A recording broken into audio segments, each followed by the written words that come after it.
Okay, before winding up, Professor Nirmala will be giving vote of thanks to all the speakers from Chandigarh.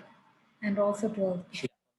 Thank you everyone for being with us throughout the session. I thank all the experts who have been with us and all the bamboo lovers who have been here.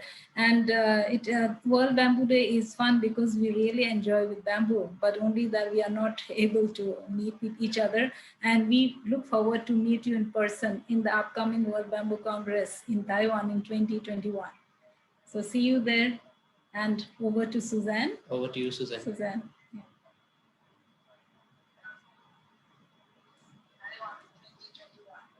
So see you there. And over to Suzanne. Over to you, Suzanne.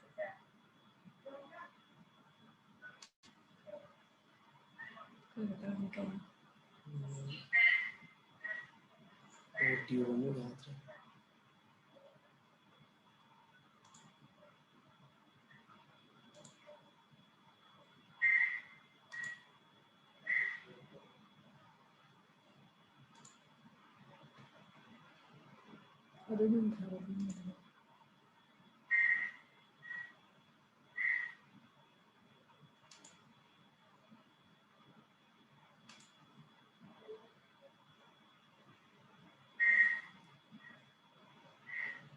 Oh dear.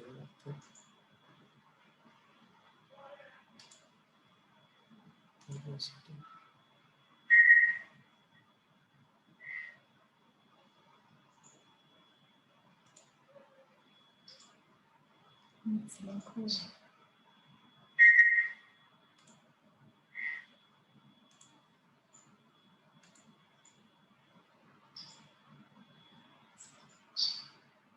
Oh, it's not working.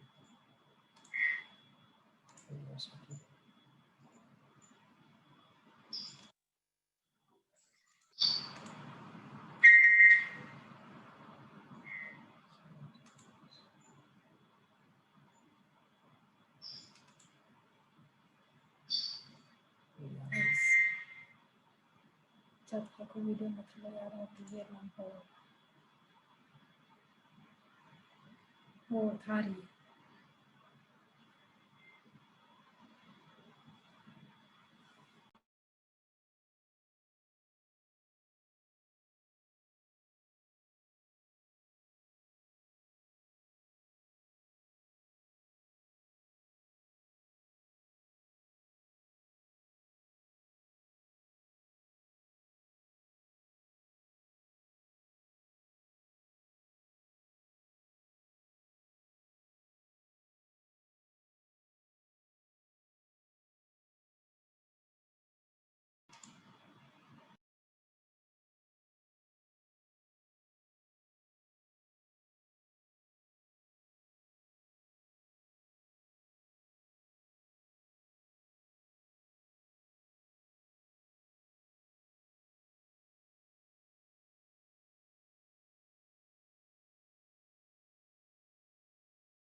Hello, guys. I don't know if you can hear me, but I cannot hear anything from you. Yeah. But anyway, and yeah. Don't know. Yes, I can hear you. Oh, yes. Yes. Now I can hear you. Thank you. Good. You're welcome. So, yeah. Hello, everyone. Hello. I'm Linh Chen from Vietnam. I'm so happy to join your webinar today. Even due to the pandemic, we cannot meet in person, but I'm so happy to meet you virtually. So today I will introduce you about the bamboo culture in Vietnam, and we will start with the virtual tour of Thanh Tam Bamboo Eco Park, the project that I have been working for almost 3 years, and then we will meet with the conductor, a very famous conductor from Vietnam, Mr. Dong Quang Vinh, and he has an excellent bamboo music, and he will like invite you to discover the bamboo music in Vietnam with bamboo. Okay, so you can see.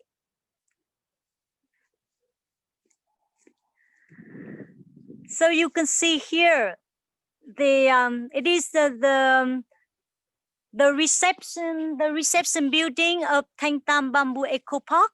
It is an ecotourism project developed by Lasuco Group in the north of Vietnam. And this building is designed and built by Võ Trọng Nghĩa Company, a very well-known, like internationally well-known architect of Vietnam. And so it is a little bit dark, so you can see, it is a combination, an excellent combination between bamboo and light. And so this eco park has an area of 160 hectares, and it is a complex of resorts of the agriculture and the spiritual historical building, and we also have a bamboo bamboo collection garden where many species of bamboo in the woods are preserved. And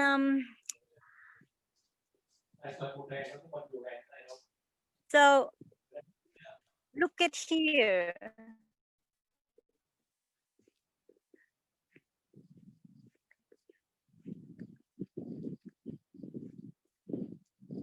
So here it is a bamboo restaurant on the pond, and maybe in 1 month it will be more beautiful with the flowers.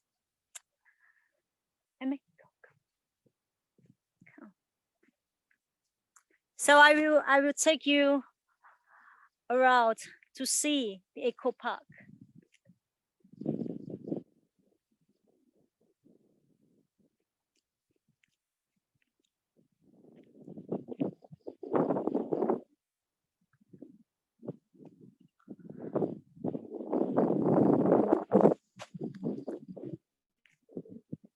So this is a bridge on the pond, and you can see with the light up. It looks very beautiful at night, right?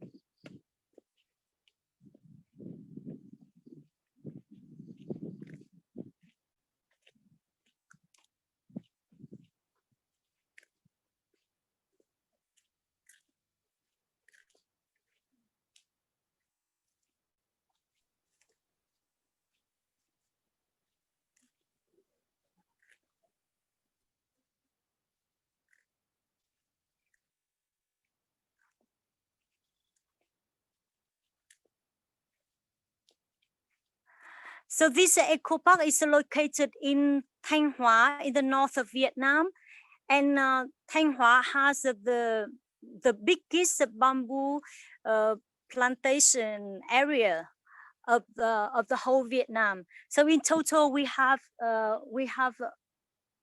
around 100 150,000 hectares of bamboo plantation. So you can see, surrounding the eco park. The eco park is surrounded by bamboo, and we have a different kinds of bamboo here. But the most planted bamboo in the eco park is the Dendrocalamus barbatus. It is a little bit. It is a pity that it is very dark now. So I want to show you. I want to show you the our bamboo collection garden, but actually we cannot see anything now. So maybe in next virtual tour, I will show you it. And in the eco park, we last year we organized several study tours on sustainable development goals to educate the young generations about the environment, about the climate change, and about the climate change, and also in the eco park, we organize we want to develop it to become an international hub for bamboo lovers, for architects, for scientists to come and to do research about bamboo, to be creative, for architects, for scientists. I hope that you still hear me well. And hopefully next year we can open this eco parks for visitors from Vietnam and from all over the world. And in 2022, we hope that we can host the World Bamboo Workshop, and so that the bamboo lovers from all over the world can come and can meet in this excellent place.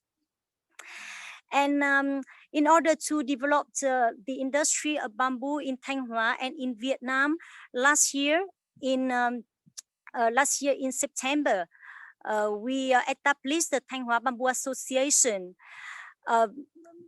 Actually, before we in Thanh Hóa, when there was no Thanh Hóa Bamboo Association, so many farmers and factory, they work independently, but they are not connected to each other. But with this association, we try to give support to the farmers to grow bamboos, and also the factory to for example, to find a good technology to produce bamboo and good markets to sell their bamboo. And this morning, on the occasion of World Bamboo Day, we launched the projects of planting bamboo for CO2 offset. So I would like to share with you a video that we take this morning. Oh, sorry, cannot. It seems that I cannot open the videos. Maybe share screen. Start now. And make this one.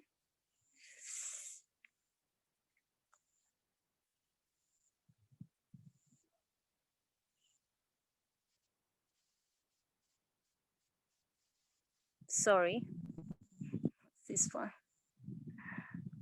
Don't know if it works.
Hello, can you hear me?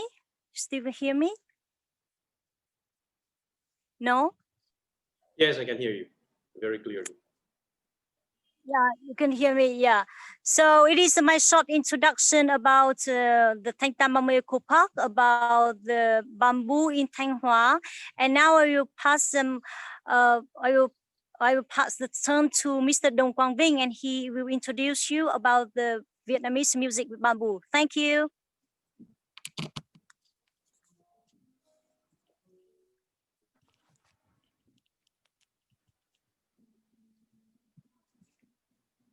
Hi, good evening from Vietnam. Guys, can you hear me?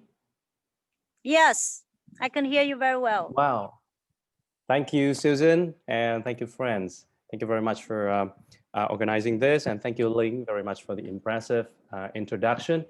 You know, I'm so happy because today I can share with you something made of bamboo. So in here, you can see with me, we have some instruments behind me. Maybe some of you have seen them. The name of them are Trung, Trung, and they came from many parts of Vietnam, especially the mountainous areas. But firstly, before I show you something about that, I would like to show you something small. I am Vinh, V-I-N-H, and I am a conductor from the Vietnam National Opera and Ballet. So I work with operas, ballets, symphonies, but in the meantime, I love this bamboo very much because bamboo is some very traditional, very important traditions from my family. My father is, now you don't see many bamboo instrument creators, makers in Vietnam. He is one of very few in Vietnam who is still active in this career. And all of the bamboo instruments in our ensemble are made by him. And we have the Bamboo Family Ensemble, and we've been to many countries in the world to give performances with our bamboo instruments. And now we have the second generation of this family ensemble, and we call it Sức Sống Mới. About bamboo, you can see that in my hand now, a very small tube. And you know that you know what it is. I'm sure it's bamboo flute. You can hear the sound of it.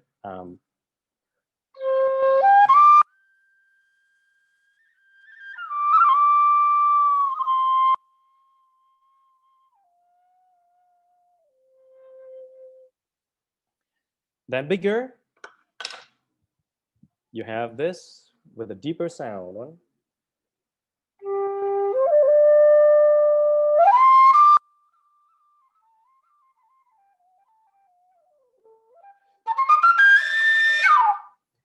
And even bigger.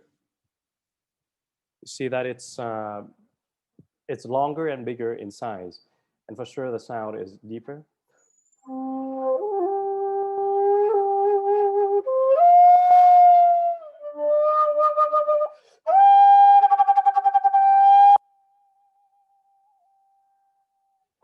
Yep, and many types of bamboo flute. Even you can hear the bird sound.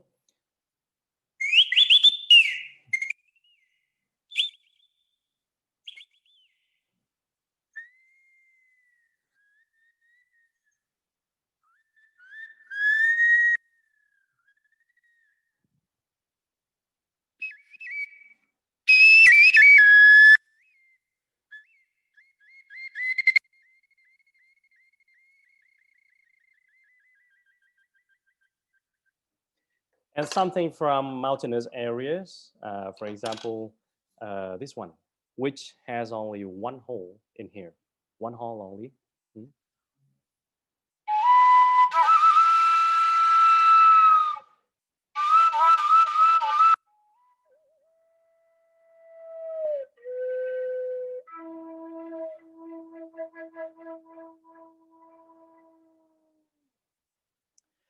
And I have about 60 more types of flutes like this. in my collections. So you can see in Vietnam, we are not big in size, but we have 54 ethnic groups, and each of them has bamboo culture, including also bamboo music. What I want to say is that bamboo is something that's very important for our life. Music is from life. It reflects all things from life. And if you come to Vietnam, you will see these instruments in its true sizes, or even sometimes smaller sizes as symbols or toys. But we love bamboo very much. We eat with chopsticks made of bamboo. We have bamboo houses, and even now many groups, ethnic groups, people are living in these bamboo houses. It's with a triangle roof, and then they rod fishes with they fish with the bamboo rods. We have a lot of things made of bamboo. For example, bamboo plates, bamboo bows. We have bamboo stances for things to put on, bamboo tables, maybe chairs. It's very natural. And even if you come to Vietnam, you see beautiful river, and by the sides of river, there are tons of bamboo trees. And for me and for our bamboo ensembles members, the bamboo trees are so attractive. It's both a man and a woman in it. When you see,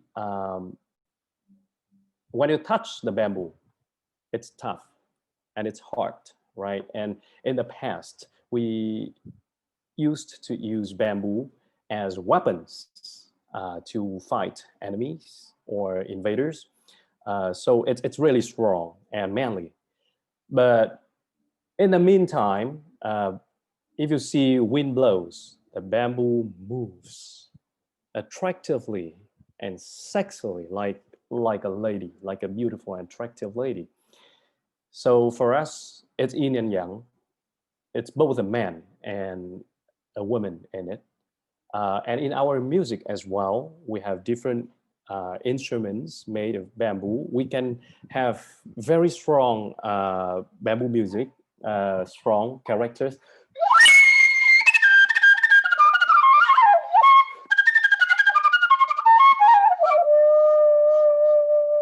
And we also have something very, very soft and gentle, like a lady.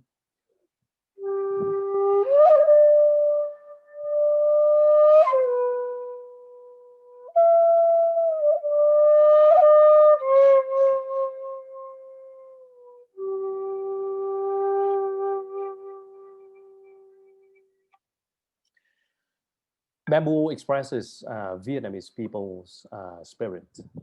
And perhaps you would like to listen to some instruments, to these instruments as well. I just showed you wind instruments made of bamboo, but these are percussions. So I hope you can hear it.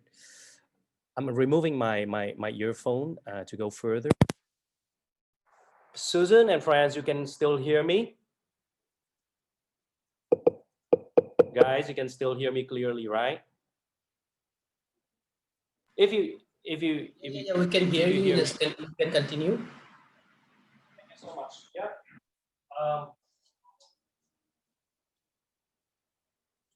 It's a triangle.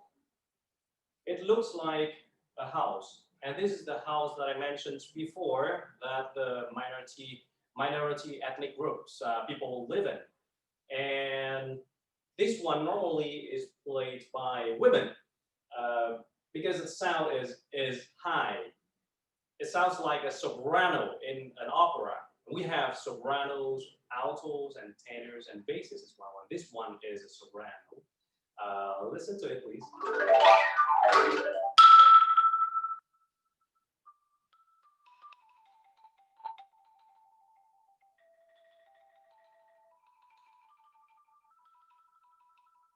With this stick, the stick has two extremes. So we not only play single note, but we can play both with both extremes.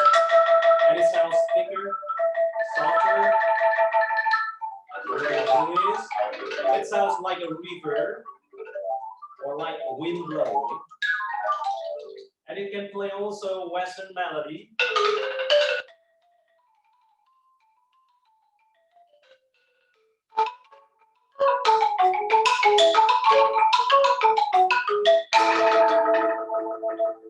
Yes, this is one of the most used instruments in the percussion family of Vietnam.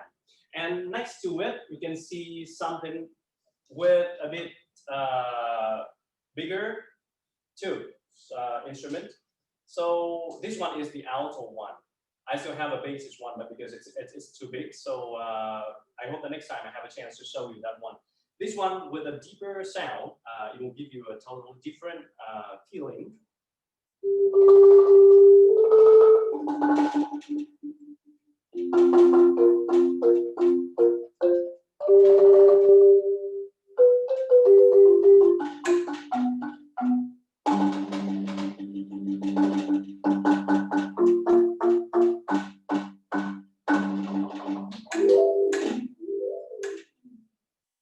Yes, the sound is deeper, softer, and it's a very good accompaniment for that soprano. And normally this one is played by men, women on the higher voice and men on the deeper voice.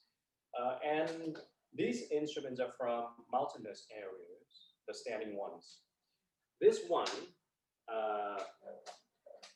it lays horizontally, and it's from fishing areas, the areas with river, with water. And the shape of it looks like a boat. So as I mentioned to you, that music is from life in Vietnam.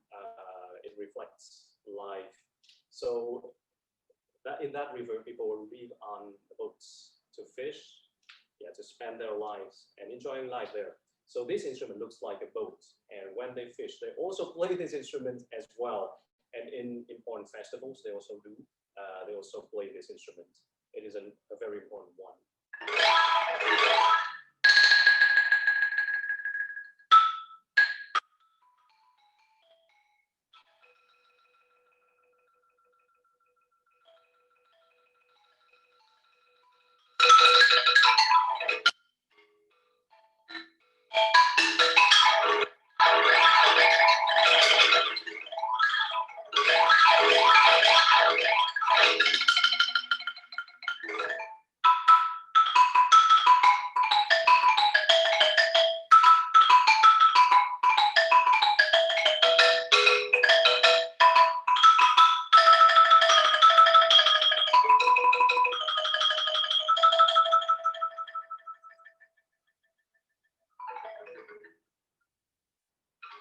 Yes, so as you see, these instruments are with me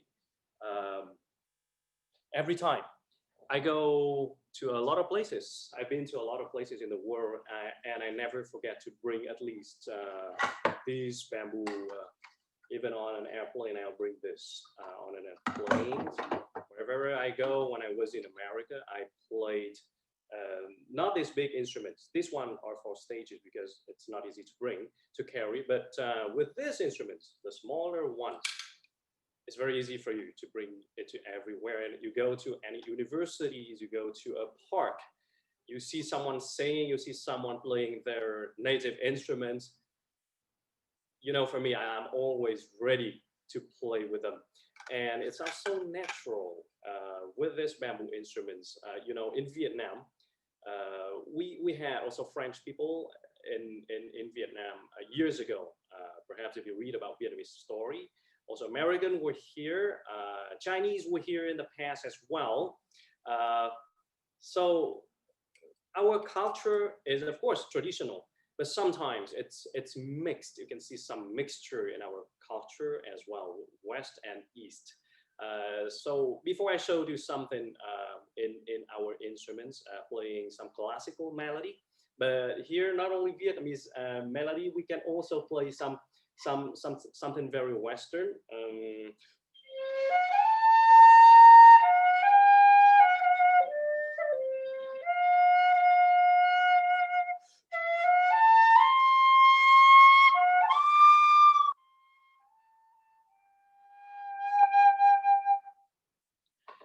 Yeah, so this is what I want to show you today. It is a pity my ensemble is not here today with me. My job is conducting an orchestra. I'm a conductor. So normally my most favorite job is putting people together. People with different instruments, people with from different backgrounds who are interested in music to share. So, for example, these instruments playing together with instruments from different areas of Vietnam, playing with electric keyboard, playing with piano, playing with violins. And before the pandemic came, we had a lot of chance to go to other countries, or international friends come to Vietnam, and I always write music. I used to, even now I'm writing music for people from different places to play together. And it is wonderful for me because when you play the bamboo music, of course, Vietnamese people like it. But when we bring these instruments to other countries, we play our music and we also play your music. Of course, I have to write it down. I go to Japan, I play Japanese music. I go to France, I play French music. American music. I write down for both of us, and also artists from the native places. And the audience are crazy. I have to tell you that when you hear something familiar on the instruments that you have never seen, you will have double the audience. They will be interested in your instruments more. And this is one of the ways that I'm trying to work and to make it better, to cooperate with more corporations, cultural institutes, more countries. I have friends, musician friends from all around the world. So I'm not sure how many minutes left I still have. I would like to share with you one clip on YouTube. Yeah, as I said, that because it's a pandemic, so we don't have people with me today to play as an ensemble. Today I just show you me as a soloist, but I hope more people will play. So we have an ensemble. So later I would like to show you a clip to share with you one clip of us. Anyone have any questions? Feel free to ask me before I share it.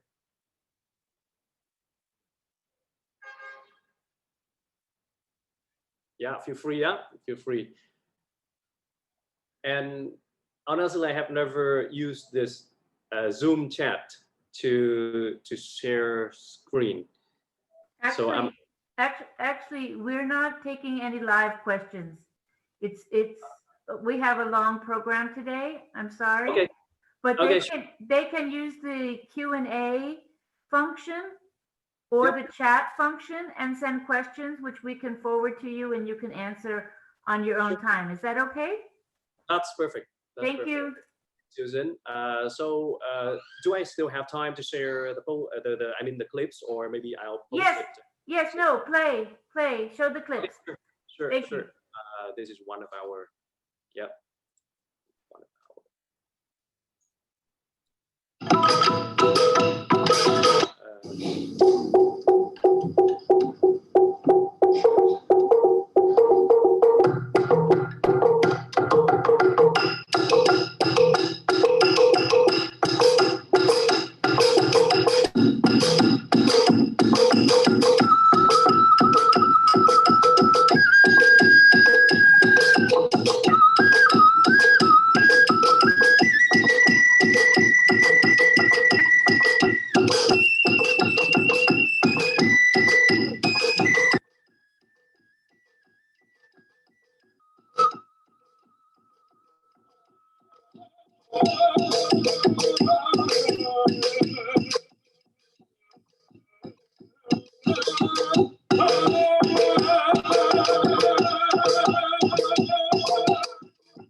lot more videos, but because time is limited today, so I would like to give time to the others as well.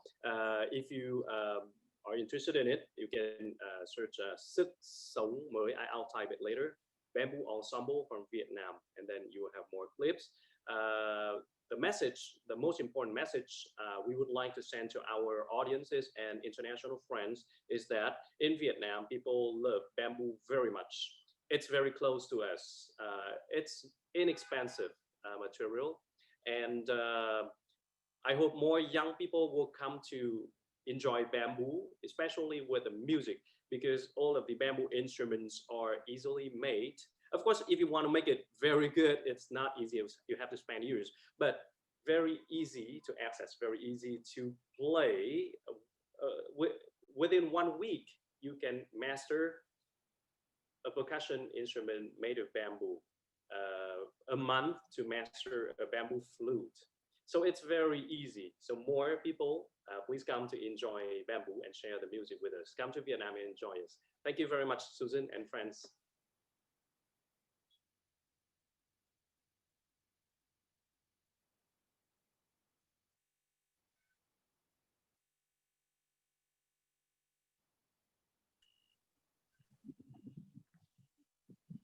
Okay, we are waiting for Lynn. She's coming back from the Eco Park. Lynn? Yes. Hello. Can you hear me? Yes, can you hear me? Yes, now we can hear you. Do you have some Can you video? see me? You have some video? No, but you know, I'm outside now and I use my phone, so it seems that I cannot say it. Yeah, but Okay. maybe just picture. I hope. I try. It's the first time, but I only can show the pictures. Okay. Okay, Susan, in the meantime, should I play the Manipur video?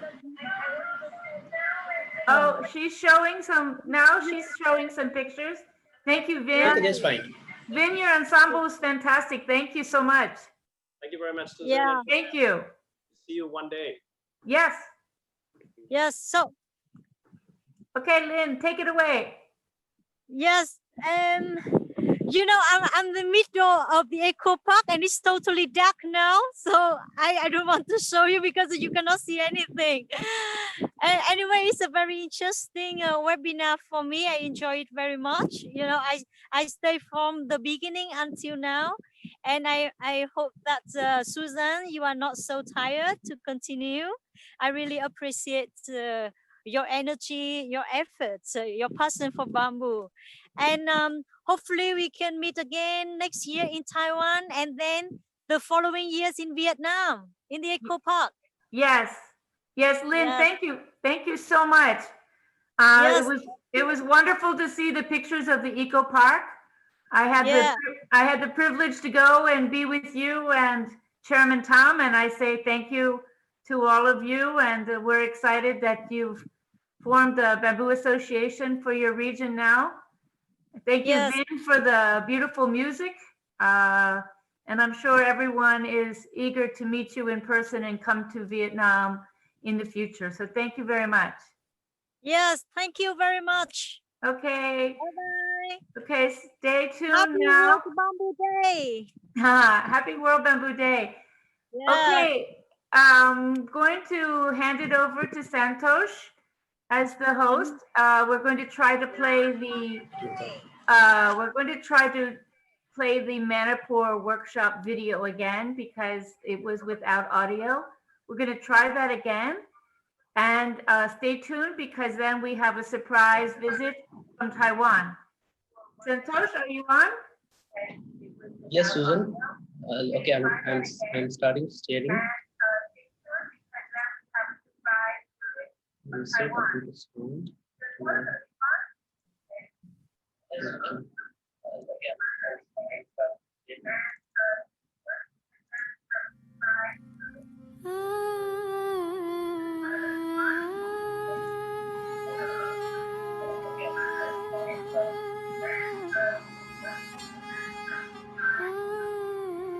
Okay.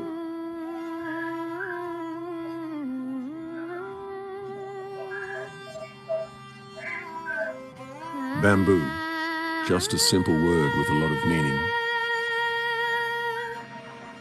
Present in the history of the human race since ancient times. Connecting us in silence, always strong, always trustworthy. It's time for the world to know that bamboo can change everything because we are breaking all the challenges. Every day we are opening new paths for a better future. We are creating shapes and shadows, light and hope. 感觉你 stress 你了嘛是吧？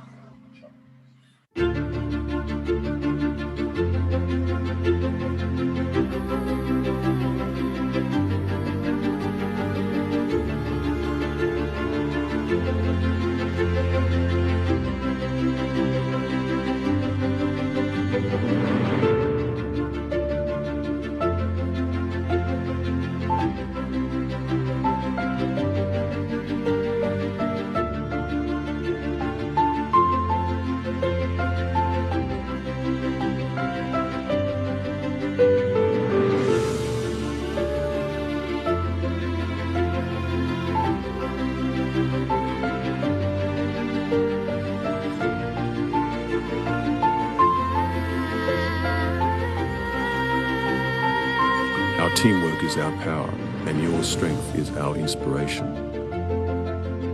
We are growing from the earth to the sky, so even the stars can know your name. All together, holding the magical material to transform our existence in every taste and every color, we will be one.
This is your dream, this is our dream, and now these dreams will become legendary because what we have done together will be remembered forever. Raise your arms to the sky and be part of the challenge.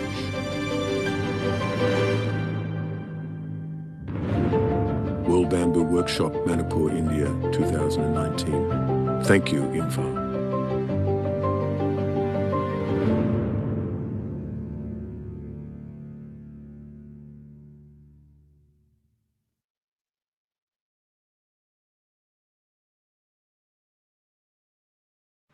I hope it works fine this time.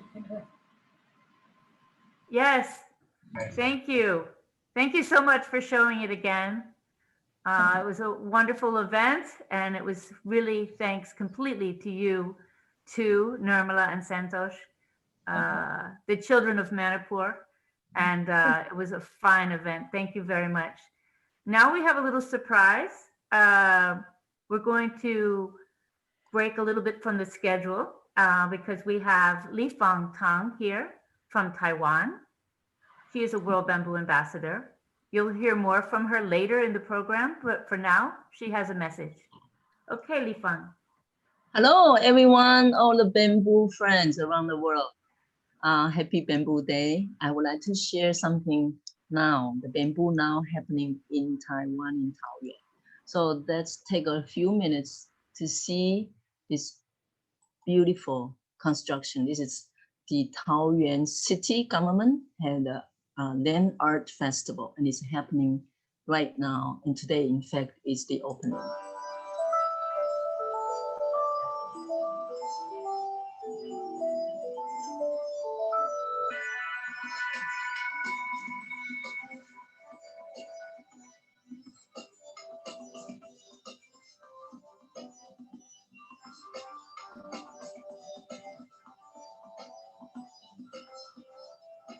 它算是稻田间的一个自然雕塑，在这边跟这块农地去做结合，然后去讲这块大地这个土地的一件作品。农民在耕作的时候，在水面上都会激起一些涟漪，对吧？然后刚好这件作品就好像把那个涟漪放大，就有点像是农夫他整年工作的一种精神上的一个烧成这样。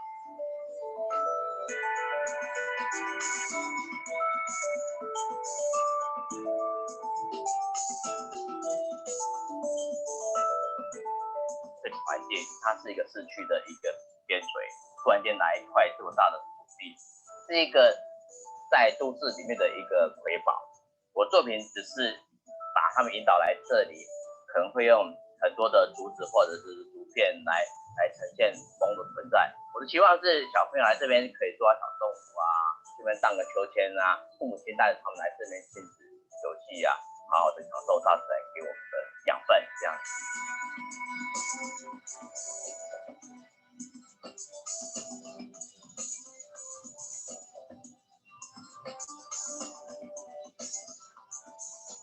这件作品呢，我们最主要呢是以很多种不同编法去构成的展现。竹编它有很多的先人的智慧在里面，就是很多不同的编法。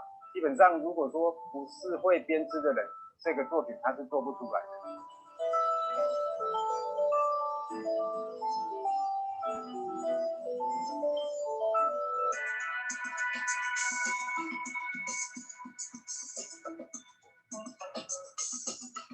生活在这片土地的人，他跟水跟土地的关系是非常密切的。用手举水的这个动作，可能也是为了要生活，然后也有可能是为了要节约生活，那也有可能是为了要灌溉。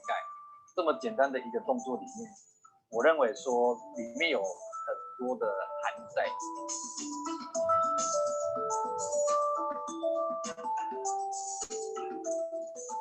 办单位给我一个装置的地方，就是看到以后就是想到说，这个走道的中间要摆什么，然后我想说，我家部落是靠河嘛，就是常常划着竹船这样子嘛，就想到这样他们常常会做一些食物，就是可以坐在那边聊天，在海草旁边就放着自己用的竹筏，让来的客人去感受一下说，来到这里就感觉说就是休闲地方这样子。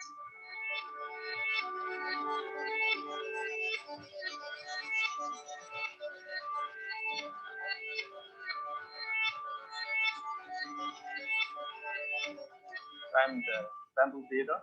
When I'm thinking about the design based on my building experience to integrate with this attractive designing. But I believe people were interested if we can do the difference from the others.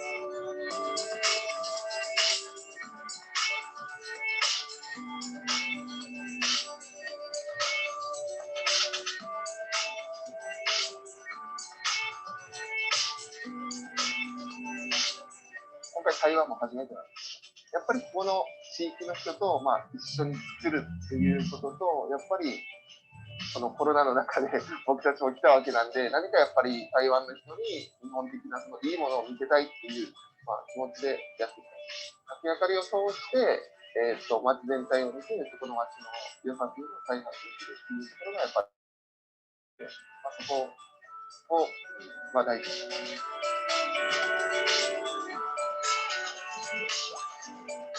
There's a thing strategy of how to make bamboo blend with city life. I mean, blends means should be equal, respectively equal in the city life.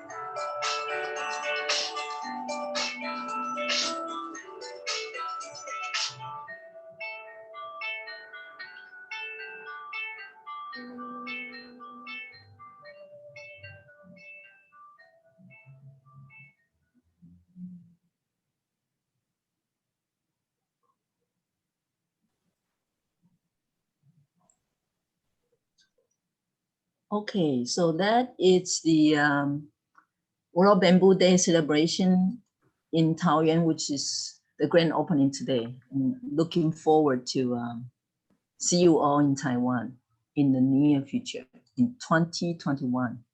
And I like to also invite you to tune in tomorrow. Tomorrow we have more supplies for you. Actually, it won't be tomorrow, it will be today. But it will be your tomorrow and my that's tonight. right. It will be my tomorrow. That's right. And thank you so much. And particularly, I'd like to thank everyone associated with bamboo, because we us all together, we can make the world much better, and together with bamboo. Looking forward for the future. And I hope that we can all make a difference to make it a difference for our lifetime and for the future to come. And thank you so much for the time. Thank you, Li Fang. If you can, stop your screen share. Okay, we can go back to our program. Okay. Unfortunately, I'm feeling like our next presentation, there might be a glitch in the timing. Santos, have you heard anything from Yoshi-san in Japan? I haven't heard right now. Yeah, I think I'm going to have to improvise. So I will perhaps. Or should I run the audio, the clip which is without audio when we start our presentation? Excuse me? Somebody to continue? Well, I think if we stay on the schedule, we're ready to go to Japan, to Takitora. But I don't see Yoshi-san. He has not signed in yet. So I'm going to suggest that we bring up his, let me see if I can share my screen. We can bring up his YouTube video. Let's see if you can. Can you see Yoshi? Yeah. And can you hear the audio? Yes, it's working fine.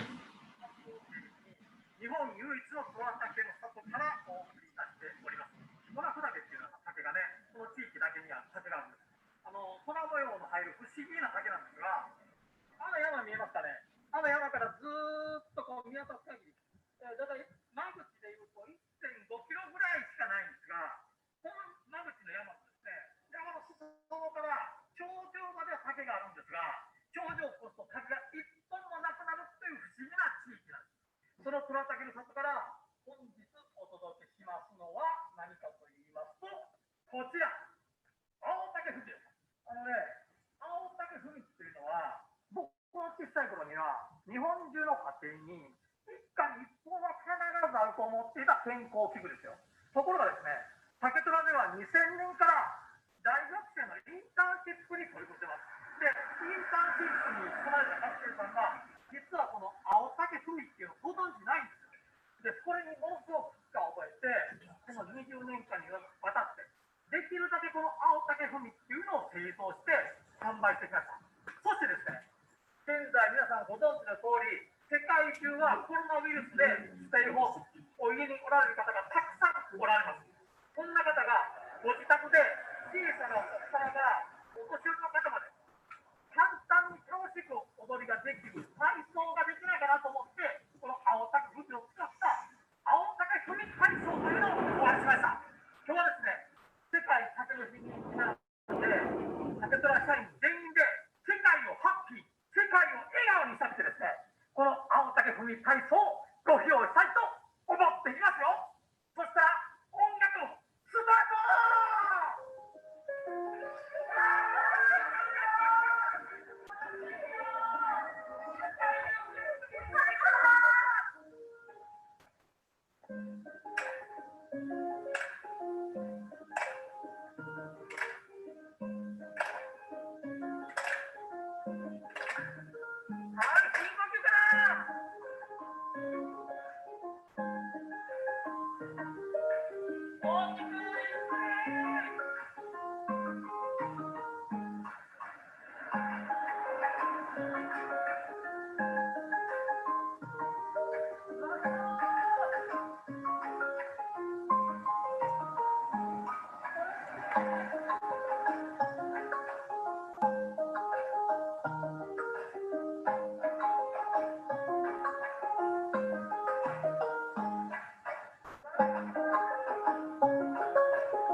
本日は竹虎の第一度青竹踏み体操をご覧いただきありがとうございました。おいたらね。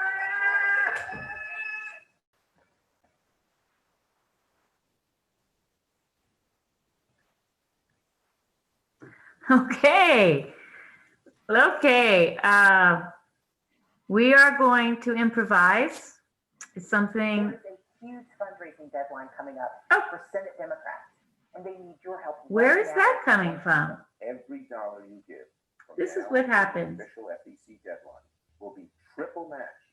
Politicians, that's all we hear. So let me get back to you after that rude interruption from American politicians showing up on a YouTube advertisement. Well, it's World Bamboo Day, and we're doing the best we can to entertain you with all things bamboo from all around the world. And I'm very sad that our Yoshi-san friend from Japan, we've somehow lost his presentation for this morning. Hopefully we'll get him back. But in the meantime, we are looking for Brian. Brian McClellan, where are you? I need you to show up as a panelist so that you can show the documentary that you have planned. Just to go through the program a little bit, we started this morning, Boston time, 2 a.m. I've had several cups of coffee, and I'm trying to keep up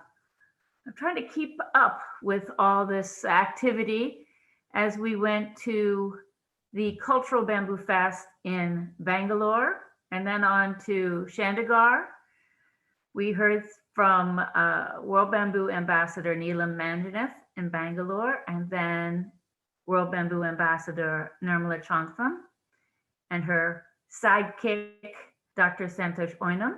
And then we went to Vietnam with Lynn in the Eco Park and with Vin, the bamboo ensemble from Vietnam. We were hoping then to go to Japan, but I think we're going to have to skip Japan for now. Oh, we also went quickly to Taiwan to see Li Fang. And I'm just trying to find Brian. So bear with me for a moment because I do not see Brian here and I need him. There he is. He's here.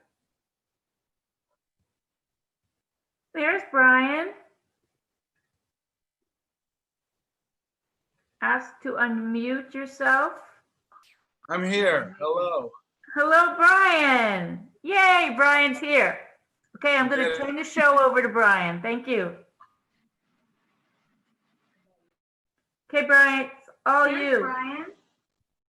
Okay, so I'm gonna. I'm here. Hello. Hello, Brian. Yay, Brian's here. Oh wait, I'm getting a delay. Let me pause the YouTube. Stop. Okay, wait, I'm coming back. How are we doing? Can you hear me okay? Yes. Okay, good. I was just getting back. Yeah, there was a little delay, but it's all yours now. Okay, so what I'm gonna do is play a documentary made by a friend, Johan Granberg, who also was kind enough to send us a personalized greeting for World Bamboo Day. So if you allow me to share my screen, I have it queued up here. Am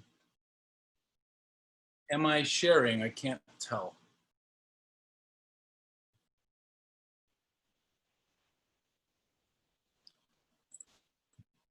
Oh, I am screen sharing. Okay.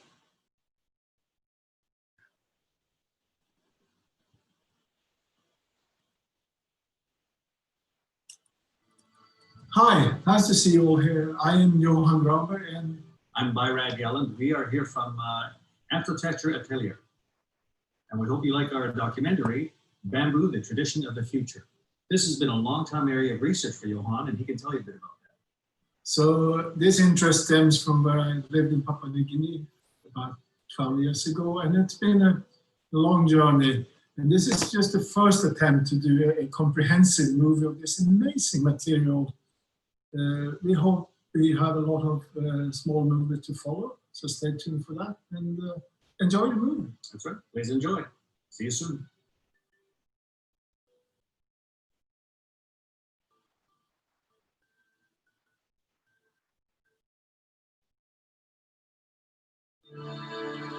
Wherever there is still historical craft available of building with bamboo, very often there's a great pressure from society for whatever reason to replace bamboo with steel or replace it with wood going to concrete or brick housing instead.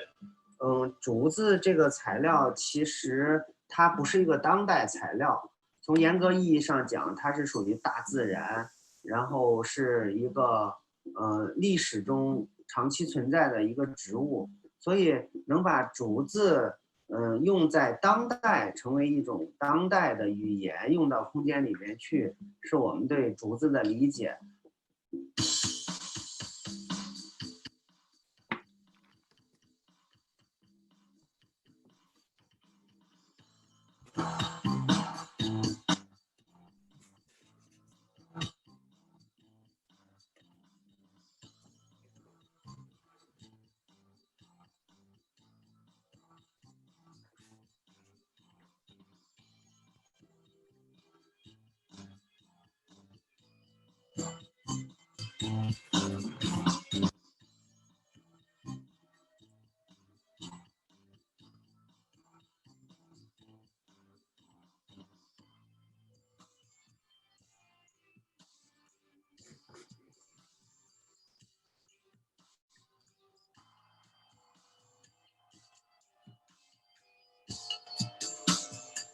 This method is very amazing. The possibility of doing things that other materials can do, bamboo can do it.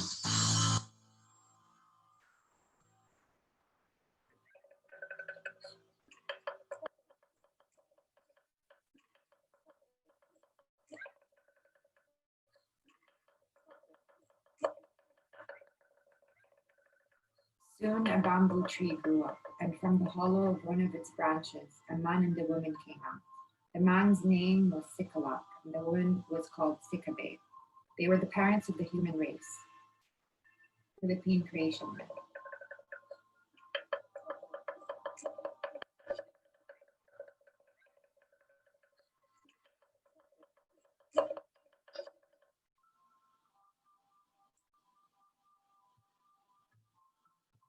Bamboo is a grass with over 1,250 known species, found in a wide array of biotopes ranging from cold mountains to hot tropical regions. Some are very tiny, just a few centimeters in height, while others are enormous at over 30 meters tall. The Guinness World Book of Records lists bamboo as the fastest growing plant on the planet, with a growth rate of 90 centimeters within a 24-hour period.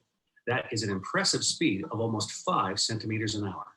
The bamboo you see here is roughly planted 2.5 years ago.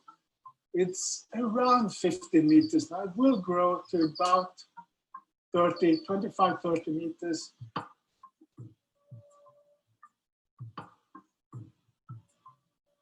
Bamboo is an exceptional construction material. If used correctly, bamboo equals the tensile strength of steel and the compressive strength of brick and concrete.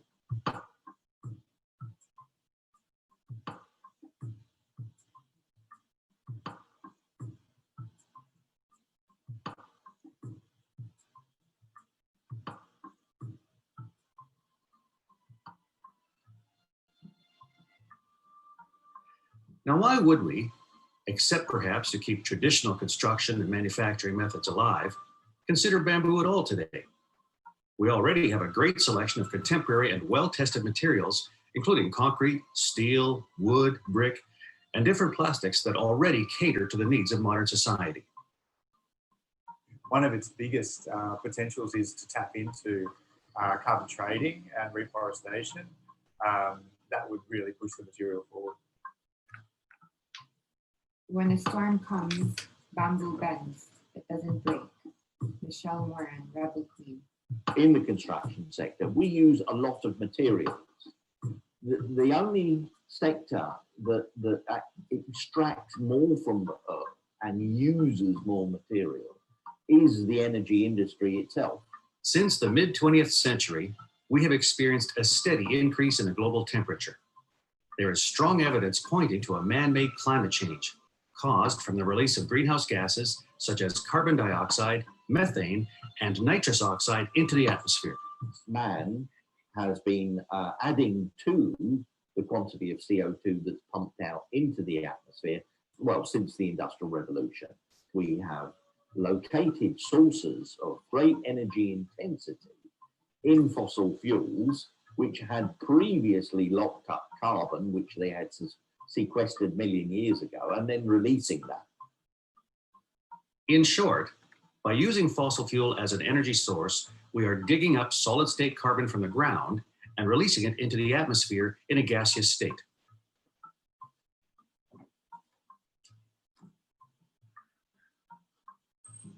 Data extracted from the ice cores have shown that the concentration of CO2 is higher now than any time during the last 800,000 years. One strategy to reduce these emission levels is, of course, to decrease the use of fossil fuel by reducing energy consumption or by switching to renewable energy sources such as solar and wind power. Another successful strategy to decrease the level of carbon dioxide in the atmosphere is by something called biological carbon sequestration. To particularly concentrate on the aspect of sustainability that's to do with global warming and therefore CO2 sequestration, timber and other organic materials were the things to use for structure. Biological carbon sequestration is a process through which plants and microorganisms store solid-state carbon in vegetative biomass and soils. Plants use carbon as building blocks, and this carbon is taken from the atmosphere. So, just by growing, plants are converting gas-state carbon in the atmosphere back to solid-state carbon. Trees and plants are a natural carbon sink, accumulating and storing carbon. We should concentrate on bamboo and seeing how, especially how it can be engineered. Bamboo's fast-growing characteristic makes it a very useful resource to quickly capture and sequester atmospheric carbon. But wait, man-made climate change is not an uncontested theory. It is true that a large majority of scientists favor the theory that global warming is a man-made phenomenon, but there is a vocal minority of skeptical politicians and a few scientists that contest this theory. It's a hoax. It's a hoax. I mean, it's a money-making industry, okay? It's a hoax. Let us, just for a minute, ignore the overwhelming evidence supporting climate change as man-made and accept the argument put forward by climate change skeptics or deniers. If climate change is a conspiracy, a myth created to hold back development and progress, how does this affect our interest in bamboo as a material?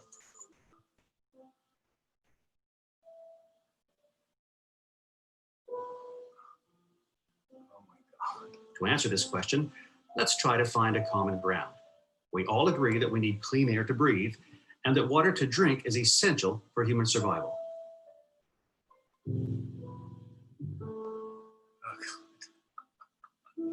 Technical difficulties. Hold on. Here we go.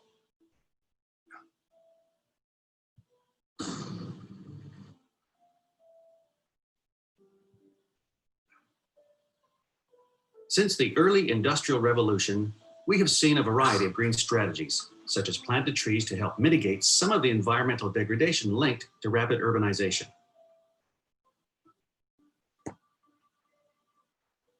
The capacity for fast growth and continuous production of new leaf surfaces make bamboo an attractive choice in these strategies. The rhizome structure, the root structure underneath the soil, is incredibly complex. This has an amazing effect on fixing soils, on arresting erosion, on stopping sedimentation of rivers, of regulating water flow. Bamboo has an excellent ability to clean water. The physical makeup of bamboo enables it to remove and accumulate organic waste.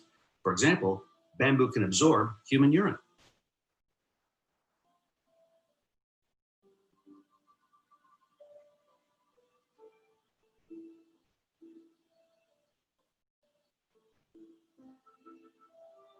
Bamboo has proven effective in phytoremediation, a process where soil contaminated with hazardous chemicals are cleaned with the help of living plants.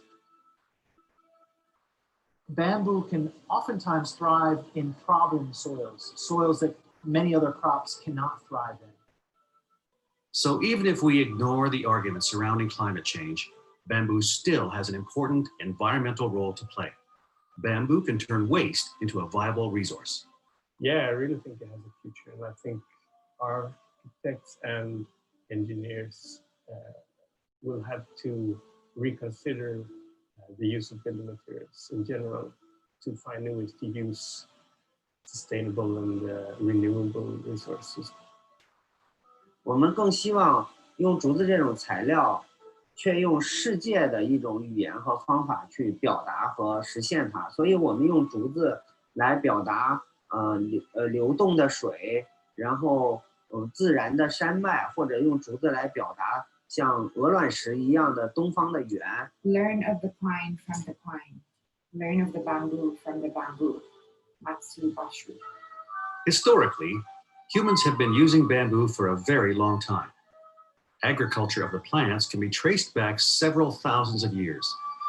As early as 16th to 11th century BC, bamboo was already used extensively by people in China as food, clothing, housing, transportation, music instruments, and weapons. The first paper on record was made using the inner pulp of bamboo in 2nd century BC China.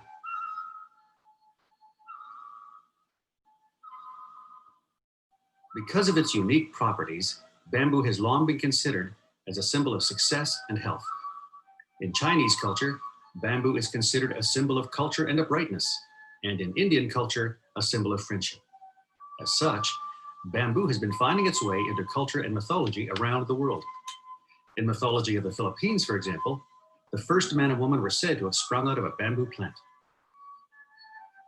再有就是在中国有一句话叫“居不可无竹”，就是我们生活的家里面都会有一株竹子，当然这是古代中国人生活的一种状态吧。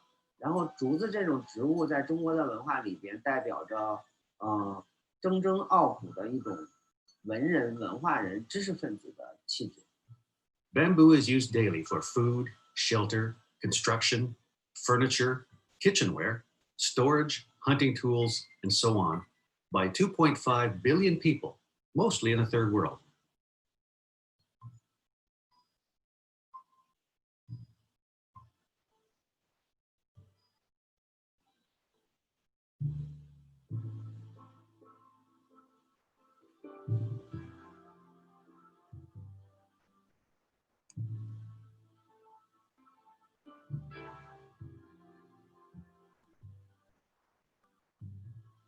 Recently, we have seen an increase of bamboo products in Western contemporary life.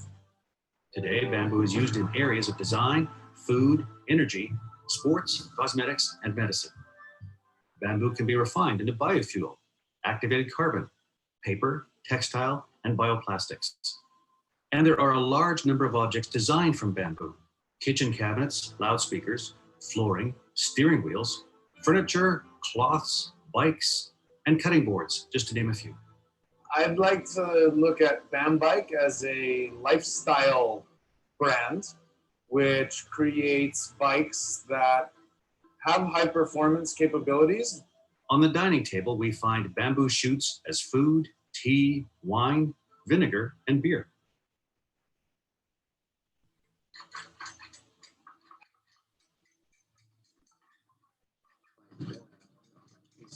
Modern life, like with the concrete, with what they need, what they have in the concrete stuff.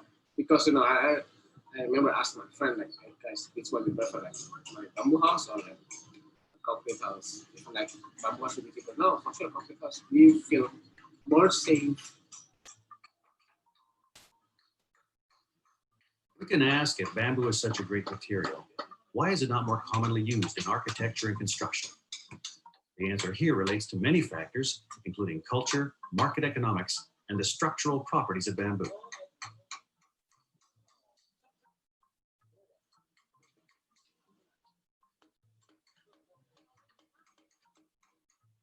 As far as a structural engineer, I need all the mechanical properties of bamboo in order for me to design a good structure using bamboo. Right now, yeah, we don't have. Comes down to engineering. So if you want somebody to sign off on a building, in terms of its structural integrity and its longevity, that is easily done all around the world in steel and in timber and in concrete, because these are known structural engineering computations. But with bamboo, that's not the case. Two things that hold bamboo back are number one, a lack of awareness, and number two, a lack of coordination among the stakeholders.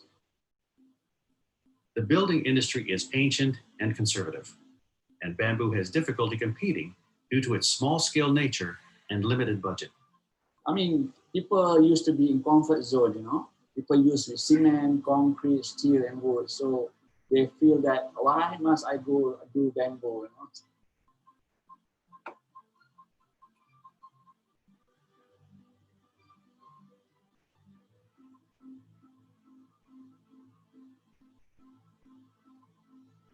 Bamboo is not like a prefabricated material. It's natural material. That's why each dimension different. Bamboo is really special. It's not like a pipe. It's every single bamboo.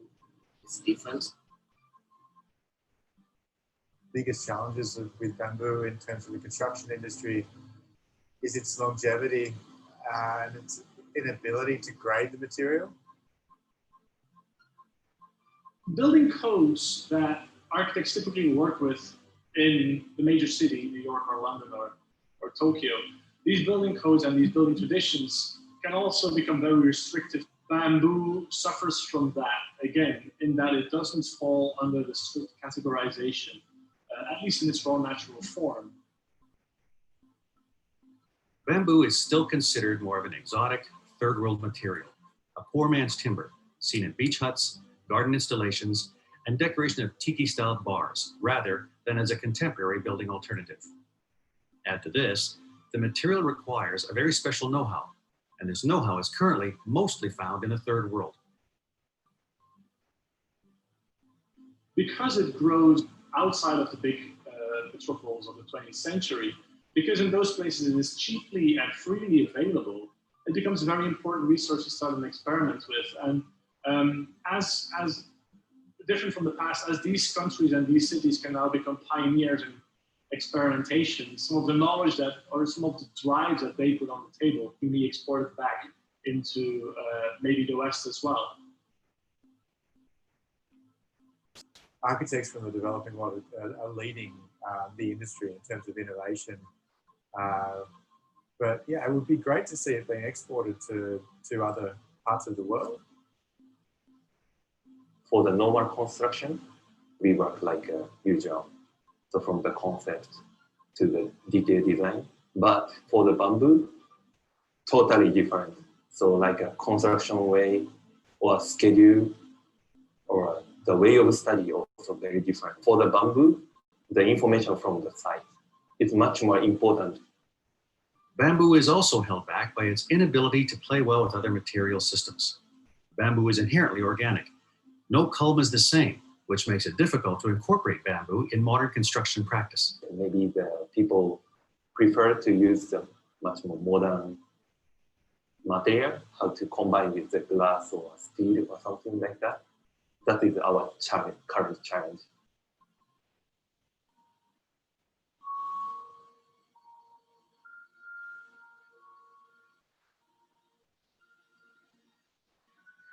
In order to utilize bamboo's full potential regarding structural properties in contemporary construction praxis, we have to overcome some challenges, such as the connotation of bamboo as a poor man's material, dimension fluctuations, problems to grade the material, and the difficulty using conventional joinery. Bamboo has very specific material properties. Bamboo is a tube, which means that it's stronger in one direction than the other. Like this water bottle that has one strong direction and crumble very, very easy in this direction. To further add to this, the fiber structure of bamboo is very linear to the length. Bamboo's most unique property is its bendability, because it's a hollow tube reinforced with diaphragms that basically prevent it from buckling if you bend it. It puts it in a very unique spectrum of materials together with carbon fiber reinforced plastics or maybe aluminum in the types of actions that you can do with it. In a bike frame, it's actually a high-performing material because it's naturally shock absorbing. So it makes for a very smooth bike ride.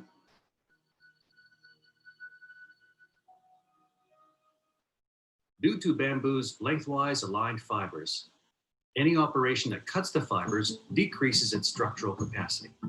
This makes conventional joinery challenging.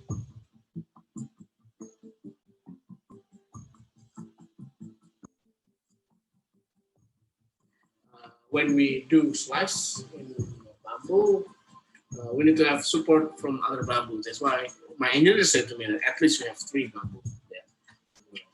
They will support each other when you will cut here and then cut there. The human capacity for burden is like bamboo, far more flexible than you'd ever believe at first glance. Jody Pickle.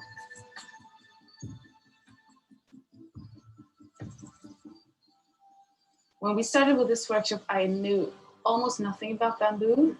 My presumption was that it was used in other parts of the world and mostly for building in other parts of the world. And if it was used here, it was for perhaps furniture or cutlery or just decoration. Studio trying to make a kind of like workshops. We try to offer it to the University of Indonesia. The lecturers, they don't know how to teach bamboo. When we have experience, and we try to share things to the students. More education is needed to promote widespread use of bamboo, such as training programs, workshops, and course materials for the next generation of architects and engineers.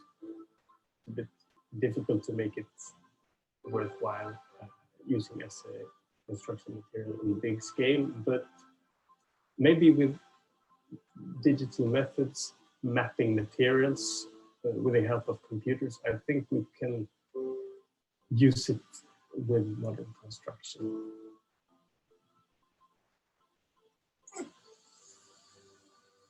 Notice that the stiffest tree is most easily cracked, while the bamboo or willow survives by bending with the wind. Bruce Lee.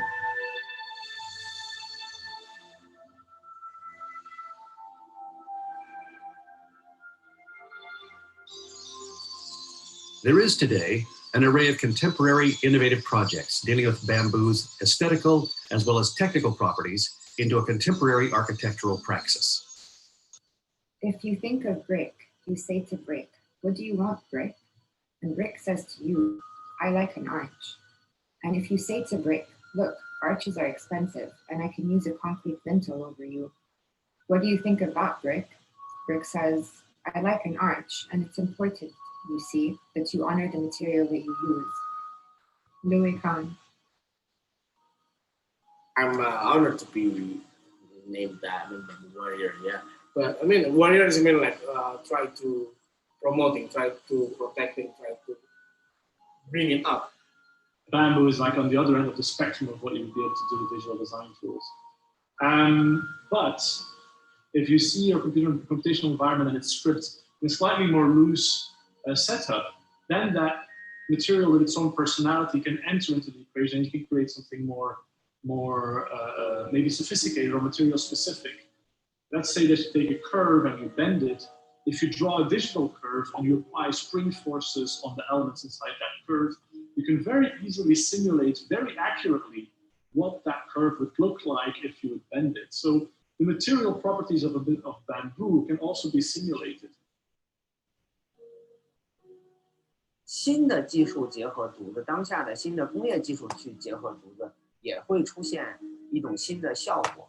这个就像大理石，在传统工艺里面可能是有工匠去雕刻，在现代工艺里面，可能它又出现了很多新的使用方式，是一个道理的。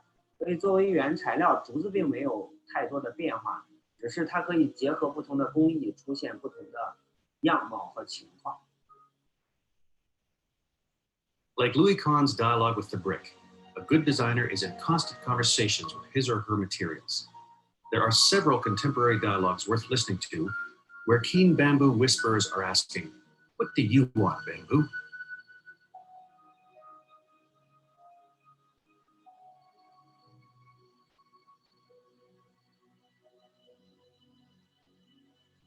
There are 3 categories of projects that are of special interest here. Projects that stem from a well-established bamboo practice, projects that use bamboo in more contemporary practices, and projects that try to innovate systems where traditional and contemporary practices come together. To start with, we find projects heavily anchored in traditional bamboo building practices. These traditional contemporary projects push the narrative in regard to sizes and building types, while maintaining a strong lineage with the local bamboo tradition. Traditional contemporary projects attempt to utilize the full potential of bamboo, but they tend to understand bamboo in a world comprised only of bamboo.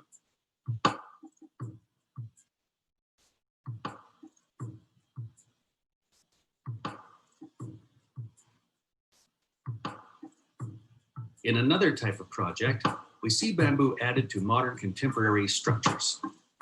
As an add-on, bamboo is hung on or attached to construction systems to form ceilings and wall claddings, room dividers, and curtain walls.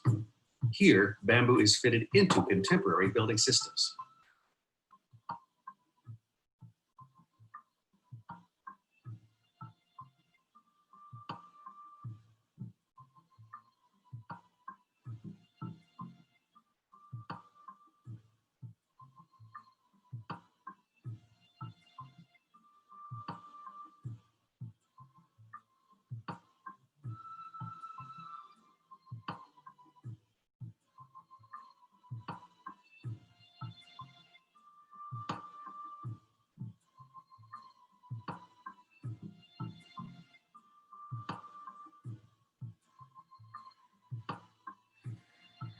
Perhaps the most interesting projects are the projects that attempt to mitigate both of these worlds, attempting to utilize bamboo's unique properties into contemporary modern buildings.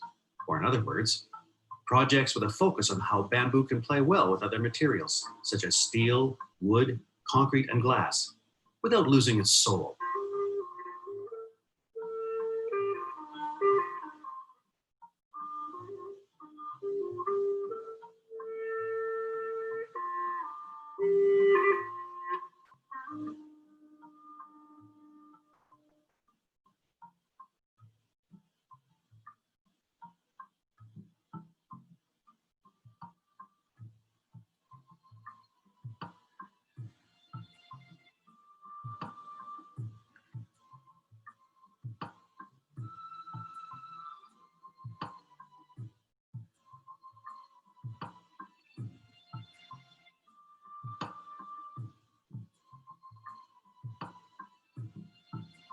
It really creates a different design solution space for architects to explore.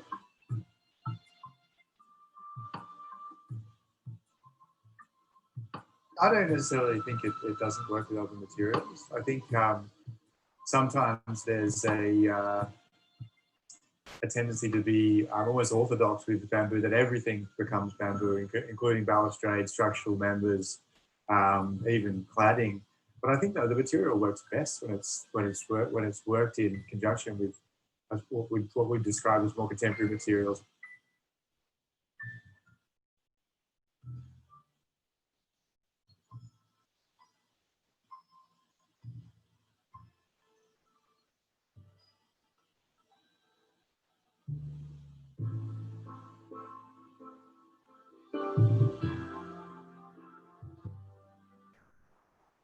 Some people are burning down the bamboo, killing the bamboo, but you know, bamboo is a miracle plant. After a few weeks, you burn it, then it would start growing back. And that is the nature of bamboo.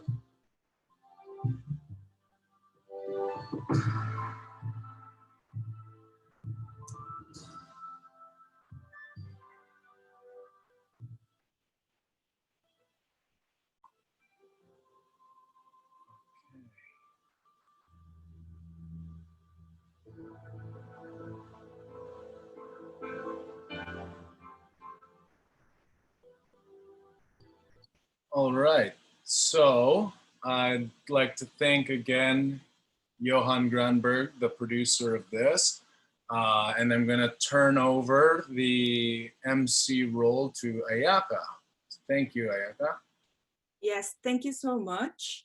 I would like to share my screens and then start our programs. So, okay. Right.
Bamboo is healing. We hope the sound of the bamboo instruments resonate in our soul and heal each and every one of us. Welcome, we are Edaya. Edaya is a creative collaborative bamboo design art project to accelerate social innovations and promote the rediscovery of the value of local Asian tradition in global context. Founded in 2012, we are based in the Philippines. We are here for you today to share the bamboo wisdom from Northern Philippines. My name is Ayaka Yamashita, co-founder and director of Edaya, live zooming this presentation. Now let me introduce my partner, Edgar Banasan. He is a co-founder and a bamboo music specialist, native from Kalinga, an indigenous people from Northern Philippines. He's also joining with us today. Music we just heard uses several bamboo musical instruments from Kalinga. Kalinga locates far north from Manila, 12 hours by car. This is the mountainous area surrounded by 1,500 to 2,000 meters mountains.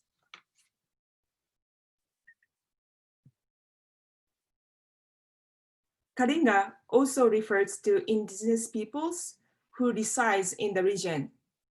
Kalinga people have been keeping their unique customs and beliefs, and their life are very much connected to nature, especially bamboo.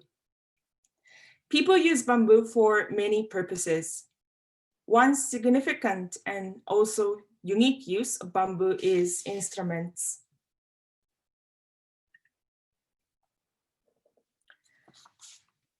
The bamboo musical instruments are integral to the Kalinga culture. Many of their cultural rituals and practices take place with that accompaniment of bamboo musical instruments. There are about 15 kinds of different bamboo musical instruments. Depending on each village, the purpose for which a shaman uses the instrument is slightly different. So now we have been researching bamboo musical instrument in different areas of Kalinga, critically. So let me introduce the video from our own research.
Now, let me introduce one of the most important instruments in Kalinga, a tongaton. Tongaton is a percussion instrument and used to be played for accompanying healing rituals in Kalinga. It is preferred to be played with at least 6 people so that it can create harmony and dynamics through it is a simple stamping tube. Let's listen more about these special instruments from Edgar. In Pasil, Kalinga Cordillera, Philippines, context, tungatong, bamboo stamping tubes, percussive instruments cut in different length, hitting it into the ground where the rhythm of the sounds produced by the instruments resonate in our minds and soul, that bolster creativity and improve artistic expressions while it channels out negative energy. Tungatong is one among the pride, identity of Kalinga as inspirations for austerity, unity, progress, which symbolically communicate with the spirits to bring peace and hope amongst the tribe communities. Where acceptance between and amongst tribe, the sounding melody of the instruments, tungatong serves as healing, just like meditations from the chaotic reactions, regain sense of control by being able to help themselves. As we celebrate World Bamboo Day, we invoke the spirit of our ancestors and the elements that surround us to unite with in calling healing, healing from all difficulties, healing of every human soul. We pray for the restorations of a healthy and peaceful life as we enjoy the bounty of God, Kabunyan creations. We beat our tungatong in unison to live in the energy around us and be one with the world, and let the echoes of the bamboos ease the burden of the world. Happy World Bamboo Day! And now, Edaya proudly present the healing ritual process.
Marami din talang kainda mga kwa, lead.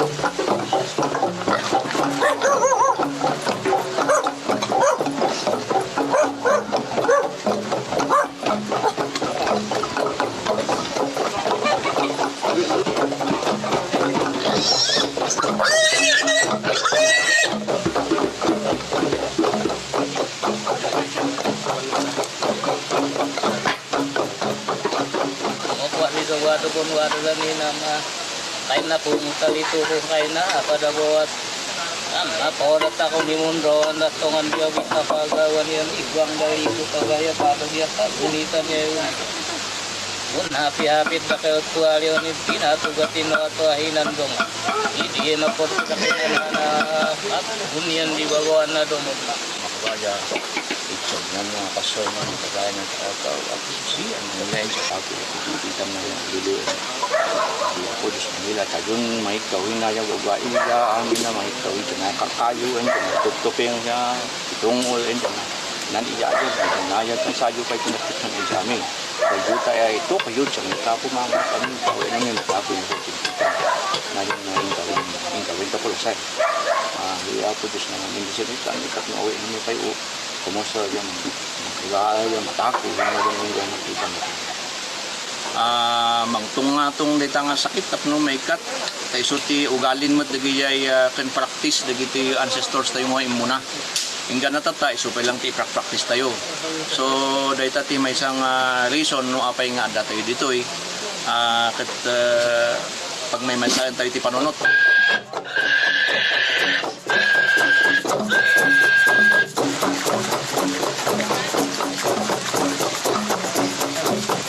Determine if this is a good omen.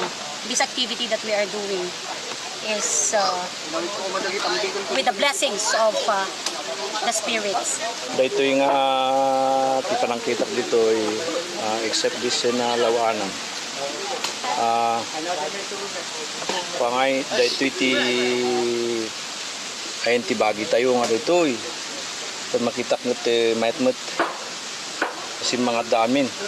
So dito yung JINT World JINT Organization dito side na dito So kita niya dangay ti sakit dito So maybe there's something wrong in the world. So probably there's something wrong. Maybe because of this COVID thing.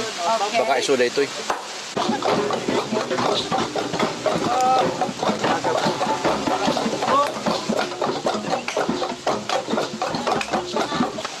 Ganon ka-flexible ang bamboo. Alam natin na yun maidudulot niya sa atin ay walang hanggang katapusan kung saan mo siya gustong gamitin. Hindi lang siya outward coverings ng material body, kundi it deals with the inner spirit soul. Kaya it really heals. Like sa dinadanas nating pandemic, it cures na kapag ng damdamin, nakakagamot.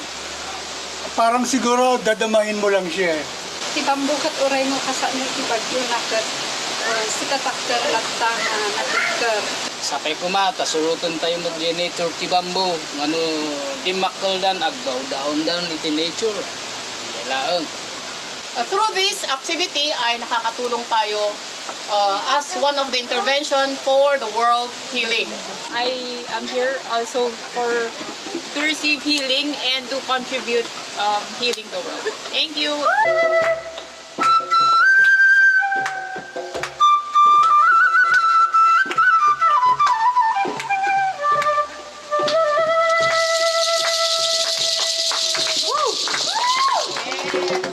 So, how to not say thank you to our Mother Nature because she give us so nice material element to healing the world. Because with our music, I think we can do a lot. With our art, we can do a lot. And thank you very much to all of you and happy World Bamboo Day. Dito yung event nabayag ngayon nga i-celebrate ti Edaya de Cordillera Bamboo Day. September 22 di ay eksakto nga celebration ti Cordillera Bamboo Day. But since nga hantayo nga maka-organize unay ta because of this pandemic, in advance tayo in line with this World Bamboo Day na i-atas kinya tayo di ay bamboo music healing. In behalf of the Edaya and the World Bamboo Congress Organization, intukat tayo dito yung selebrasyon para iti healing. Dito yung mararamid nga pandemic tayo dito yung lubong. Kat sapay kuma dito yung aramidin tayo nga basit nga ritual kat dito iti may contribute tayo ijay world healing process. So dito'y agyaman nakmanan. Thank you so much for your presence and thank you for joining the World Bamboo Day. Thank you for your time. And I hope we will enjoy and let's continue join our spirit tapno makaarami tayo pa iti nagduma pa yung pagsayatan with the inspirations of these bamboos nya. So adu dagay na ibagbagatay nga pangalaan tayo ijay inspiration.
This video was taken in last Sunday. By the way, those who participated have a COVID negative medical certificate and then we joined together.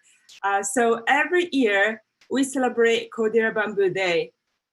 Cordillera is the name of the region, and since 2015, we have celebrated with different themes and conducting various events, including art installation, parades, craft workshops, amazing race, and so on.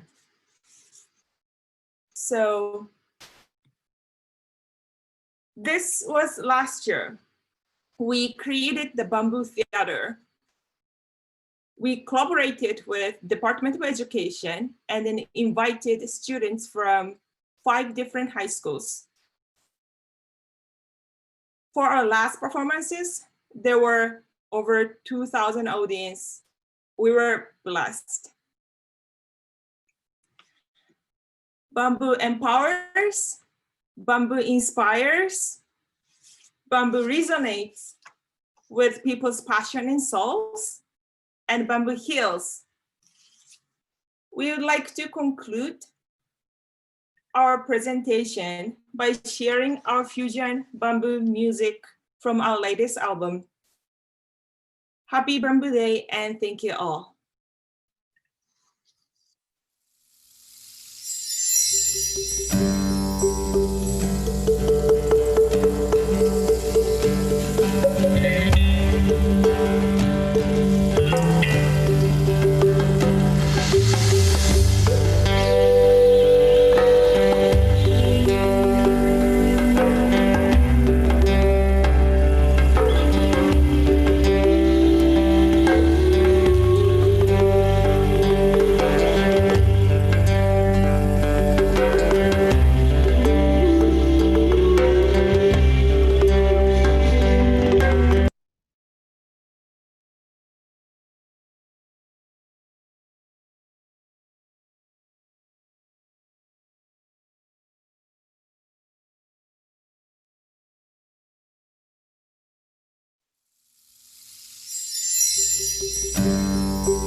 Thank you so much. That's all from Edaya. Thank you so much.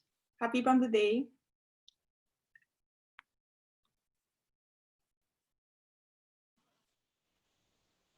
All right.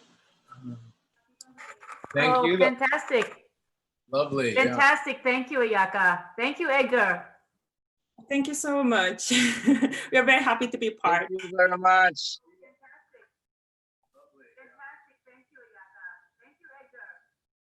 Okay, so I've got a couple of videos. I'm back, and I think I've got the hang of this whole Zoom host thing. I'll do my best not to let other videos pop in and take over unintentionally. So again, I'll just introduce myself. I was caught a little off guard earlier, but I'm Brian, and I'm the founder of Bambike, which is a company here in the Philippines. And I'll just play a short video which will introduce who we are and what we do. So just let me get this screen pulled up.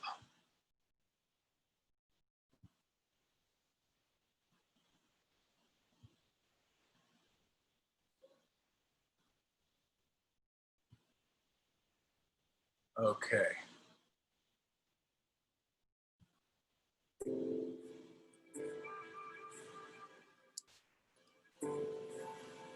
I decided to create Bambike based off of my work with a community development organization called Gawad Kalinga. This was back in 2007.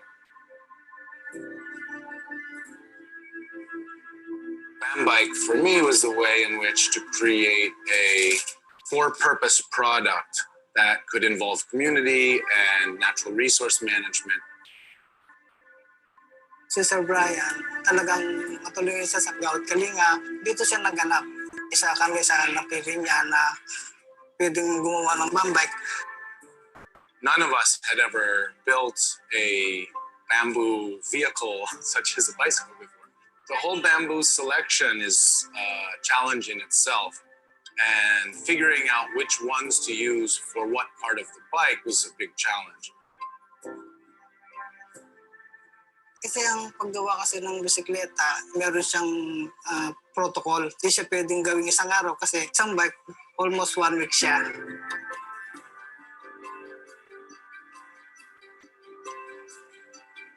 So first, I'd like to make it clear that we don't operate as a charity.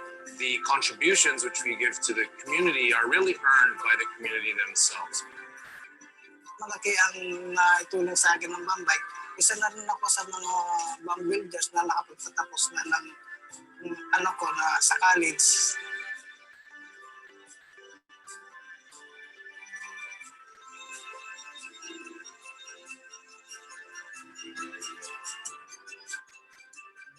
So the evolution to do the tour happened because profitability in the beginning was a bit challenging. That was a turning point for us, wherein we had people now coming to us, paying us for test rides on our bikes.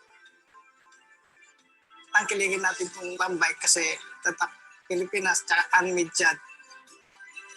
By the way, ako nga pala si Ferdinand Fernandez, isa ako sa mga bomb builders. By the way, my name is Brian Benitez McClelland, and I'm the founder of Bambike.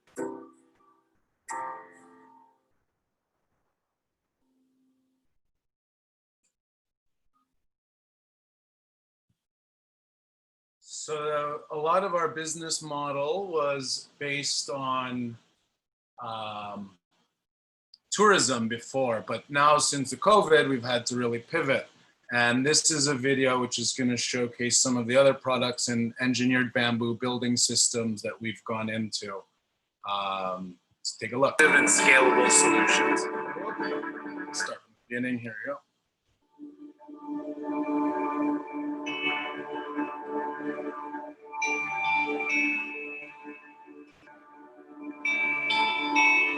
Hi, I'm Brian Benitez McClelland, the founder of Bambike.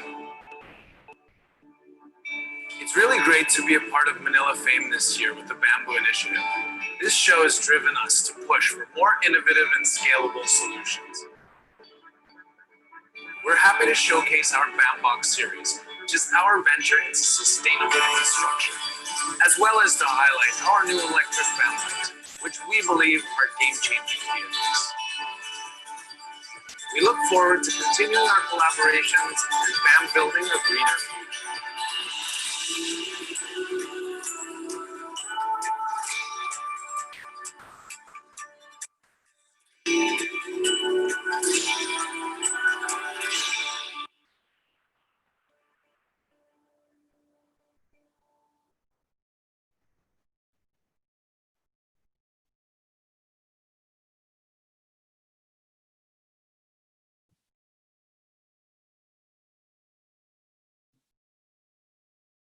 Okay, hold on. Where are we? Coming back.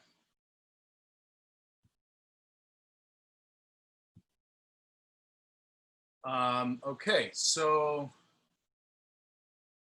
enough about me. I'm going to transition. Prior to this whole event, we've been speaking with a number of the other people in the Philippines that are involved in bamboo. And one group is called Base Bahay. Let me make sure that, let me get this here. Okay. Base Bahay is a group that's been working with the Hilti Foundation to create scalable bamboo housing for the poor here with a very interesting building system. So let them tell you about it. It's hard to imagine life without a home. Oh, okay. Just a sec as we load.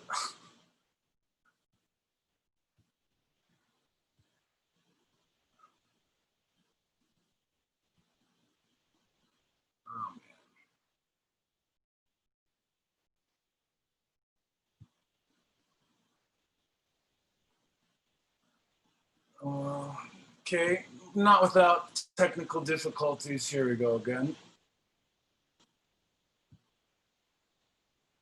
I've got a backup.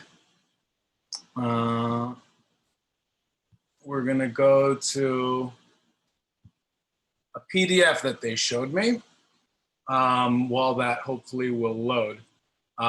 So Base has been developing this cement bamboo panel system for construction, and their goal is to build 10,000 bamboo homes for the poor using this system. Unfortunately, it seems like my internet is just dragging its feet terribly, so we're gonna do the best that we can here.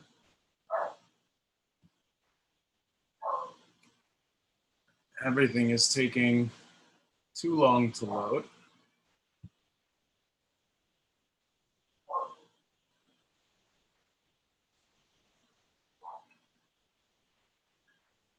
Okay, I think we're gonna get it.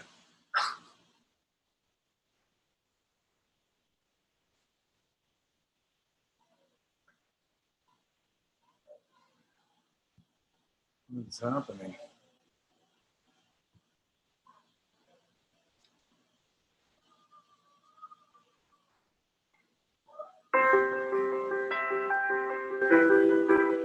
It's hard to imagine life without a home.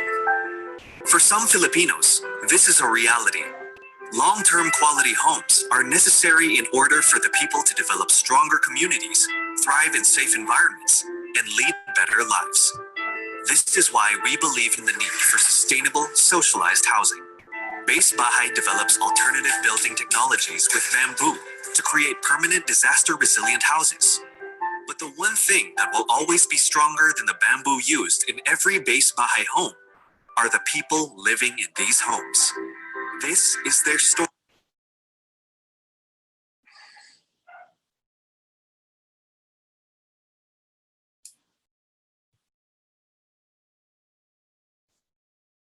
Yeah, on occasion we get fluctuations in the speed of our internet, so bear with us.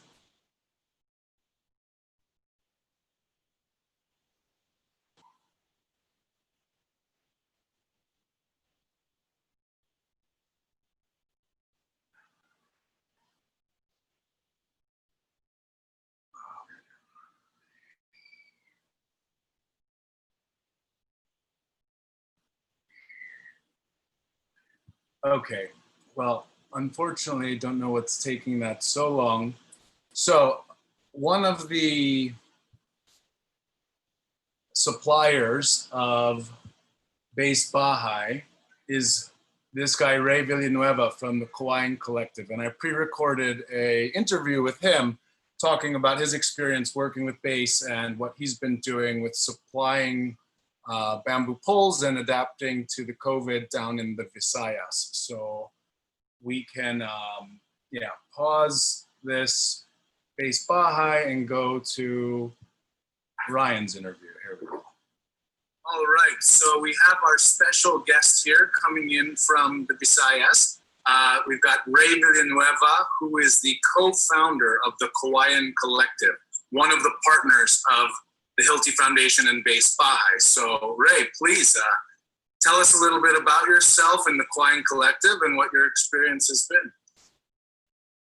Yeah, we're very fortunate to be partners with Base Baha'i and Hilti Foundation on their initiative to build socialized housing. And we were founded in 2018 with Base Baha'i as our partner to start one of their 5 treatment facilities across the Philippines. And the main reason we wanted to is because we believe in bamboo as a material for the future. And we share the same vision as Base Baha'i, better homes for all Filipinos.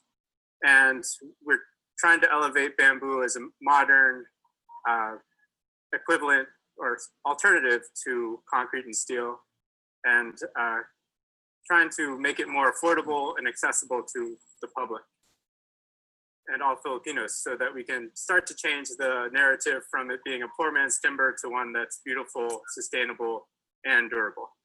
Very cool. So in the documentary that we had just watched, one of the concerns was about having bamboo as a standardized building material and passing building codes. So I know that a lot of the work that you guys have done has been to create, a kind of standardized thing. And also in the Philippines, now the Bureau of Standards is looking into grading the bamboo. Can you comment on that? Sure, yeah. This year is great for bamboo in the Philippines. We just adopted a couple of international standards. One of them is ISO 19624, which is directly involved with bamboo grading of culms, pole poles. So we're really excited this year to be partnering with Base Baha'i and also Coventry University in a study for implementing that standard into our process. And that's a long way to go until we get bamboo into our building code, like it is in a lot of South American countries. And we're using that as a model. Engineer Luis Lopez and Dr. David Trujillo are really pushing for that. And so we're glad to be part of that. Oh, that's great news. Even if it's going to take a while, making baby steps is a good thing. Yes, one step at a time. Yeah. So one more question just about, what your experience has been in pole treatment during the COVID. How have things been affected for you? So construction basically stopped during the pandemic. And so we did end up losing some poles, but we were able to turn those poles into another opportunity by supporting our community. We were able to build over about 100 beds for COVID quarantine facilities. So trying to, like everyone else in the world, pivot to help our communities and just make bamboo relevant. And I think it's important to always look at that as in that light. And I with that, with the beds. That's really a great initiative that you did, and I'm glad it was successful. So moving forward now, what are you looking forward to for the rest of the year and 2021? Right. So part of the whole pivoting thing is that we're also developing some engineered bamboo. I know a lot like Bambike is also doing that as well, which I think the more the better, and we can learn from each other and just growing our network. Absolutely. Great. Well, I'm looking forward to so that we can all. And I think, you know, the energy around bamboo in the Philippines is growing, and I've been following and really admiring the work that you guys have been doing.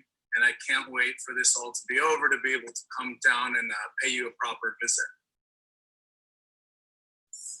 Come on down anytime. All right. Any final words for our viewers and our global World Bamboo audience?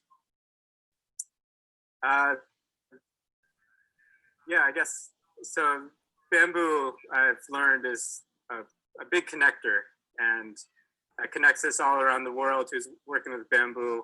And it's great to be part of this tribe. And everyone, keep on going for the bamboo revolution. All right, great. Well, with that said, thank you for your time. Look forward to keeping in touch and growing the movement together. And bamboo high. Bamboo high. Okay, so that was Ray Villanueva. See if we can finish this Base Baha'i video. A story of how growth builds sustainable transformation. Grow, build, transform.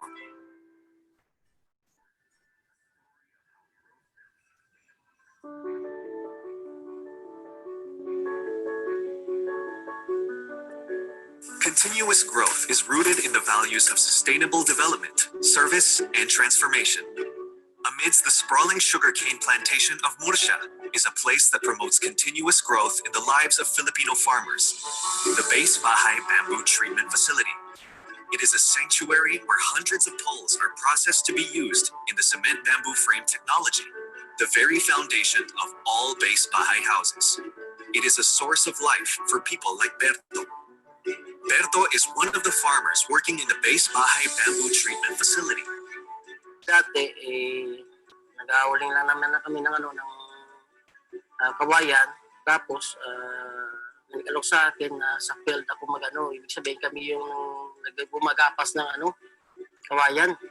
With Base, he is able to invest in a livelihood that is both sustainable and relevant to society today. This has enabled him to provide for his family and lead a meaningful life. This group of farmers can now stand on their own, creating a sustainable green loop. From day one, Base Baha'i was right behind them, sharing their knowledge on responsible harvesting of bamboo to eco-friendly preparation of poles as construction materials with the cement bamboo frame technology, which can go a long way in building unique and resilient homes.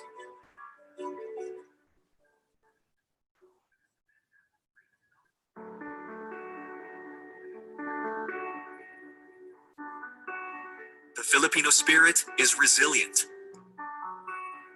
After any setback, Filipinos always find the strength to stand up and rebuild. As one of the Hayan survivors from Basay Samar, this is exactly what Michelle and many others like her are determined to do. Livelihood were destroyed during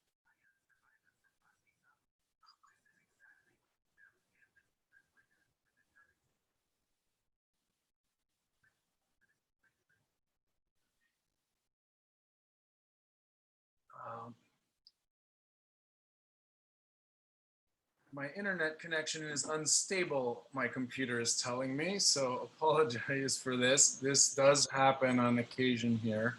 the onslaught of Super Typhoon Haiyan in 2013. However, this does not stop them from searching for new opportunities to become stronger every day. Opportunities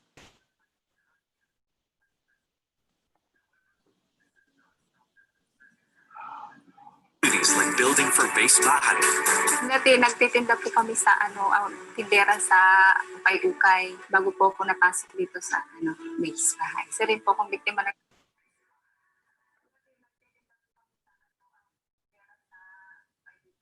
Yolanda. Tapos nung nag-start po dito, nagtanong ako kay engineer kung may trabaho para sa kung kaya ng babae. Masaya po. Kasi parang naging inspirasyon din ako sa iba na, ay pasok tayo kasi siya nga kaya niya eh. Tayo din. Michelle and her neighbors are the main beneficiaries of the Daughters of Charity, who has partnered with Base Baha'i to build unique bamboo houses. With a renewed sense of hope, They have volunteered to help create rows of houses, which soon will be their own. These houses use the cement bamboo frame technology to withstand earthquakes in compliance with the Philippine Building Code. With this, both Base Bahay and the Daughters of Charity go beyond simply creating shelter. They create homes.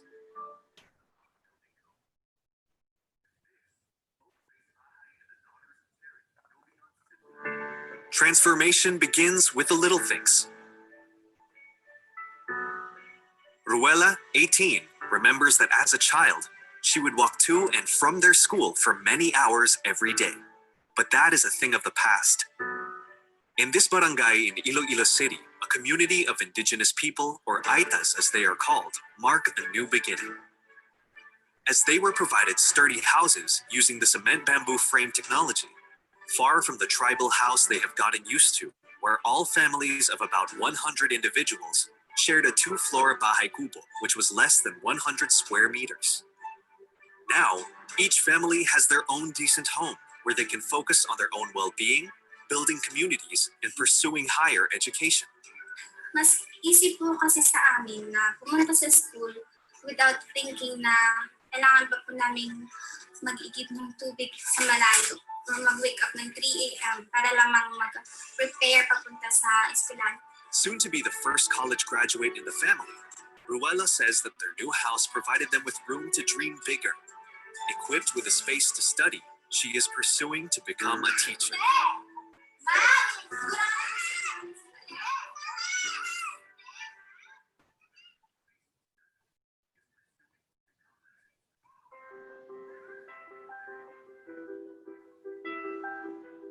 Every house that Base Bahay builds signifies the beginning of a new life for all the families living in it.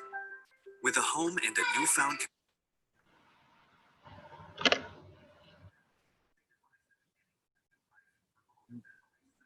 community, Filipinos like Berto, Michelle, and Ruela attain a strong sense of dignity which fuels them to focus on their education and future aspirations. The meaningful collaborations formed by Base Bahay and its partner organizations thrive as platforms of empowerment for marginalized communities.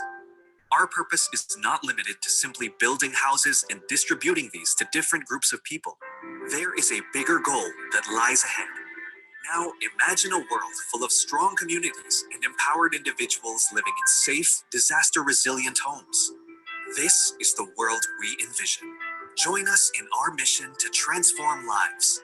Every partnership makes a difference.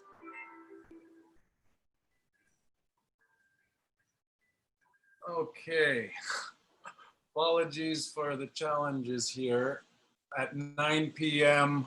on, a Friday night in the Philippines, everyone's watching YouTube and Netflix. So, it's a little tricky. But the work that Base Bahay has been doing has been really amazing. And I was supposed to be setting up a similar bamboo treatment facility with them in Iloilo. At this time, we would have been under construction, but because of COVID, we haven't been able to set that up. So as Ray Villanueva was saying, they're having their challenges as well. But it's an impressive plan that they've got, and they're still making headway. So we wish them all the best in their initiatives. I don't think I have their slides, but Excuse me, Brian. yeah. Let me stop this here. Hey, Brian. Yes. Can We you still hear me? have this echo and this feedback. Okay, I apologize for that. I'm just using my computer. Is the feedback coming through on the videos as well?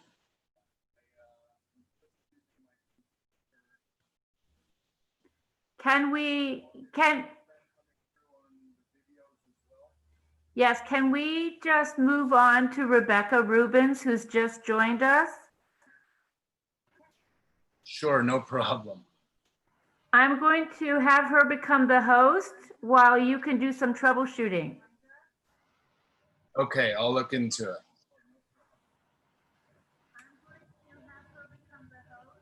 Hi, Suzanne and everyone. Can you hear me? Yes, Brian, I'm going to mute you and we're going to move to Rebecca Rubens. Yes, yes, Rebecca, we can hear you. Okay, perfect. I'm just gonna set my screen.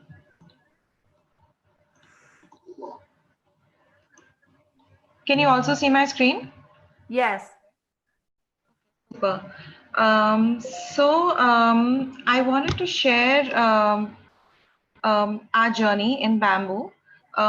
Every time we speak at different conferences, people ask us about design, but it's interesting that there's a lot of design work happening around the world now in bamboo. So I'd like to focus on actually making our journey with making things commercially viable, on how we work towards selling and telling the story of sustainability in the bamboo sector. I began working with bamboo actually because of Ranjan in 2001 in Tripura. And I first, as a designer, did a number of approaches to bamboo using traditional craft. Following that, I worked with INBA for 7 years. I did my PhD in bamboo, which was basically about my obsession to check whether the idea of sustainability in bamboo was actually sustainable in itself. I worked through my sustainable design consultancy now. I worked with different enterprises at different levels and across the world. And everywhere I see a problem, because even though bamboo has been growing in importance as a material for the future since I think the mid 90s. So what you see here is a chair which was part of a project by Pablo van der Lucht, who is also a World Bamboo Ambassador. And you see here the earliest bamboo use in electronic items. This was an Asus computer, and when this came out, we were all amazed at how they standardized bamboo to work with electronics. Bamboo has since been proliferating in application actually with mainstream. So you have all kinds of industrial ideas being applied to it. So you have ideas of colorways, you have ideas of modularity, stackability, standardization. However, when you actually look at the traditional value chain versus this kind of a technology intensive industrial value chain, you see that it's not, this approach is actually not pro-poor. The technology intensive approach is more difficult to be pro-poor. So if you look at the traditional value chain, the growing is done by the community, or it's really available in the forest. It's harvested by you know, the craftsperson. He carries it on his head. He produces something out of it based on ideas in his head, and then he sells it to his neighbors. So every bit of value in this entire production to consumption system is with the craftsperson or the poor producer.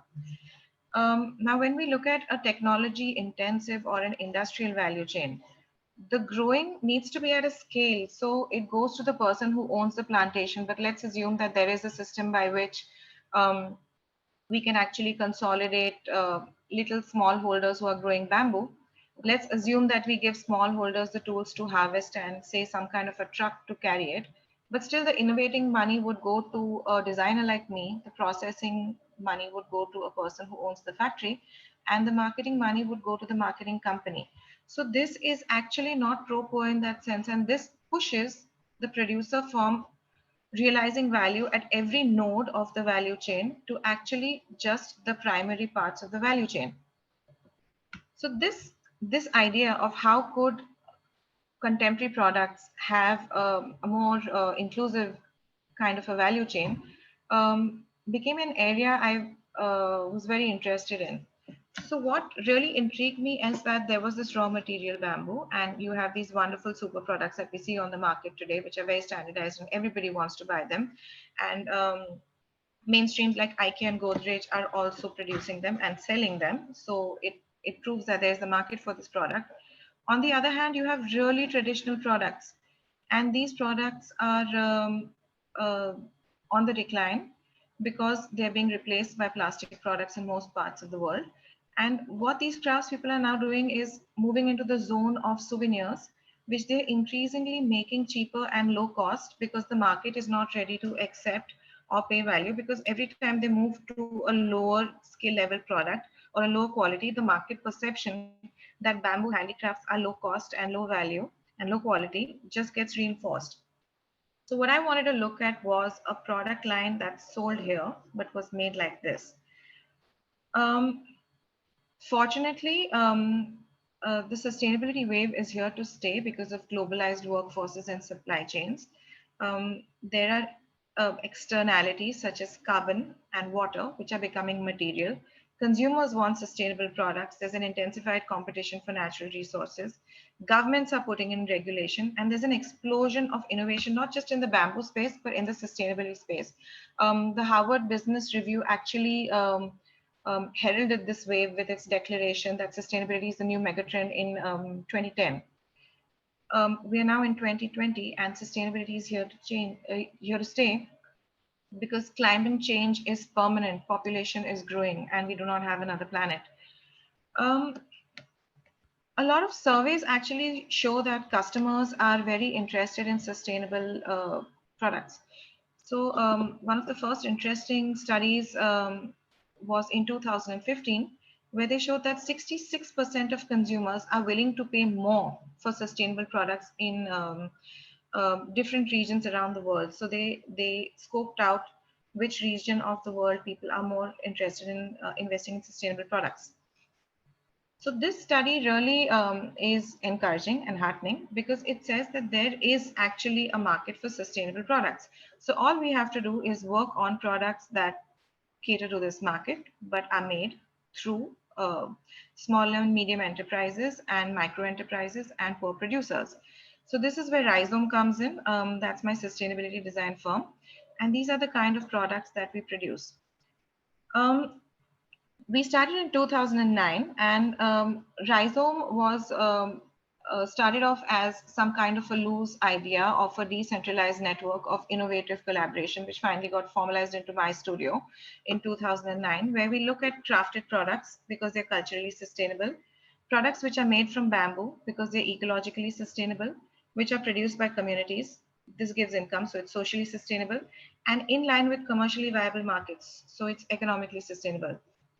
So this is one of the hangers which is one of the products. So we don't really get into the zone of ethnic products or traditional products, or interfering or tweaking the material culture of the craft group. We use their skills, their knowledge, and their technique to create new products where they can be included in value chains, so that we don't indulge in cultural appropriation, and the communities are free to use their cultural capital to keep the traditions or not keep the traditions, but that would be their decision, not ours. What's really super is that mainstreams have obviously seen the value of it. So H&M now, which is one of the most widely populated high street shops, has this range called H&M Conscious Exclusive, where they sell a premium line where they have recycled textiles, they have plastic textiles, they have natural fibers. So the sustainability trend is very saleable. IKEA now has a sustainability report every year, and they have an aim to go people and planet positive by 2030. They have a plan in place. All the departments of IKEA are working towards this single strategy. So sustainability is obviously not a unicorn proposition anymore. It is a real market out there, which real globals and real conglomerates are looking at targeting. The challenge here is how to make this entire process of whatever value is accrued pro-poor and really inclusive in terms of sustainable development, and not just as a commercially viable proposition. So for us, the starting spot was craft. Craft was our sweet spot. So what is craft? I mean, if you break craft down to some really simplistic and basic elements, you have the craftsperson, you have a skill, you have some aspect of tradition, or traditional knowledge or indigenous knowledge, and you have the resource, you have the bamboo. So craft is fantastic because it uses labor, and so it leverages a productive labor force, and it also leverages a renewable material, because most craft communities work with renewable material, because renewable material are easily accessible from the surface of the earth. So what we have been working on is on a strategy to leverage craft holistically as a vehicle for holistic sustainability, not just to leverage a commercially viable market, though that's very much on our agenda. We've seen that what conglomerates around the world are doing are they are using craftspeople. So they're using the labor force, they're using the skill, they're using the resource, but they're not drawing on indigenous knowledge. Coming up with products like this, which could have been produced in India or the Philippines or China or Bali or anywhere on the planet, and could be sold to a placeless audience. And this in a world which is craving nostalgia, which is craving placefulness, which is craving the old, which is craving something that's not cookie cutter, and market statistics show this. However, even if we look at this just from a production perspective, just from a commercially viable perspective, when countries develop, the first thing they sell in the development process is raw materials. So they sell their bamboo out, like Africa was perhaps doing. Then they say, you know, instead of just sending a raw material out, why don't we start manufacturing? So then there are companies who go in and set up the production bases out there, like what happened in Vietnam. And then people earn money and the standard of living increases, and it's no longer a cheaper production base, and there's a cheaper option available. And then the production moves to the cheapest. And finally, the only value adding factor that nobody seems to be looking at in the developing world is actually innovation. Because when you become a production hub, how long can you sustain that before somebody with a more efficient and a cheaper production capacity comes along? So you have to piggyback onto innovation. So we started looking at a possible strategy for developing countries that would lead to sustainable development, which would use existing renewable materials. It would use the productive force. It would look at the huge, huge markets available in the developing world, which everybody is trying to penetrate. All that was missing was innovation and the ability to tap new emerging markets. In our case, we decided to focus on the sustainability market. Our strategy was to use what we did best, that was tradition, skills, indigenous knowledge, to do something better and more relevant to the contemporary world through innovation. So this is an example of what we did in Tripura a couple of years ago. We went to this craft group who knew how to only make a traditional fish trap. We had 10 days to innovate and come up with a new collection of spa products for them. So all we did was cut the sections of this basket. And since we had the spa theme, which was given to us by the client, we realized that the only glass or the only ceramic where we can get in, because it was quite a landlocked kind of a region with not very good transportation, was the teacup. So we developed the entire collection by looking at cross sections of this same fish trap and introducing the teacup as a holder for candles, for face packs, and for all kinds of liquids and semi-liquids. So innovation can actually help you to make a paradigm shift. So when you look at traditional bamboo working communities in the developing world, they're generally making baskets and agricultural implements. There are a lot of NGOs working with them who are making some kind of furniture. So they're actually leveraging these producers. It's often women-centric because of the development agenda. And they're coming up with products like this, which they can't sell because the local markets don't accept this because this is too expensive. And the cities don't accept it because it's too cheap. It looks too cheap. So innovation can help you develop a product like what we developed here. So what we did is we took the solid bamboo, we turned it on the lathe. So we were the first actually to turn solid bamboo on the lathe way back in, I think, 2007. We stained it using eco-friendly dyes. We cleaned up the structure. So we have actually reduced material, thereby reducing cost, thereby reducing our distribution footprint, reducing weight. Also, we got rid of the extra material from the seat, and we worked with loom-based weaving structures, and we used recycled textile here so that these textile ropes could also again reduce weight, add comfort, and tap into the CSR agenda of a denim mill, which was actually wanting to do something with sustainability but didn't know what to do. So my point here is that unless you look at this as a holistic design exercise, you would be stuck here, or you would be stuck in an industrial grade. And it's very easy to say it's not possible to do all this, but in our case, it was possible. Innovation can actually help you make a paradigm shift in the way your consumer sees stuff. So these are traditional textiles which are hanging in the traditional market in Myanmar, where I was for the last World Bamboo Day. And these are some products which are developed using the same textiles, but they have a different upmarket look and thereby a value which can be realized by the producers. So innovation can make you help you make a paradigm shift in the market, in the way the market views your product and in the value design brings to the table. It can help you dovetail innovation with the creative and cultural economy when you use tradition. So we actually feel, and I strongly advocate for people in the developing world not staying in manufacturing, but investing in design.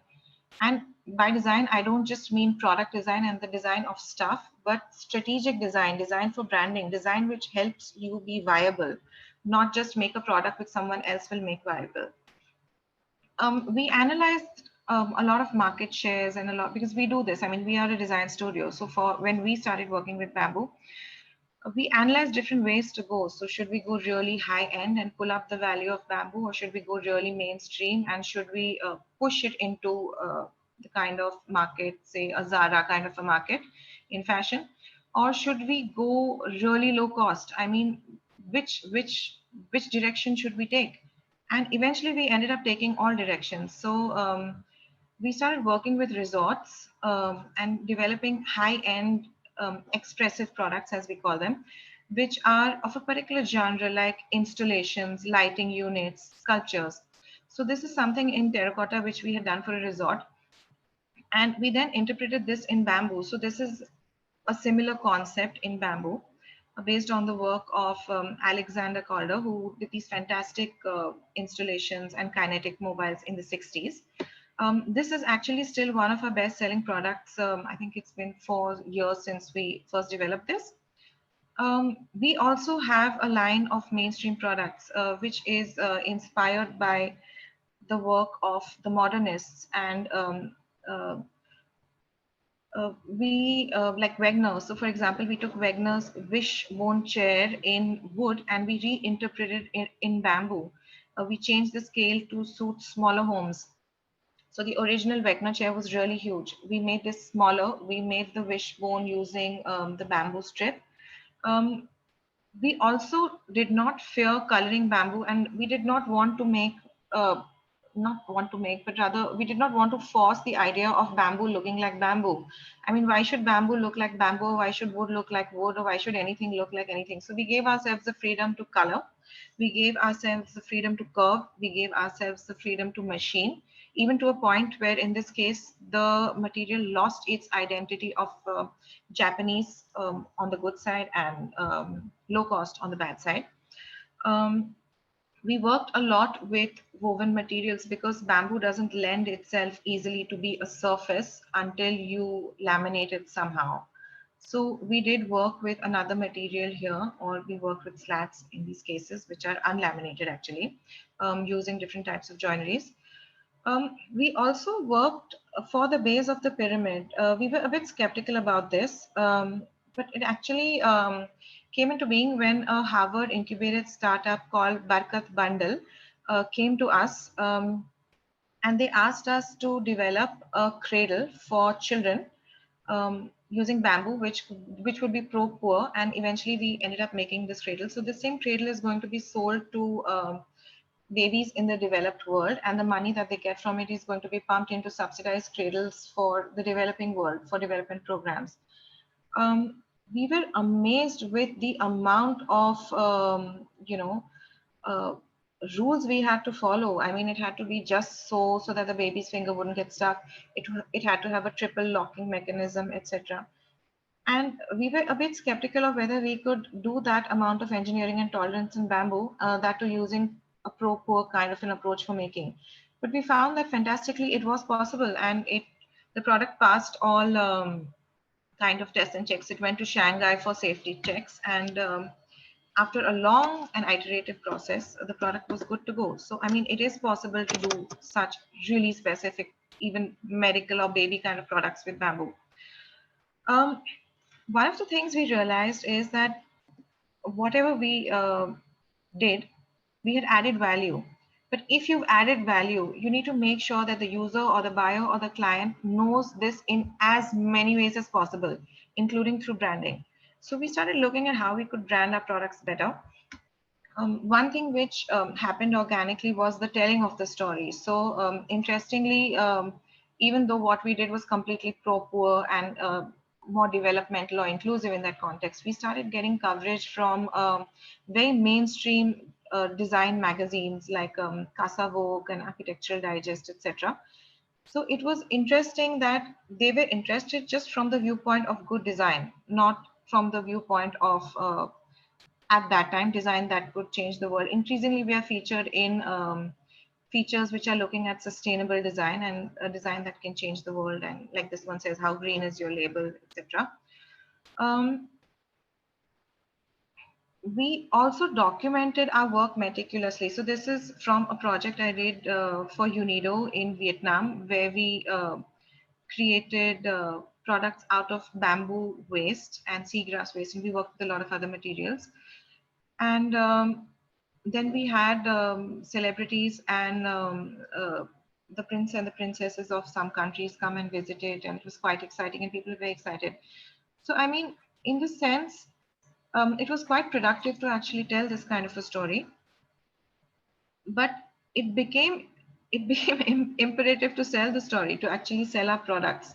And often selling the story to begin with looked like this, with me sitting with my products at exhibitions and fairs and design shows, with people coming in and looking at our products.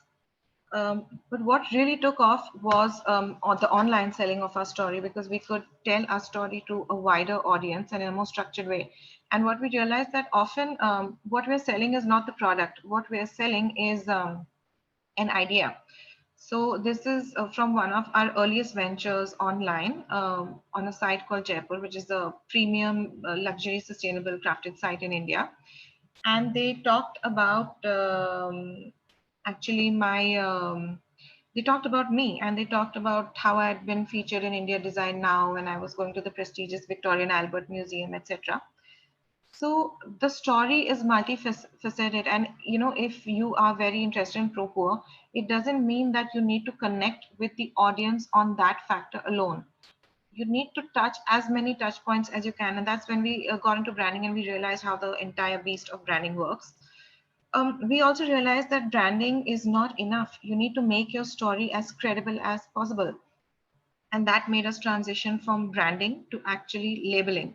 So this was another project which we did for the government of Vietnam and UNIDO, which was about assessing and branding sustainability with bamboo products. So we came up with a labeling system, we came up with a software, we came up with a website. Basically, it's assessing it on the 4 facets of sustainability. So this is cultural sustainability, social sustainability, ecological sustainability, and economic sustainability. So this is an unsustainable product here. This is a 100% sustainable product, which is unlikely. But your product would likely be, depending on its assessment and the nature of it, maybe more culturally sustainable, maybe less economically sustainable. So we wanted to show the contrast in the tenets of sustainability. So somebody who wanted to say impact women and inclusiveness would go for a product that's higher on social sustainability. Someone who wanted to care about craft could look at the sustainable cultural sustainability. This is actually adopted by UNIDO. It's now no longer my branding system. It's now UNIDO's branding system. And we looked at its application in communicating to clients. We did a study on this in the lifestyle fair in Vietnam. It had a super response. So I think that this kind of certification in bamboo is something that is very much lacking, and it's something that we really all need to do. Also, we realized that online, we look at packaging from bamboo, but we don't look at the unboxing experience, which is very important for all of the products. So if you're on Instagram or you're on looking at an Instagram story, you see these bloggers who share these unboxing experience. And that is because we live in a time when we are no longer selling only the product. We're selling the product and the experience that it affords. We are selling the product and what it stands for. So how you package and how you bolster your idea of sustainability, whether it's with bamboo, whether it's with wood or some other wheat compound packaging or whatever, you really need to look like, you can't sell bamboo chairs or bamboo furniture in plastic wrapping. It doesn't go with your cohesive story. So, I mean, you need to figure out how to work out your packaging and unboxing experience. You need to also look at different certifications which might be applicable in other sectors and are not very much used in the bamboo sector. So if we look at the wood sector, we have FSC, and everybody has been chasing FSC's like approximately similar kind of certification for bamboo, which is certified to be from a sustainable source. But there are also super other certifications that you could look at, like the GI, the geographical indication in India, which talks about where the product is from by its place of origin, by its reputation and unique characteristics. So shop around for your certification. There is no, we tried looking for a Meta certification, but there is no Meta certification in the world.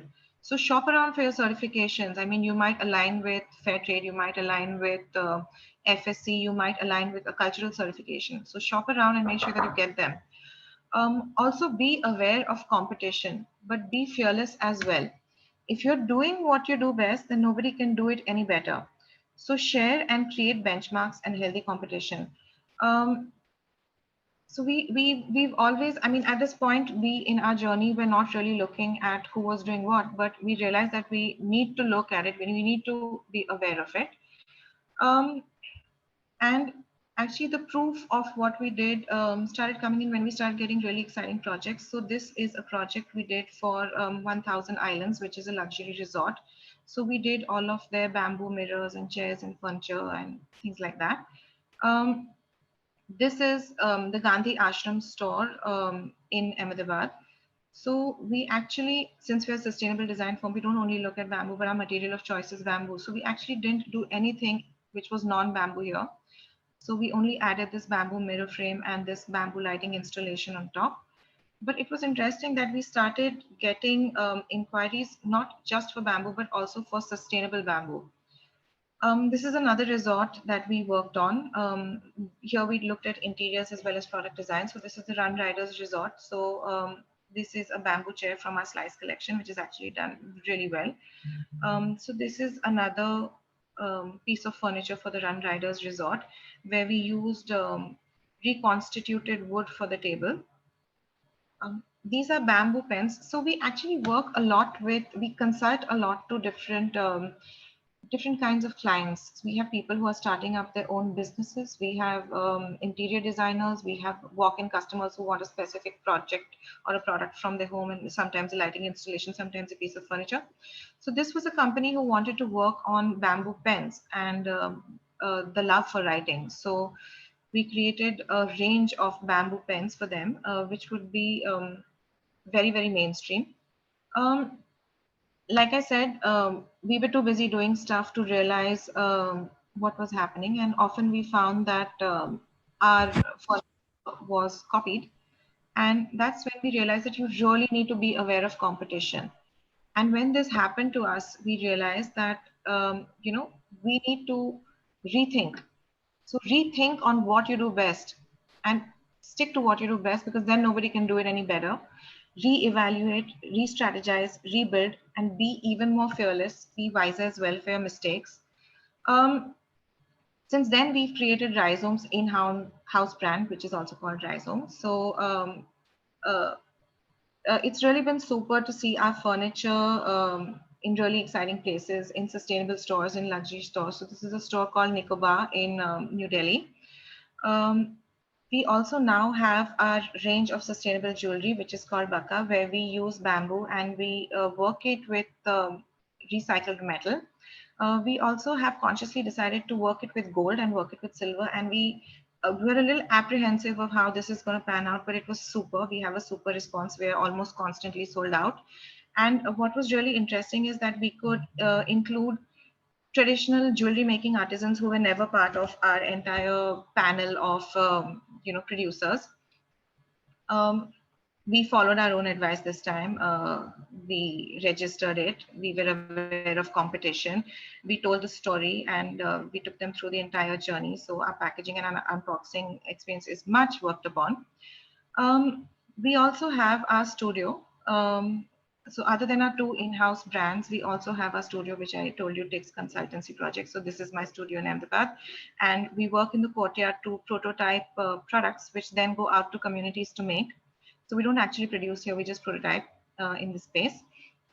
Even when we work for our clients, we don't send them drawings, we send them a product. So we're doing a project for someone in Assam who just asked us to create a brand for them. And I think it's super that you can identify a signature for different clients. And I think that rather than just making our own brand, it's been super exciting to work with other people who make brands. Because I think that if there is enough good work out there, then I think the sector is going to grow as a whole. So instead of being a studio who's like, oh no, we're just going to stick with our own product and we're not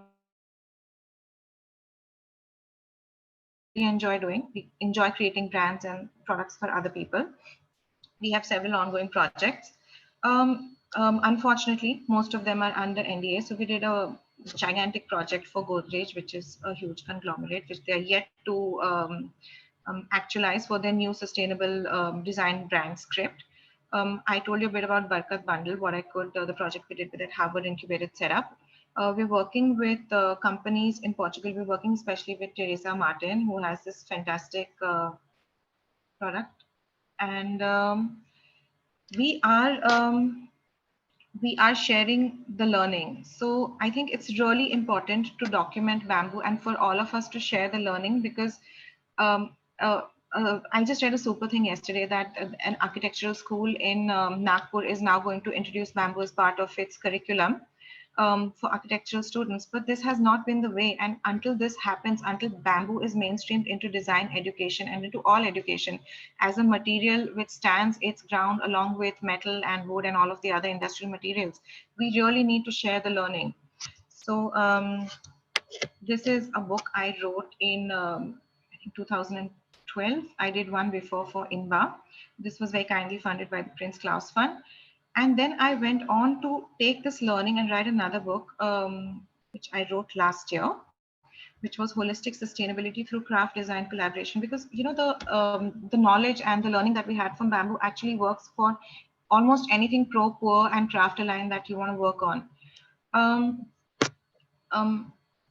As a studio, we actively go wherever we can to help mainstream bamboo in education. So this is me in Vietnam teaching some kind of sustainable methodology to students and also young designers. This is my studio in Ahmedabad. So we often have a lot of discussions, and a lot of the stuff that we come out with is not through me and not through anyone. It's actually through everyone, because the most exciting stuff comes when we fight a lot. And we always say at the studio that we are like the loudest people, but at least we know there's passion in the studio. So that's super. And we also have a lot of women in the studio. So the 2 or 3 men that are there would argue that it is also gender specific.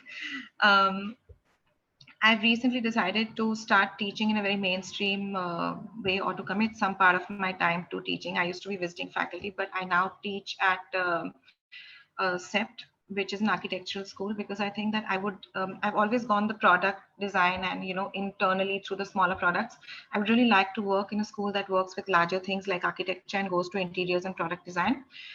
So I'm now an adjunct faculty there, which is super. I think that most of my exciting thoughts come from my super students, and I think young people are the way to go and to stay alive. A lot of the other exciting learning that we have is actually through our craftspeople. So in our studio, like I said, I'm sure this is an engineered photo where the 3.5 men that we have been forcibly shoved into the picture, but everybody has an opinion. So our peon often tells us that our designs look horrible or unattractive, and we take his feedback on board.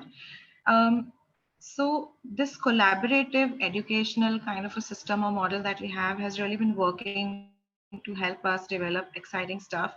And we think that like when we say that we are from Rhizome, we think that every intern or every designer or every craftsperson who passes through our studio is a Rhizome. He's going to take that learning and that methodology somewhere else. So it's super. So we don't just want to teach formally. I think the best form of teaching is any form of teaching. Like Ranjan said, never miss an opportunity to educate or be educated. And that's really what we're looking at. A lot of people ask us that don't you worry about people copying our designs, because still we don't really invest much in registering our design, because I think at some level I do believe that designs should be open source, but it's just economically so difficult to do that. So a friend of mine, Archana, said, you know, when I was complaining to her one day that, you know, Rebecca, stop worrying about people copying a design. Worry when people stop copying your designs, because it means that your designs aren't any good. So I thought that was fantastic, and that was really positive. So what's really interesting is that when I talk about design, I'm not just talking about pretty products, but also the design of our strategy and planning. So when we send out these Rhizomes into the world and they copy our design or tweak our design or appropriate our design or whatever, I think that at some level, I'm actually quite happy about it. And I think that it's the way design should be. It's the way design should proliferate, just like Rhizomes. All that done and said, we do try to maintain ethics and professionalism, and we do try to teach our interns and students the same.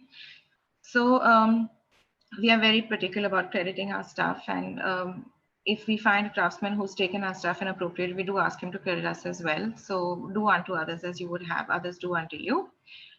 So yeah, that's where I'd like to close, and good luck and thank you all. I saw somebody want to ask a question perhaps. Suzanne, are we, do we have time?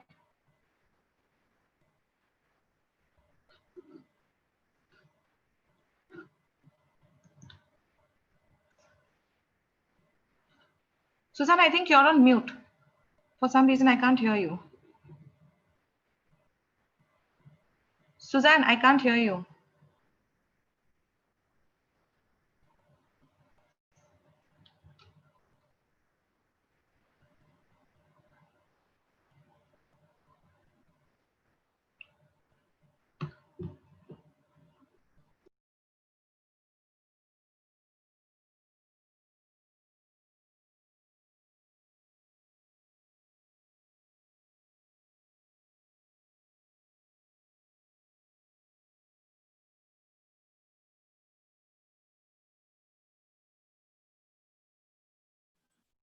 Well, while she's figuring that out, I'd just like to say that was an incredible and inspiring presentation.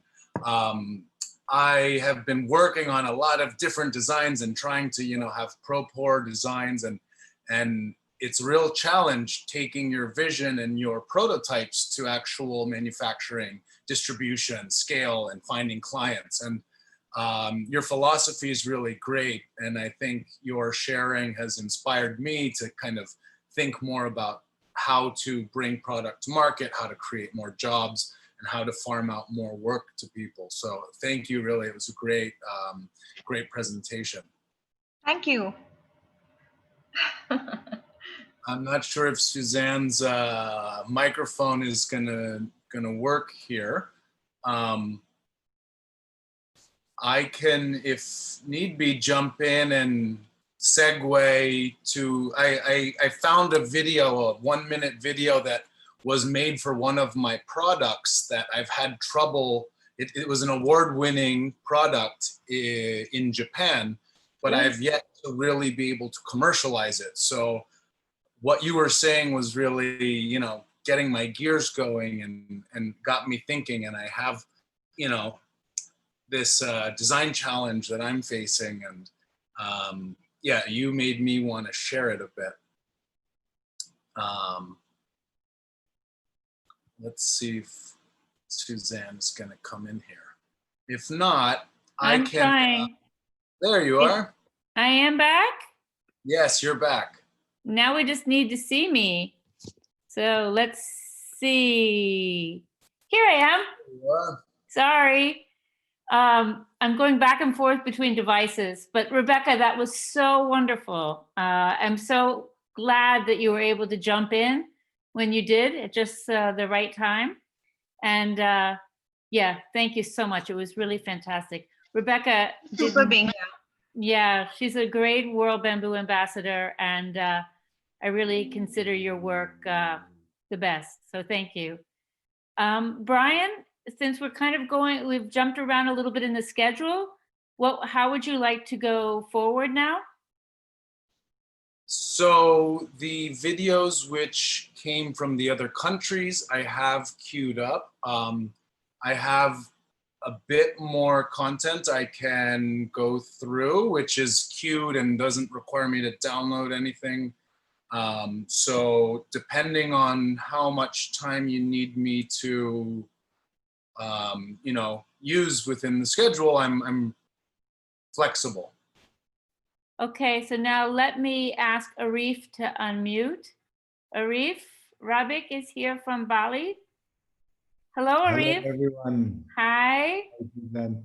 Are you, I know it's getting late for you and you've had a long day. Are you prepared to wait a few minutes, or you want to Not a watch problem. a couple videos that Brian has lined up?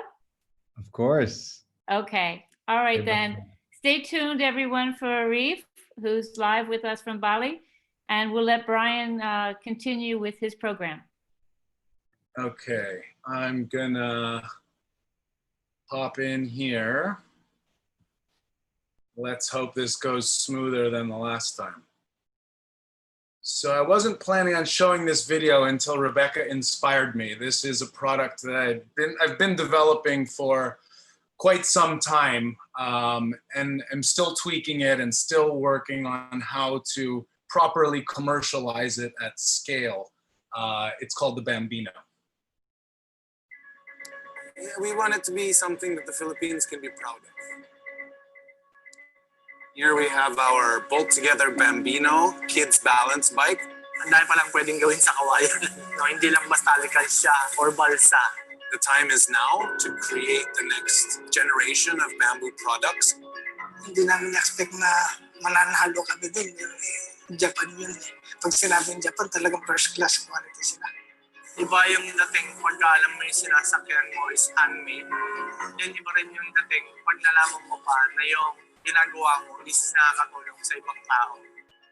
Nakayipon na sila, nakapagtapos ng mga anak nila sa pag-aaral. Napakalaking pagbabago yung Daughter ko, teacher na siya ngayon. Dahil sa bangkay. Kaya ganun ako kasi sa bangkay. Wala po yung buhay ko ngayon kung wala yung bangkay. you can see that they dream bigger than they used to. And for us, that is everything.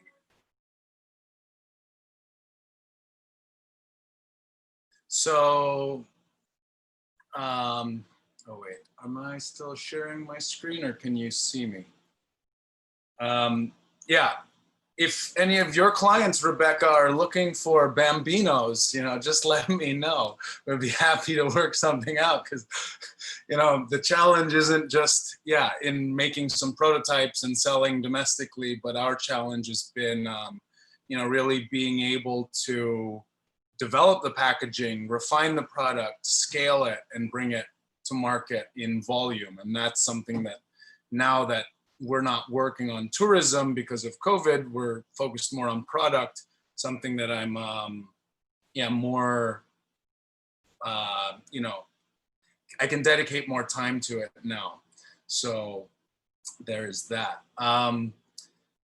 I have a couple of videos from other people and other countries that I will go through. They're all short videos. And yeah, I will let those go. Here we are.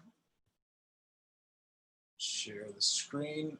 This is a video from the largest bamboo processing center in the country, who also has done pretty significant bamboo plantations. The Philippines has a long way to go compared to what Arif is doing and what I'm sure he'll be able to tell you about. But little by little, we're making progress. And this is one company that I'm working with and really pushing to support to try and grow. And yeah, here it is.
All right. And before I go to the other countries, we've got some videos from Bhutan and Vietnam. I feel like because of the slow internet before and the botched video with the YouTube, I didn't do Base Baha'i justice. So I have a couple of their slides so that you can actually see the work that they've been doing. And yeah, I'm just gonna run through them. I don't represent them. I am hoping to supply them with bamboo poles in the future, but they shared this with me, and I will just do a quick run through with you guys so you can see it. The need for socialized housing in the Philippines is pretty huge. We've got a really fast growing population, and we are one of the countries that is hardest hit by natural disasters every year. So the demand for housing and sturdy and safe housing is incredibly high. And BASE's approach is to use, comfortable, affordable, eco-friendly houses. And they've developed this technology to be able to address that. So they're influenced by architect Luis Felipe, and he's from Colombia. So he's bringing their expertise and experience here, and they're very much research-based. So they've been, piloting housing in the Philippines for almost a decade, and they've been really, with Swiss precision, moving towards having a certified system. So they're very thorough in their testing. They've set up a bamboo lab here in the Philippines. And they've got, obviously everybody knows the incredible strength of the bamboo, and they've developed this system based on what was being done in Latin America. And the reason being here, you can see that the technology that they've developed are the test houses on the right, where the traditional bamboo nipa huts are thrashed by the storms. And they've been able to create this cement bamboo frame technology. So here it is exploded. And the great thing is it's been certified and accredited by our national housing authorities. So it now has the capacity to fit into the housing programs and grow. The environmental and strength benefits of bamboo don't need to be enumerated by me. They're obvious to most people here. And the housing models that they've built are interesting because I've been in the Philippines for almost 14 years now and worked with low income housing projects.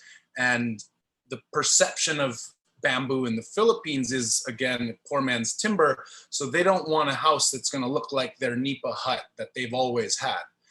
Their vision of success and making it is to be in a concrete house. So this, in a way, offers the best of both worlds, wherein it's a bamboo structure, but it's got a cement wall so that you've got this kind of dual performance here. The bamboo supply we heard earlier from Ray down in Dumaguete. He's the one working with them there. Their demand for treated bamboo poles is huge. In the Philippines, we don't have a big supply chain of treated poles. So working to increase that will definitely help grow the bamboo market and the innovation and construction that can happen in the country. Again, their goal is to build 10,000 homes for the poor. That's what their target is, and they're gonna continue until they accomplish it. So part of that is really focusing on the technology. So their Bamboo Innovation Center is really where they thrive, and they've become a technical partner and research facility to make sure that the standards that are required and the research that needs to go into the pole studies and all of the things needed for the building codes will be done scientifically. They've got projects all over the key typhoon areas, the places that are hit consistently by storms every year. To date, they've built 800 houses. Their goal again is 10,000. We've got a long way to go, and hopefully by 2021, my company will make good on the agreements that we've had to supply them with poles to work with bamboo farmers in areas that have been underutilized, untapped. Arif and I have been talking about a project wherein we're going to study this area which has 4,000 hectares of bamboo with this very purpose, to supply this group with more bamboo poles to build more houses. So if you're interested, this is their contact information.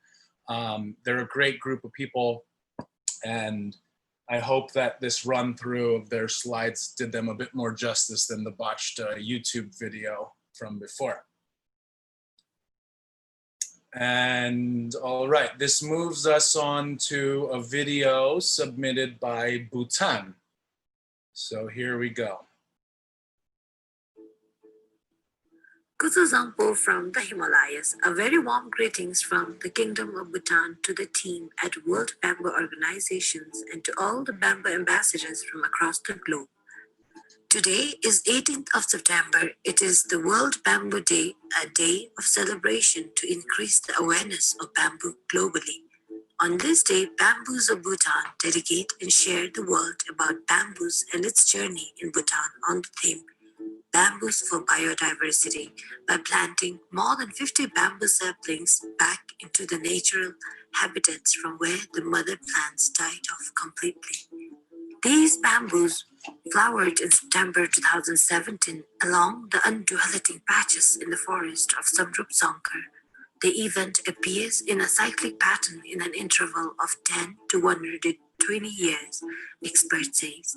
Given the fact that most bamboo species flowers only once in their life and die after then to set seed, Bamboos of Bhutan collected the seeds and raised it in an ex-situ habitats at Samrup Songkhar, which is almost 2.5 hours on wheels. It was done knowing that the natural regeneration in the wild is not guaranteed due to several factors, and one could be the rodents outbreak during the flowering. The 1-year-old seedlings are then transported back to its natural habitats and planted all across the areas, replacing the dead mother plants to ensure its continual growth in the wild. Bamboos of Bhutan is selflessly working towards the bamboo conservation and taxonomy works across the country, largely to document and give an overview of country's bamboo status. Currently, Bhutan records 31 bamboo species belonging to 14 generations, of which 20 species are found in Samrup Songkhar, the eastern hub of the country. Bamboos in Bhutan are mostly used in construction, handicrafts, and as implements. Moreover, bamboo is a very good option and a best substitute for timber. Therefore, this video is being shared to encourage people across the globe that bamboo plantation is a very good and green business besides improving an environment. This is our contribution for the greener earth. Lastly, the team at the Bhutan wishes everyone a happy World Bamboo Day. 进来之后是像这个画面这样子。它现在已经结束了吗？在这里啊，你看他们都在分享是吗？对啊，就是。So thank you from Bhutan. We've got another video here from Bamboo Nusa Verde. Verde is a bamboo biotechnology company located in Yogyakarta, Indonesia that produces bamboo gumlets through tissue culture technology. BNV is one of the leading producers in the world. Our goals and capabilities are to provide high-quality bamboo plantnets as one of the key factors of successful bamboo reforestation for environment enhancement and plantation to support bamboo and protect industries. The bamboo is propagated under sterile conditions and controlled ground environment that ensure high crop and rapid multiplication of the bamboo. Development during this process and makes severe root development resulting in vigorous growth in the field with uniform size and plantnets are acclimatized in specialist greenhouse with capacity more than 300,000 plants and planted in growing medium to support vigorous root growth and hardening of the plant. The plantnets are slowly accustomed to other environment to enhance survival and maintained under closed greenhouse before transported to cool bed in open nursery that supervise their growth until it's reached ready to plant size. The nurseries are equipped with ground cover against wind and for penetration of water, net to screen off direct sunlight, spraying and fertilizing installation. The seedlings are of a compact size for efficient packing, transport, and easier handling with high survival rate in the field. The bamboos are shipped locally and all over the world from Asia, Australia, Europe, and Africa region to support greening program and plantation for bamboo and products industries such as construction, panels, flooring, pulp, paper, fiber, textile, biomass for renewable energy, health and cosmetic industries. There will be no need for planting such new clump will emerge every rainy season, therefore no damage to the soil and the environment. Mother plants have been carefully selected from healthy and elite plants for nature, which make it more resilient even it's in poor soil condition. Mother plants are also went through the trial process before come into production. Bamboo Nusa Verde provides many varieties of bamboo to suit environment, from industrial to ornamental bamboo and from tropical to temperate bamboo. The bamboo industries will not develop until there is a sufficient supply of raw material. The raw material need to be in sufficient quantity for sustainable production throughout the years after planting. Bamboo Nusa Verde is located in Pakem Sleman, Yogyakarta. You are most welcome to connect BNV for more information and working together to make a better world.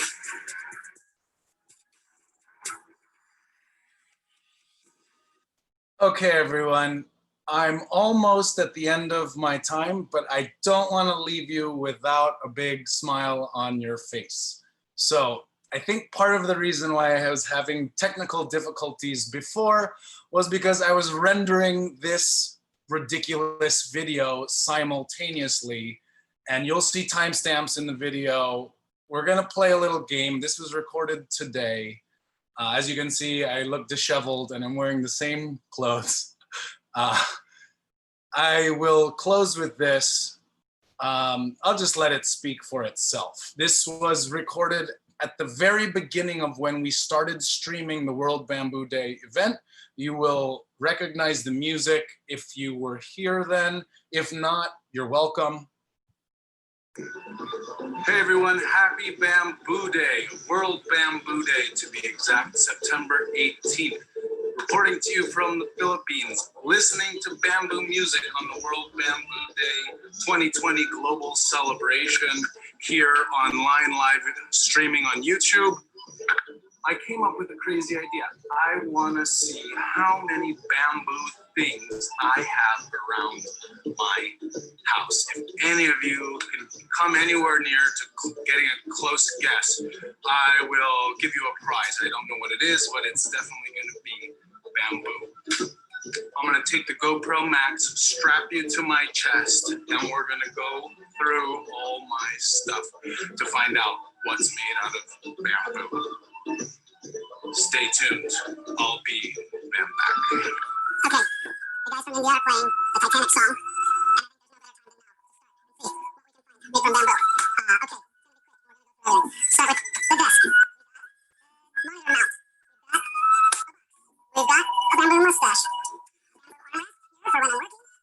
This used to be, or could have been a skimboard. Computer mounts. Support. Bamboo holder. Pen case cylinder. Bamboo windmill from Guimaras with bamboo ball pen. Beano leg with laser engraving. The cutest bamboo grasshopper. Flooring pieces. Bamboo pillow. Charging. Pin from India. Bamboo brochure holder. Mirror. Ruler. Bamboo fan. Ball pen with bamboo ball pen holder. These are bambeans mixed with cocoa lumber, pure bambeans, bamboo table, bamboo board,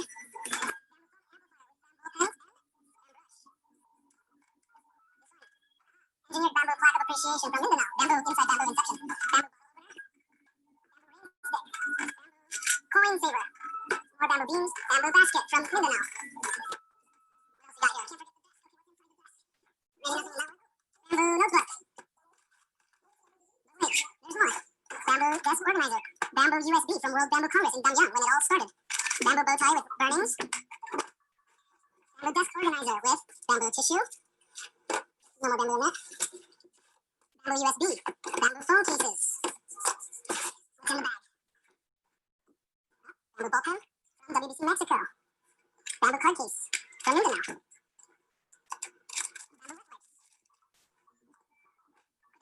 Bamboo wipes. Yes, I think so. Bamboo basso. Here's a coin purse. Very nicely woven bamboo teacup.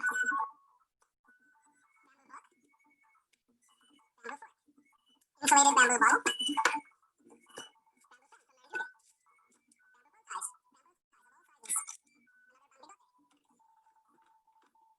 Bamboo workshop, Manipur, a nice brown bag.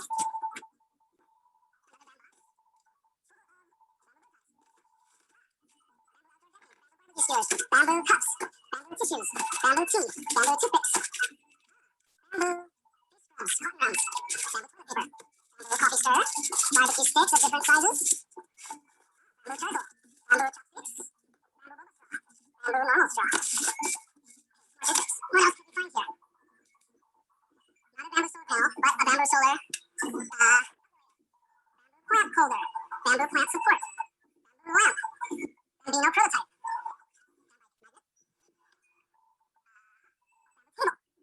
Chair, bamboo basket, bamboo plaything for kittens. Mini bamboo windmill magnet, also from Guimaras. Another bamboo magnet, or windmill from Guimaras. More bamboo poles for anything. Bamboo race car toy. Bamboo luck, which is bamboo flower. Bamboo coaster. Bamboo sparring knife. Bamboo flutes. Cutlery. Bamboo jaw harp. Bamboo straws. Bamboo butt gun. Bamboo play top. Bamboo comb. Bamboo clothespin, of course. Bamboo keychain letters. Why not? Bamboo keychains. Bamboo bottle holder with glass. Bamboo bag. Bamboo amplifier by Loud Bastard. Bamboo robot sculpture. Bamboo Halloween prop. Bamboo light frame, of course. Bamboo shotgun. Halloween prop. Bamboo beams for construction. Banig. Are we missing anything here? Ah, bamboo sunglasses. Okay, I think that's everything. Oh no, bamboo picnic basket, proper bamboo basket, bamboo sunglasses. Bamboos, but I'll tell you about that later. Okay, actual bamboo clothes ring, or whatever that's called. Bamboo towel, am I lying? No. 100% bamboo. Of course, bamboo window frame, bamboo shower curtain, bamboo accessories there, bamboo throne piece from Mindanao, toilet paper holder, shelving, outdoor grid decking, bamboo coaster for my avocado. Bamboo toothbrush holder, bamboo toothbrush, bamboo soap dish. Should probably wash my hands. Bamboo handle. Another bamboo shelf. Okay, let's go to the bedroom. Bamboo four-post bed, of course. Baton for defense, just in case. Bamboo coin bank. Bamboo paper towels. Bamboo mask fiber from Rafiki Mono, mask liner. Bamboo hat. Bamboo underwear, of course. What else? Bamboo sweat rag. You can probably use this. We call it bimpo here in the Philippines. Bamboo clothing, of course. Here's a good one. And then some other versions of it. By the way, I'm also wearing bamboo clothes. And then my bamboo socks and panda socks, of course. Bamboo chair. I'll give you a look under the bed and see. This is all laminated engineered bamboo, which we make here in the Philippines. Or bamboos and bamboards. Bamboo stool. Another piece of bamboo. This is Mr. Plant on a bamboo stool. Bamboo inspired lamp. The Origin of Species book by Charles Darwin. Sparring knife. Okay, I think that's it for upstairs. We make our way down. Bamboo fan. Bamboo sword. Bamboo table. Bamboo plank. Bamboo flip-flops. Another bamboo stool. I see more bamboo outside. We'll get to that later. Bamboo curtain rod. Handlebars. Bamboo pole. Random. Bamboo hat. Bambino prototype signed by Daniel McCaskill. Prototype. Bambino stand. Bamboo remote control holder. Bamboo bikes. Bamboo poles for bamboo bikes.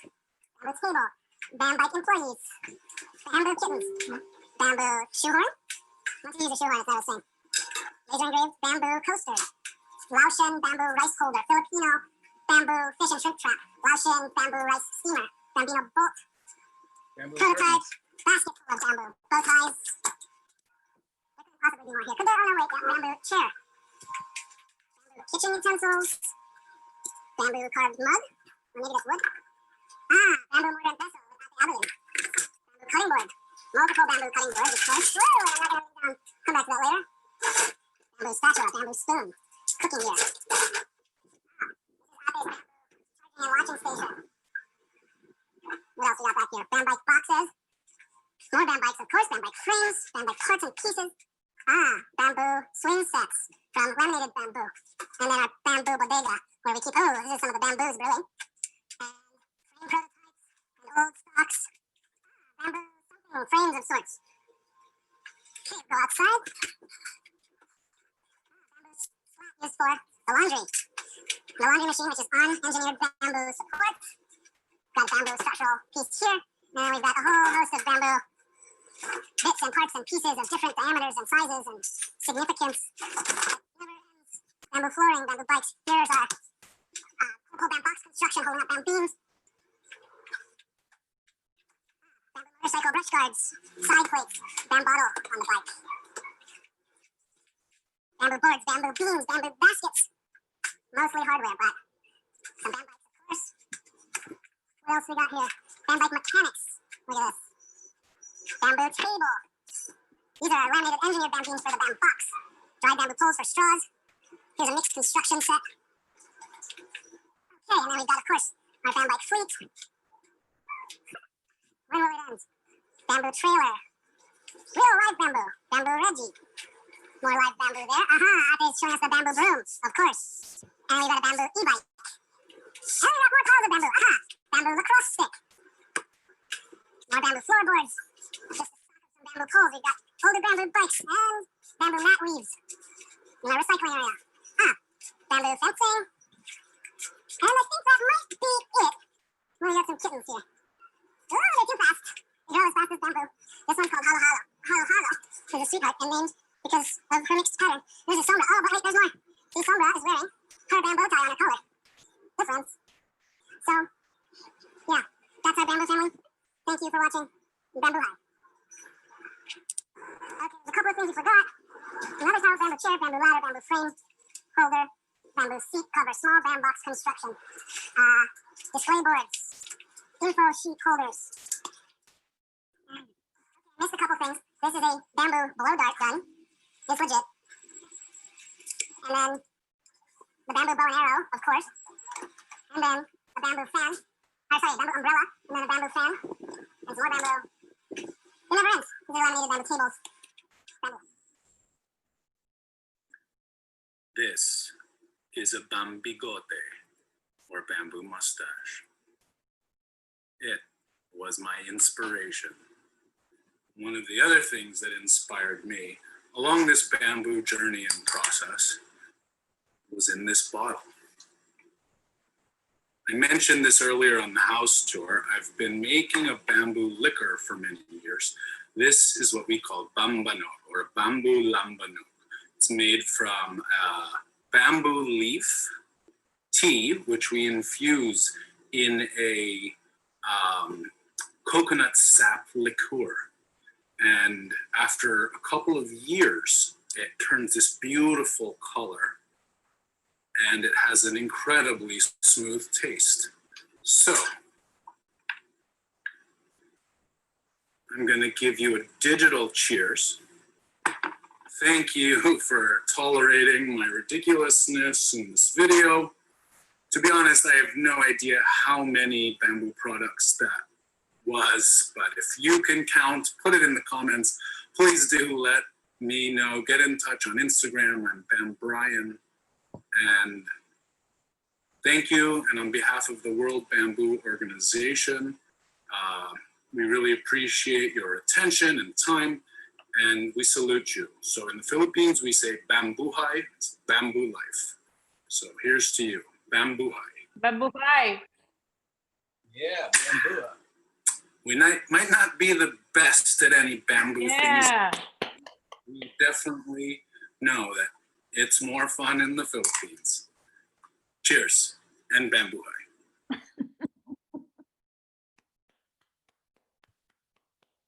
And so, yeah, that was my afternoon.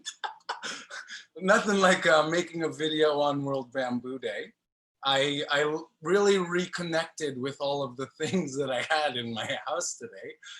And I also reconnected with a good old friend that, you know, can't wait to share with you guys at the next meetup, because I miss you all terribly. And I really am looking forward to our next adventure. So that's it from me. Thank you so much for everything, for Suzanne. I mean, you've been a champion throughout this whole process. None of this would be possible without you, so thank you so much. And this one's a live cheers to you. So Bambuhay. I left this one out of the video. Hi, Brian. Yeah. Brian, thank you so much. That was fantastic. Earlier when we started, when it was about, I don't know, 2:15 this morning, my time, Shruti asked me to talk about the organization. And I said, that's such a heavy word for what we are, who we are. And those of you out there who have never met any of us, we have just spent many, many years together through bamboo, and Brian is now the epitome of the bamboo hoarder on all things bamboo. And he is just a wonderful host and entrepreneur and a fantastic World Bamboo Ambassador. Thank you so much, Brian. It was really charming to spend this time with you. I'm sure we're all entertained. We're going to go from one very charming man to another very charming man. And I'd like to introduce Arif Ravi. Than that. Yeah. Well, I can't wait to hear. Okay, I'm going to ask Arif to, the Bam brother. Arif, can you unmute yourself? This is Arif Rabik. I've known him many years. And before he was married, before he had children, before he's just become just a great personality in the bamboo world and a great World Bamboo Ambassador. And he's going to speak to us now about his projects in Bali and throughout Indonesia, the 1000 Bamboo Village project, and all of his other stories about bamboo agroforestry. So now it's up to you, Arif. Thank you. Thank you, Suzanne. Thank you, my dear Bam brother, Brian. Amazing presentation and facilitation and leadership.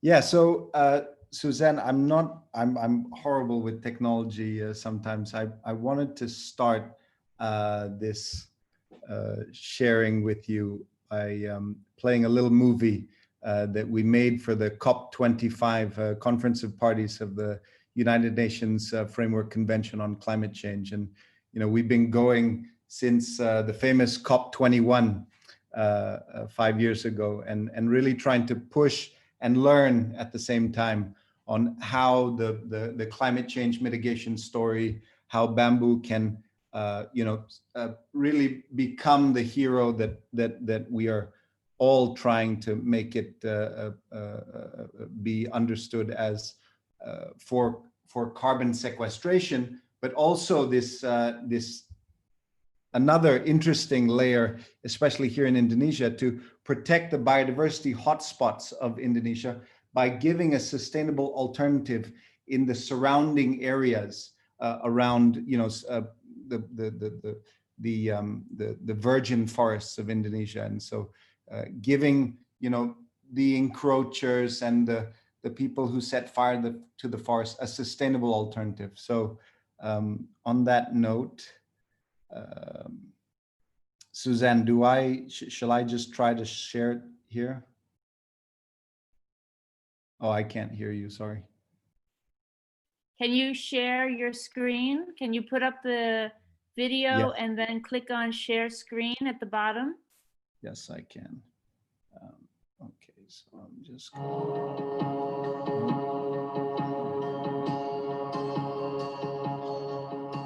Currently, the world emits up to 40 billion tons of You hear carbon that? dioxide into the atmosphere every year. Our vision is to take 1,000 bamboo villages here in Indonesia and expand that to 9 other countries that collectively will absorb and remove out of the atmosphere 1 billion tons of carbon dioxide every single year. Tropical rainforests are important to us as humans because they are foundation to Earth's life support systems. And in those life support systems, you have more than half of the plants and animals on the planet. And we need to understand that without these healthy soils, without these healthy water systems, without the healthy air, we cannot survive and thrive on this planet. So the Environmental Bamboo Foundation is not only trying to stop these forests disappearing, but we are trying to restore the degraded lands that were the forests of the past. And we want to create what we call a restoration economy, where people, especially rural farming communities, can actively restore these degraded lands around the world and make a very good economy for themselves, their families, and their communities in the process. Our program, 1,000 Bamboo Villages, allows farmer cooperatives to produce value-added bamboo products at the village level by creating an integrated forest-to-factory production system. Our 1,000 Bamboo Village program is a holistic system where we take degraded land and we reintroduce native species and set aside areas for food crops and cash crops within this larger agroforestry reality. One of the key benefits of our agroforestry system is that we create a knitted hydrology of short, medium, and deep roots to create a sponge that holds water in the soil and helps these forestry systems to thrive. The global bamboo market is currently projected to reach $93 billion by 2025. We aim to restore 2 million hectares of degraded land, generate an industry revenue of $6 to $9 billion per annum, and create more than 1 million jobs in the process. The Bamboo Village program allows farmers to produce 2 main bamboo products: bamboo strips and bamboo pellets. Strips are the raw material for bamboo planks that can supply woodworking industries of the world. Bamboo pellets are a byproduct of the strip production and are an excellent source of carbon-neutral bioenergy that can generate electricity and provide a safe fuel for cooking. Globally, the main bamboo markets are for the food industry, for the construction industry, for the textile industry, wearing a nice bamboo shirt today. And most interestingly is to take the waste from a lot of these industries and press it into a little pellet that can become a renewable energy of the future. We believe that in order to successfully execute the 1,000 Bamboo Village vision, we have 5 key pathways that we have to activate. Strengthening investment drivers for bamboo, creating the Bamboo Village app, sustainable bamboo certification, activating markets, and the national strategy. The first pathway is what we call strengthening investment drivers for bamboo. And that means to convince farmers and businesses and bankers that bamboo is a very good investment. The second pathway is to create the Bamboo Village app, which means that we want to bring farmers and markets together on one online platform, providing a gateway for all transactions to take place while rating the performance and quality of each of these farmer cooperative suppliers. The third pathway is to create a certification system that ensures that the supply chain and value chain for bamboo are sustainable. And we are working with the Forestry Stewardship Council to make sure that that is true. So buyers can follow the entire chain of custody and know that the bamboo they buy is both sustainable and supportive of local communities. The fourth pathway is to activate markets for bamboo. And what that means is to work with different international and domestic partners to make sure that all the bamboo gets bought. The fifth pathway is to take the first, second, third, and fourth pathway, bring it together and create a national and international strategy for community-based bamboo industry that really empowers the support and resources needed to make a community-based bamboo industry successful, not only in Indonesia, but around the world.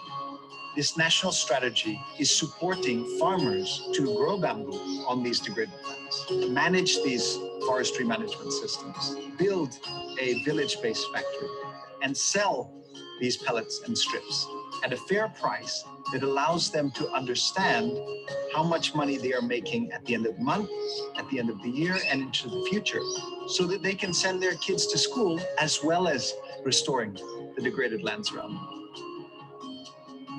Bamboo really does have something for everybody. The textile industry has a sustainable cotton alternative. The construction industry has a sustainable wood alternative. The energy industry has a new, rapidly renewable energy source. With your investment in the next 5 years, we can create 1,000 bamboo villages around Indonesia that empowers more than 1 million people to enter this restoration economy and restore 2 million hectares of degraded land and create this template here in Indonesia so that we can show it to the world. So please contact us if you are interested to join the movement to restore the degraded lands of the world with a bamboo restoration economy.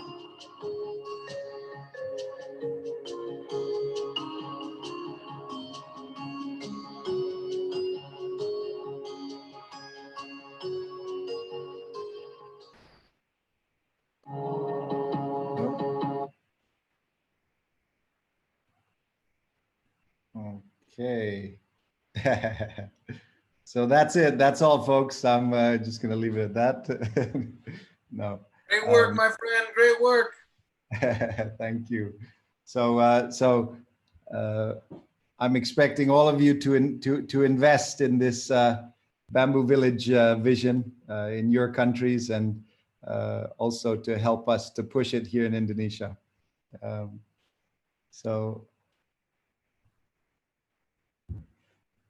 So the main thing I wanted to talk about today is this kind of Bamboo Village approach. You know, we've called it many things: a Bamboo Village model, Bamboo Village movement, and it's really an approach that we want to create an initiative here in Indonesia. And, you know, with the help of the many incredible bamboo ambassadors and friends and enthusiasts here and around the world, you know, we really do want to create a vision from this. And you know, this Bamboo Village approach or model is really a culmination of so many different amazing thoughts and ideas and innovations of so many people who have worked their whole lives, you know, in the last 100 years towards, you know, helping this system.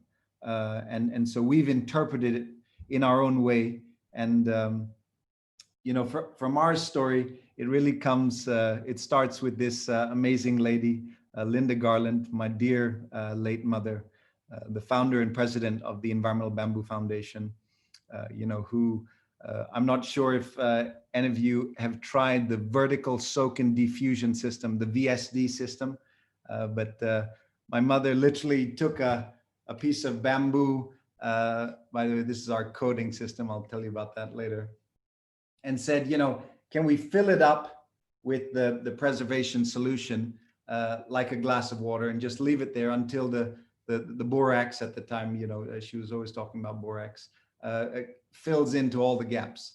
And literally 2 years later, an amazing group of engineers and my mother and others came together and they created this vertical soak and diffusion system, you know, and she was this dyslexic, creative designer who couldn't even draw her designs. She had to build giant, you know, one-to-one maquettes of the buildings that she made, and you know, literally everything had to be tactile, and she had to sit in the locations of her buildings and where she wanted to put her designs, and huge inspiration, of course, for me. And promoting bamboo as both a beautiful and sustainable timber internationally, right? And so the Queen of Bamboo really helped us to pull together so many of these visions of the Bamboo Village approach. And for those of you who don't know, you know, it all started with the famous Linda Garland sofa, the black bamboo, giant bamboo sofa that used vernacular textiles of Indonesia. And, you know, she put these amazing giant bamboo sofas in many celebrities and powerful people's homes from the 70s and into the 80s. And then, you know, the evolution of ideas just continued from there. And yeah, as a designer and as an ambassador of bamboo, and you know, thank you so much to the World Bamboo Organization for honoring my mother as a World Bamboo Pioneer last year. And yeah, it was amazing testament to her work, and many people here in Bali were very touched by that. So thank you, Suzanne, and thank you, friends. You know, an amazing thing my mother was awarded with was a Upakarti Award. It was the most prestigious creativity award for artisans and creative thinkers by the president, because she helped to do very much like what Brian is doing, and you know, many other bamboo ambassadors out there. And you know, we heard from Rebecca before, working with different communities to just, you know, work with their way and their bamboo and create and think how to create a solution that works with them, and the win-win solution with the market. And yeah, so at the age of 16, I joined my mom's vision, and you know, I've been a bamboo slave ever since. This the photo there is my mother standing in front of an area where the turmeric grows, about 300 hectares of turmeric under about 2,000 hectares of asper. And yeah, it's that's the first bamboo village that we created. So, you know, the vision of the Bamboo Village and the Environmental Bamboo Foundation has evolved over the years, and our current way of explaining it, and I really wanted to share this with everybody, and you know, so that we all kind of strengthen our visions together, was to, you know, in our words now, to create this restoration economy on degraded lands globally. You know, my mother would talk about the denuded lands and how to bring them back with bamboo. And so, you know, we've just taken that concept and used slightly different words for it. And of course, this pillar of empowering rural communities and bringing the factory and the value-added processing to the village level so that we give that value addition to the village, and to catalyze landscape-based climate change solutions, and understanding that bamboo can be a climate change restoration champion, especially when you do bamboo-based agroforestry. And, you know, like in the movie you saw, you plant the shallow roots, the medium roots, and the deep roots together. So the bamboo is a shallow root species, it's a giant grass. But if you plant it with the medium roots and the taproot species, you literally create a knitted hydrology from all the way from the topsoil all the way down to 30 meters. And this is the reservoirs of water of the future. And that is how we are going to bring back all these degraded landscapes that, you know, in the last 100 years, we have pulled so much water out from our watersheds and our systems. Oh, 1 second, guys. I just got a warning. My power turned out. 1 second. Here we go. Okay, we're back. And then, you know, last and not least, you know, bamboo and all these rapidly renewables. We plant and we use these amazing sustainable alternatives to wood so that we can conserve the tropical forests of the world, so that we can conserve the biodiversity hotspots of the world, so that they can slowly recover from the damage that we have done to them as humans. And, you know, we always have to remember that the biodiversity of the world is the foundation of our future. And so we have to remember that we're always doing all these sustainable systems to conserve and bring back these biodiverse biogeochemical cycles that will sustain us, you know, for 1 million years to come. And if we don't have that foundation, all of our systems will collapse. So the Environmental Bamboo Foundation's past, present, and future, right? So it started with my mom with the VSD system, and the EBF hosted the 4th International Bamboo Congress in Ubud, Bali in 1995. And, you know, now we are working with this bamboo village vision that now we've done in 6 provinces around Indonesia. We have 30+ locations where we are initiating these nurseries and training the communities, and just creating that link so that we can supply the demand of all the different needs, you know, of the fuel, of the fiber, and of the food of the future, right? And we are looking for key strategic partners internationally to spread this vision and to really work with, again, the amazing bamboo ambassadors here, but also many others, to realize this mass timber revolution, right? That we can use timber in so many different ways. And it's the only thing restricting us is our creativity and our minds. You know, this was a great product that was designed a long time ago. I still have it, and it's 100% bamboo, you know, 3-layer cross laminate made from Dendrocalamus asper. And, you know, I'm just trying to compete with you there, Brian, actually, just to show a few different things here, you know, and creating all these different innovative products, but again, making sure that we are supporting communities at the same time. Okay, I'm going to skip over this slide because I'm sure you all have heard these numbers before, but just the one number that I wanted to stress on is this 50 tons of carbon dioxide absorbed or sequestered per hectare per year. Our numbers are, you know, up to 50% higher than that number, but because the global consensus is 50 tons of CO2 sequestered per hectare per year, that's the number we're keeping to. And again, I wanted to just stress that if you do bamboo agroforestry, bamboo-based agroforestry, the bamboo will grow quicker, the bamboo will grow better. And so really finding the friends, the local indigenous species, friends of the bamboo, to help the bamboo to grow in the right way, and making sure you space them correctly so that the alleliopathy, the slight territorialness of the bamboo is respected. But if you do, you can grow an amazing system. So we have these 5 key enablers to creating a one bamboo village.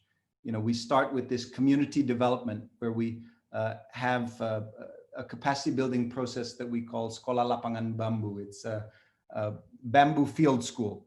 And we work with farmers for 8 months to basically do a shared learning system and a participatory system where, all that we understand, we pose as a question, and it's discussed, it's debated, and then we go to the field and we design trials and experiments, and then they find it out themselves and they come to the ideas in their own way, and in that way they own it. And Russ Dilts was the pioneer for field school here in Indonesia, and people like Ben Brown, an amazing mangrove forester who fell in love with bamboo, was my mentor and still a close friend who really taught me about this field school system. And we've been developing it since 2006. And we'd really love to, again, put this bamboo field school vision out there and work with you all to continually improve this shared learning process. We have a book on this, and I will somehow get it to all of you. And then this cocoon nursery system is a second key enabler.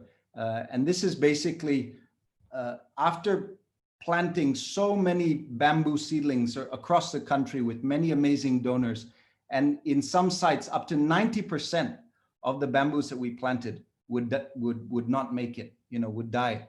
And it was because we planted, little baby bamboos in a very challenging environment, and the concept that grew more and more and more is that we needed to create Spartan propagules. We needed to create Spartan babies that could survive in these tougher climates. So, in the end, we grew the bamboo to 5 meters tall in the nurseries, and then we chopped off the tops and we literally transplanted the root ball. And the drier the area, the bigger the root ball, or the bigger the rhizome we needed to make sure it was a strong enough Spartan propagule to survive and thrive in that area. And if you plant one bamboo in a degraded environment, it's gonna stress or die.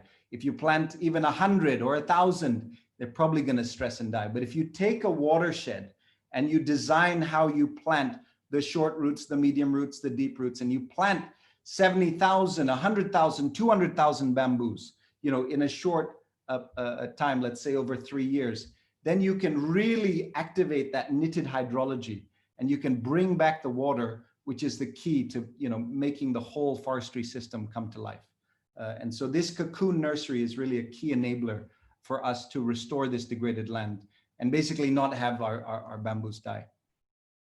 The third key enabler is really changing the mindset, and this concept that I learned from Simon Velez and Marcelo Viegas, are amazing pioneers of the bamboo world, of understanding that there's a new bamboo, right? And there's the old bamboo, and then there's the new bamboo. And the old bamboo was a temporary bamboo, the traditional bamboo that didn't understand how to be contextualized in the modern context. And the new bamboo is preserved, it's long-term, it's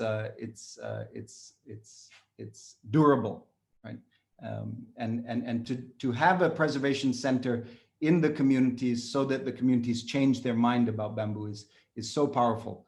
And then the fourth enabler is this sustainable forestry system. And I was just going to show you the crux of how that system works. Is we mound the bamboos and we grow the bamboos. So this is Dendrocalamus asper, And we only are able to harvest, only allowed to harvest the bamboo when there's 36 poles. And there's, you know, the way we say it here in Indonesia is the trunk of a tree and a bamboo is underground. And so what you see above the ground are branches. And so you cannot cut the baby branch, you cannot cut the mother branch, you cannot cut the grandmother branch, you can only cut the great grandmother branch. And so we give this code of the year by which the bamboo pole will be a great grandmother. So, you know, for example, if this was Suzanne Lucas, it would be SL, because Suzanne Lucas was the owner of the bamboo. And then the year that this bamboo pole becomes a great grandmother is in 2020. So we just put the 20. So that means you can harvest this pole in 2020. And this is the clump number. So the, you know, all 36 poles are given a 0, 1 because this is clump number 1.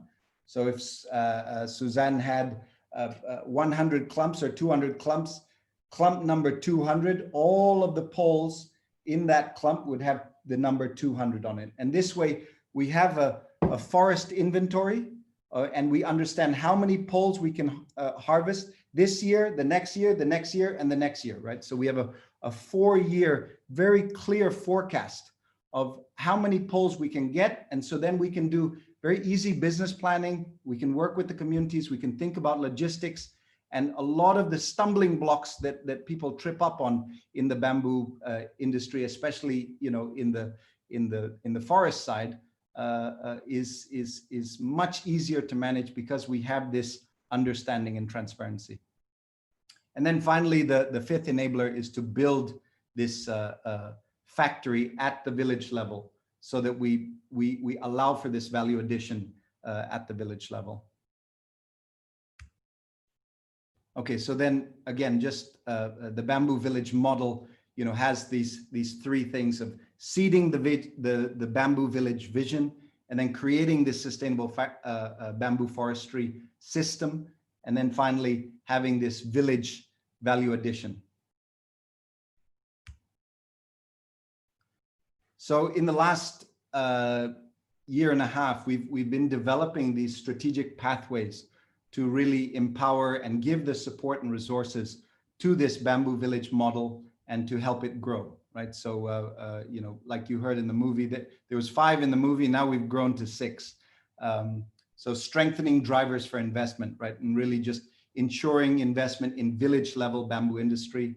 The second is growing a network of resilient bamboo villages where the whole of the network is so much stronger than the sum of its parts. Because, you know, you have more of a say, but even just from the small things of buying a fan belt from a supplier. We have so much trauma with fan belts in our systems that you know, the Chinese can buy a fan belt at 1/10 of the price that we can buy here in Indonesia, and you know that's because they have this amazing network of these village-based processors, you know, that all need that same thing. And so this is why everything becomes more efficient, more effective, and you have more voice to call for support and resources. And then this third pathway, the strategic pathway, is to build, you know, digital business solutions, and what we call creating an ecosystem of bamboo apps. Because in rural parts of the tropical belt of the world, especially here in Indonesia, and you know, I know many of you in Asia and around the world have the same experience. You know, getting white collar support to these villagers, to these farmers, at every time that they need it is very difficult, right? And so having you know, a phone to be able to link with them is really a huge breakthrough. And I don't need to tell you any more about that. But we also get, you know, the transparency and connectivity so that the sustainability of the system is ensured. And that really goes to the next part, which is, you know, to ensure market access through sustainable certification. And we're working with FSC and trying to lobby FSC from several different angles to really be able to lower the cost of certification because we're working with these digital tools, to be able to show and prove that as long as the farmers are uploading their data to prove their innocence, they don't need to be said that they're guilty, right? And so the old system of certification is you are guilty until proven innocent. And now we want to flip that and say, as long as they're uploading their data to prove they're innocent, they're proven they're innocent and they're not guilty. And if they don't, then okay, then we raise an alarm and then some costly verification needs to take place. The fifth one is governing bamboo agroforestry value chains. And again, we put bamboo agroforestry because, you know, they need to grow more than just bamboo, and really they need to have access to markets for more than the bamboo. But the bamboo is the catalyst, right? And that's a big thing that my mother also said, is that, you know, bamboo is a sustainable timber of the future, not because it's the only one, but just because of how quick it grows and how easy it is to process it. If you understand all this technology that has been around since the 70s, it can catalyze all these sustainable timbers. And so creating this, you know, what the Roundtable on Sustainable Palm Oil, for example, has been doing after 40 years of the palm oil industry, you know, really slightly being exploitative, is a great concept, but it was a little bit too late. But if you create this multi-stakeholder forum, and especially a market-based one where you have the farmers, the businesses, and also, you know, government and others and public institutions, to really talk in one forum to govern and make sure that the whole value chain is fair in every sense of that word, is a really important part to make sure that we have good value chains and that they are maintained and policed and governed. And then finally, strengthening public sector support. You know, we here in Indonesia, we have some interesting laws that say, for example, if you try to restore some degraded land with bamboo, the government cannot actually deem that land as restored, because bamboo is not a timber. It's a non-timber forest product, and timber is seen as the thing that needs to be planted in order to restore degraded land. So there's a lot of these interesting stumbling blocks that, you know, in each country are different, and we really need to work together to strengthen this public sector support to transcend these issues. And I really believe, especially here in ASEAN, that if we create a network of bamboo villages around the ASEAN nations, we can really push for all the ASEAN nations to get over some of these historic hurdles. Okay, I think I'm running out of time, Suzanne, but just want to give you a very quick timeline of how we see a bamboo village coming to be. You know, year one, we talk about this creating these cooperatives and setting up the systems, the business plans. Getting here in Indonesia, we get social forestry concessions for people. Then we grow the bamboo in the nurseries. In year 6, we build the factory. And in year 7, we can really harvest and process the bamboo. So we are really looking at a 7-year horizon typically. But, you know, in existing areas, we can go straight from this year 1, we do all that training, and then we jump straight to the factory. So that's the 2 different models that we work with. So yeah, anyway, I just wanted to end by I don't want to cut you short, Arif. You have the time, so don't cut yourself short. Okay, thank you. Oh, great. Okay, well then I might just say one more little story about these ecosystem restoration concessions, and talking about taking bamboo and using bamboo to create a fence around biodiversity hotspots, to take forests, to take any area of peat of any protected area, and using bamboo to really target these communities who are desperate, and you know, they're doing the wrong thing because they really don't have a choice 99% of the time. And so we give them the choice of bamboo, and we strengthen that choice and give them more buffer in their cash flows by giving this value addition at the village level. And this is really the newest learning and the newest opportunity that we have discovered here in Indonesia. And we have an amazing Director General of Conservation Forestry, Pak Wiratno, here at the Ministry of Environment and Forestry, who's created this vision of conservation partnerships. And so we're working with several different directorates here at the Ministry of Environment and Forestry to create these fences of bamboo villages around biodiversity hotspots, around peat hotspots, and other protected and conservation forest areas.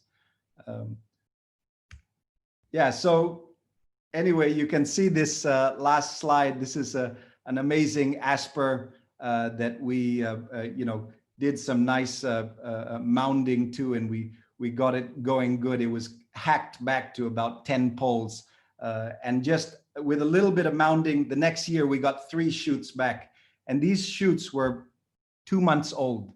And it was amazing. And so, you know, may we realize together Linda's vision, you know, and many of the bamboo pioneers and many of the bamboo visionaries' visions to make bamboo the sustainable timber of the future and to create village level agroforestry industry.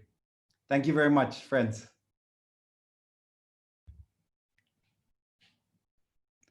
So I don't know if we have time for questions. That's fantastic. Thank you so much, Arif. Thank you. Virtual clapping. No, we're not virtual clapping. No, Arif, it was really very, very interesting. And we don't have the capacity to do questions and answers today. We're asking any of the attendees or fellow panelists, if you have questions for Arif, you can use the Q&A function at the bottom of your screen in Zoom, and we will get your answers later.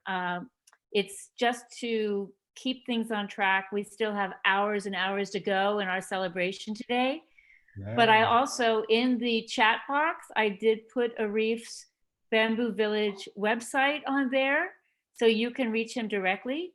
And again, you can use the chat function to ask questions in the Q&A, and we'll get you the answers over some time, please. But Arif, thank you so much for coming and joining us today. I know you were already at one other bamboo celebration today, and it's just wonderful to have you and see your face and make sure everything is great with you again. So yes, we wish you the best. I'm going to hand it back to Brian. Lynn Tran from Vietnam tried to show us a couple videos this morning, just a few minutes of video, and had some technical difficulties, and she has sent those now. So I think Brian has them queued for you to view. So hold on just a minute. Let's see what Brian's got. Are you there? Yeah, okay. There we are, queuing it up. Can you see my shared screen?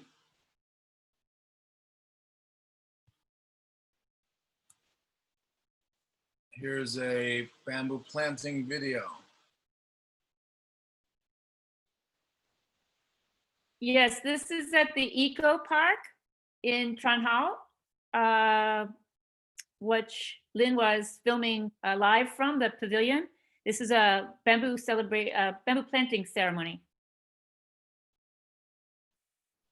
Is there any audio with that, Brian?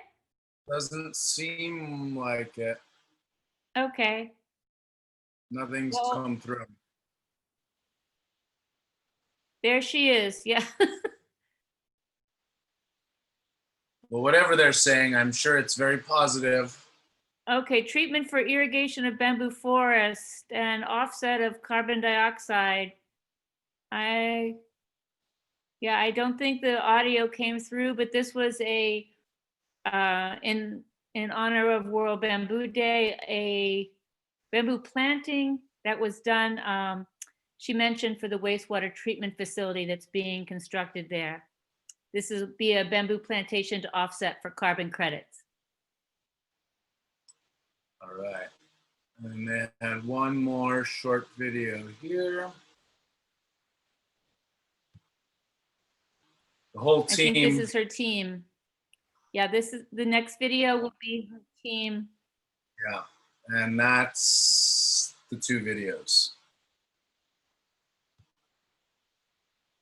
Oh, okay, so that was it. Yeah, All those right. were them. All right, thank you, Brian. No problem. Thank you, Brian. So we're fairly good on time. However, we were supposed to go to the Democratic Republic of Congo to hear Nikki Bunga, and she's having a lot of technical trouble. So we are going to move to Europe. We'll get back to Africa, but we're going to move on into Europe, where we will welcome some French panelists. Let me see here. Mr. Abedi, can you start your video? Jean-Luc Kumunji also? Don't hide, guys. It's your time to shine. Are you here? I think so. All right. You know what? While they're getting set up, I'm going to share my screen and we'll still go to Europe. Let's see.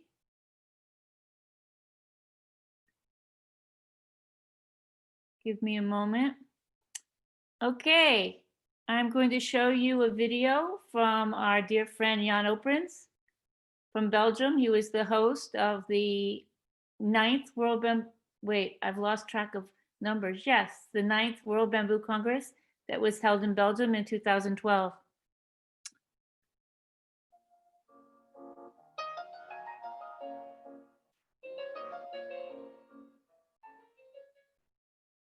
Hi, bamboo lovers, dear friends, World Bamboo Day.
Contributing to the future of this project.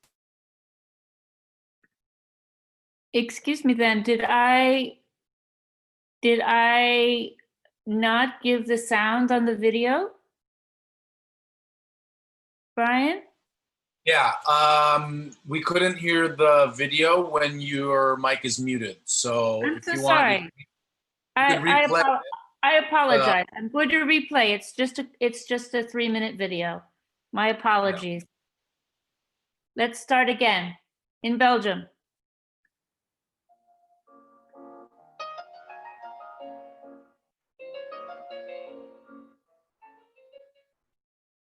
Hi, bamboo lovers, dear friends, World Bamboo Day 2020. And you're here at the location where the conference of 2012 happened.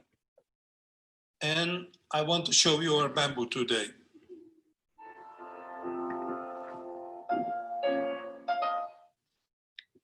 We are here at the collection garden of Merksplas in the north of Belgium. Jan Oprins' passion for plants became also his profession.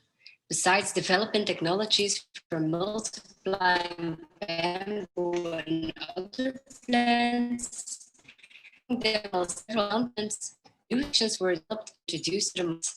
Here in this 8-hectare garden, as a plant lover, you can enjoy and discover over 3,000 of different plants and their beautiful characteristics and flowers. The garden started in 2007 to give several collections a future destination. Everything was done with respect for and in balance with nature. Today, a group of more than 60 volunteers find their satisfaction in contributing to the future of this project. This year was also the location for the World Bamboo Congress of 2012. About 200 people originating from 42 different countries were participating. Presentations, workshops, music and dance performances, and mainly to talk with bamboo enthusiasts. World Bamboo Congress is a unique place to exchange ideas and share the passion of bamboo. Bamboo dome built by B Bamboo Nick Gerard, and also a bamboo airplane developed by Michel Abadi.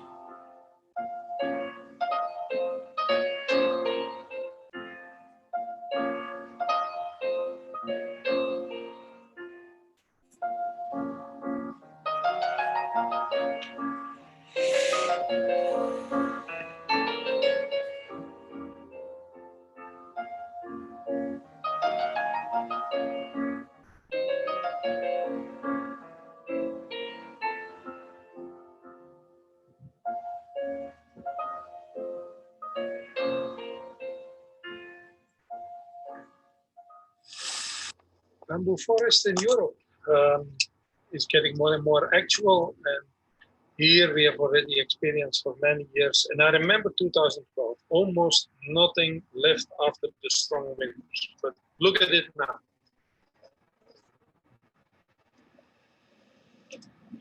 A bamboo maze or labyrinth puts you down into the bamboo spirit, an excellent environment for relaxing and getting inspired, also to shoot nice pictures.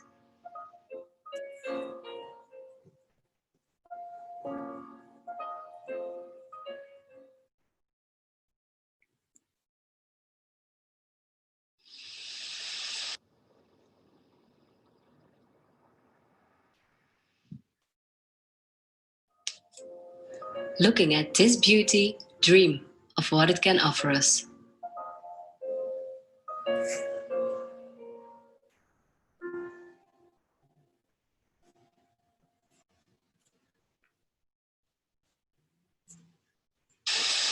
Listen to the silence of the bamboo forest.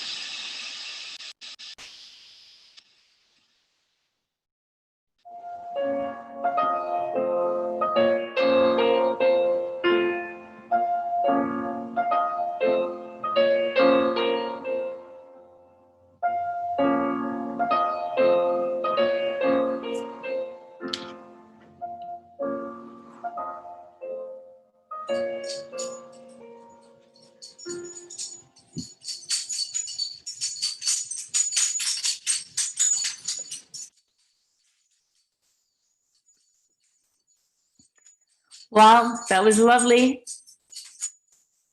That was really a lovely video from Belgium. I don't know how many of you were there with us in 2012. It was April, and for Belgium, it was very cold, and there was very little garden to be seen. And in 8 years, this garden in Merksplas has really, really grown beautifully. So thank you for that video from Belgium, Mr. Oprins. And I'm now, again, going to go a little bit off schedule because we still don't have Nikki Bunga from the Congo. So we're going to go to France. And Jean-Luc, I see you on the screen. Are you ready? Hello. Are you ready to begin your session with Michel and Butch? Yes, yes. Well, I cannot see anymore Michel. Actually, he's the one to start. He tried to telephone me, chairman. but it wasn't possible for me to talk to him because I couldn't mute my screen. So Okay. we're all learning these technical things now on Zoom, Mhm. but maybe you can talk a little bit while I try to troubleshoot for Michel. Yes, well, we have two people that are here also trying to connect. We have also Edouard that is trying, and I think he's installing again Zoom. And we have Butch. I think we should wait. Michel has a problem of microphone. So the best would be that we wait for Michel, or I just jump in and talk about something that I not really planned to talk about. If you want, that is a little bit in the same idea of product that we were talking. Yeah, I think, Jean-Luc, that's fine. I will try to call Michel, but Delphine is there too, and hopefully he can come through, because our session now is about bamboo in Europe. We are going to be in France. We just left Belgium. We're going to be in France, and then we're going to go to Spain. So I think if you can speak until I see Michel. Yeah. Michel, can you hear us? Edouard now is connected. Okay. There's Edward. I will bring him into the panel. Oh, everybody's here. I think everyone is here now. For all of you attendees out there, thank you for your patience. We've never done this before, as you can tell, but it's going, I think, really well. Lots of very interesting things. Problem with micro is what Michel's picture is saying. Okay. Okay, then Michel, Hey, you know what? Did you try your volume button?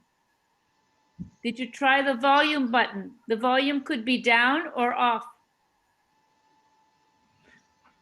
Michel, I'm calling you on WhatsApp. Yeah, I have lots of tricks. It could be that his volume on his laptop is turned off, or the volume is very low. That could be part of the problem. Tu m'entends, Michel? Ah. Oh.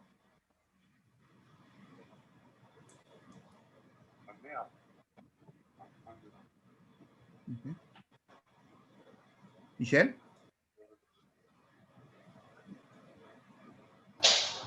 Michel? Faut juste que tu répondes à WhatsApp. And then I will put your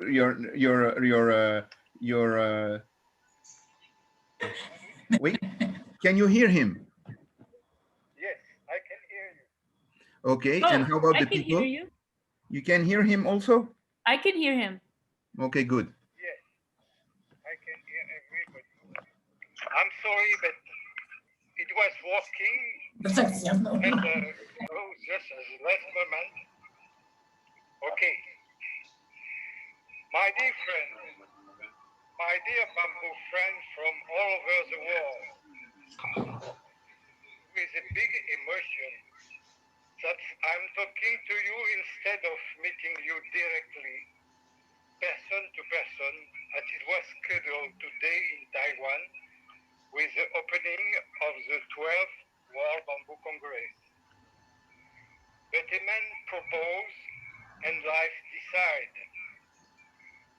And this time life decide to keep you in distance by protection over this worldwide pandemic. But there is always human path. You can see it with the help of Jean-Luc now. To willing person, there is always a path. It's the electronic way on computer. It's not so touchy-feely, but it's also fine. We can be together, again to different time and space, a way to remind us that we are living on a planet, the same planet, but with different hours of life.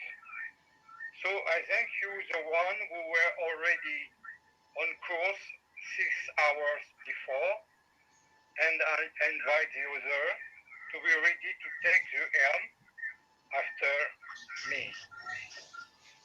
The essential is to be on the same path, the bamboo trail. We are following this path by not only a passion for bamboo, but also by a deep sense of necessity for the planet, for the economy, for the people. It's important to remember that on a planet of 7.8 billion inhabitants, 1 habitant over 7 is living on a bamboo house. It's important to remember that 2.3 billion of inhabitants are living with the economy of bamboo. And today, this economy is growing as fast as the planet. That's why we choose the theme of bamboo now for the 12th World Bamboo Congress. No matter the question,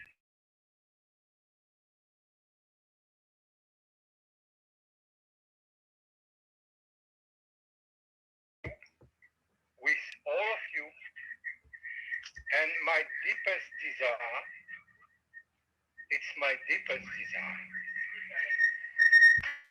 This team, with the help of Taiwan Bamboo Society and WBO team, has done a lot to prepare an amazing congress. Don't worry, be patient, be confident. Come inside the long time of bamboo. This plant was a part of alimentation of 1/3 of living creature on Earth, the herbivorous dinosaurs, before the major disaster of meteorite crash on Mexican Gulf 16 million years ago. And the one to escape was fried chicken, one favorite meal of the humanity today. Also, bamboo, for sure, an excellent meal.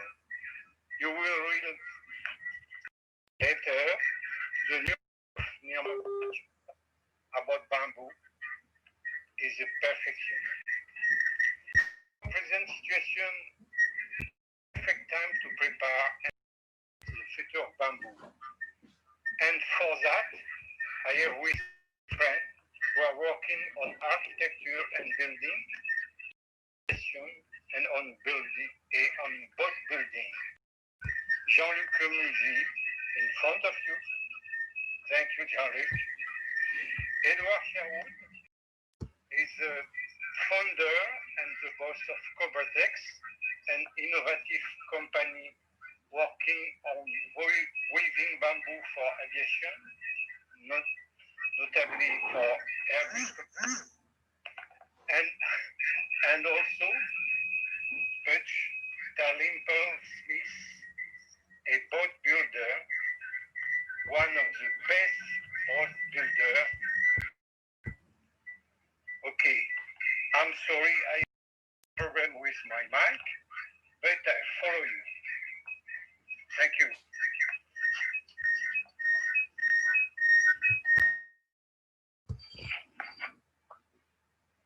Okay. Oh, I have to cut this one. Better now? No. Michel, I have to cut down maybe. Okay, okay, you can cut down.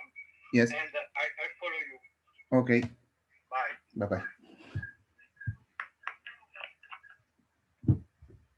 Voilà. So if we need again Michel to talk, I don't know if with the sound effect was not very perfect because of the Larsen. I don't know the name in echo. I think the name is Echo, yes. I should know, huh? Because I'm acoustician in physics, huh? Should know, yes. Flutter effect. Flutter effect. Okay, so so now I'm very happy and pleased to give the word to Edward Sherwood. Edward Sherwood is working in the industry, and he is since maybe 10 years or at least 7 years, maybe 10, huh, Edouard? Started in 2008. So how long is that? That's 12 years. Edouard. Then. You can't hear me? Microphone? Edouard? Can't you hear me? Oh, no. No, I can hear you. Oh, yeah, good stuff. I can hear you. So, can others hear me? Butch, can you hear me? Cannot hear you. Well, there's only Jean-Luc who can't hear me by the looks of it. So, do you want to try something while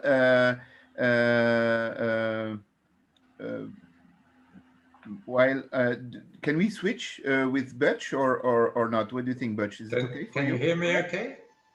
Can Yes. you hear me? Oh, Yes. I can. Nobody has now. All right. No, only me. I could Yes, I could also hear Edward, so I can hear. Susanna cannot hear you. I think Jean-Luc has trouble. Clean your ears.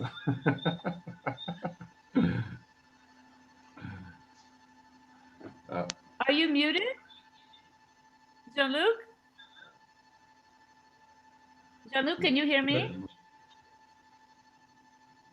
Edward, can you hear me?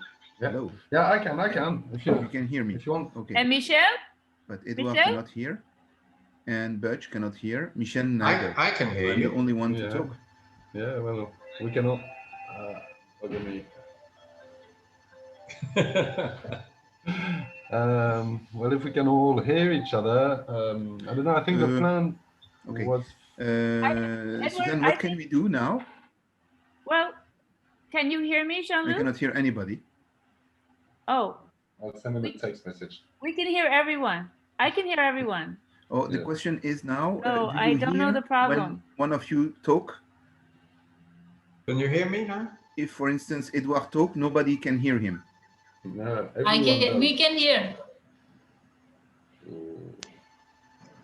Economic, cultural, and societal potential.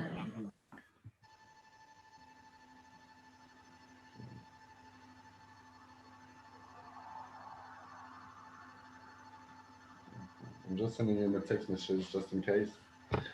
I think the plan was for me to present my company. So maybe while Jean-Luc is trying to find a solution,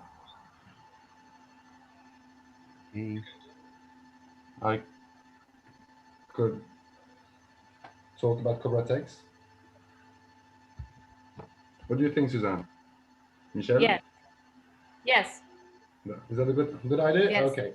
So I was planning on showing you a quick presentation. I'll try to share my screen if I can. How does it work? Does that work? Yes. Oh, Yes, good. I see your screen. Yeah, good stuff. Yes. So yeah, just in a few words, as Jean-Luc said, I started working with Bamboo 12 years ago, and the whole idea was to try and answer needs I could see in the industry. I used to work in the aeronautic industry, and I could see that there was a need for more sustainable materials. And so I got introduced to bamboo, and I thought, why not try and find a way to work bamboo to bring products that the composite industry could use. So Cobratex started, and our whole aim was to manage to do the bridge between the bamboo world and the composite material world. So just to show what I'm talking about, because composites is a very vast word, the composites I'm talking about materials that are made of fibers to give the mechanical properties, and they're embedded into some matrix, some resin to to give the shape. They're materials that are well known because they're lighter and more functional. And the same technologies are used to make parts for all types of industries: the marine industry, the automotive industry, aeronautics, or any industrial market.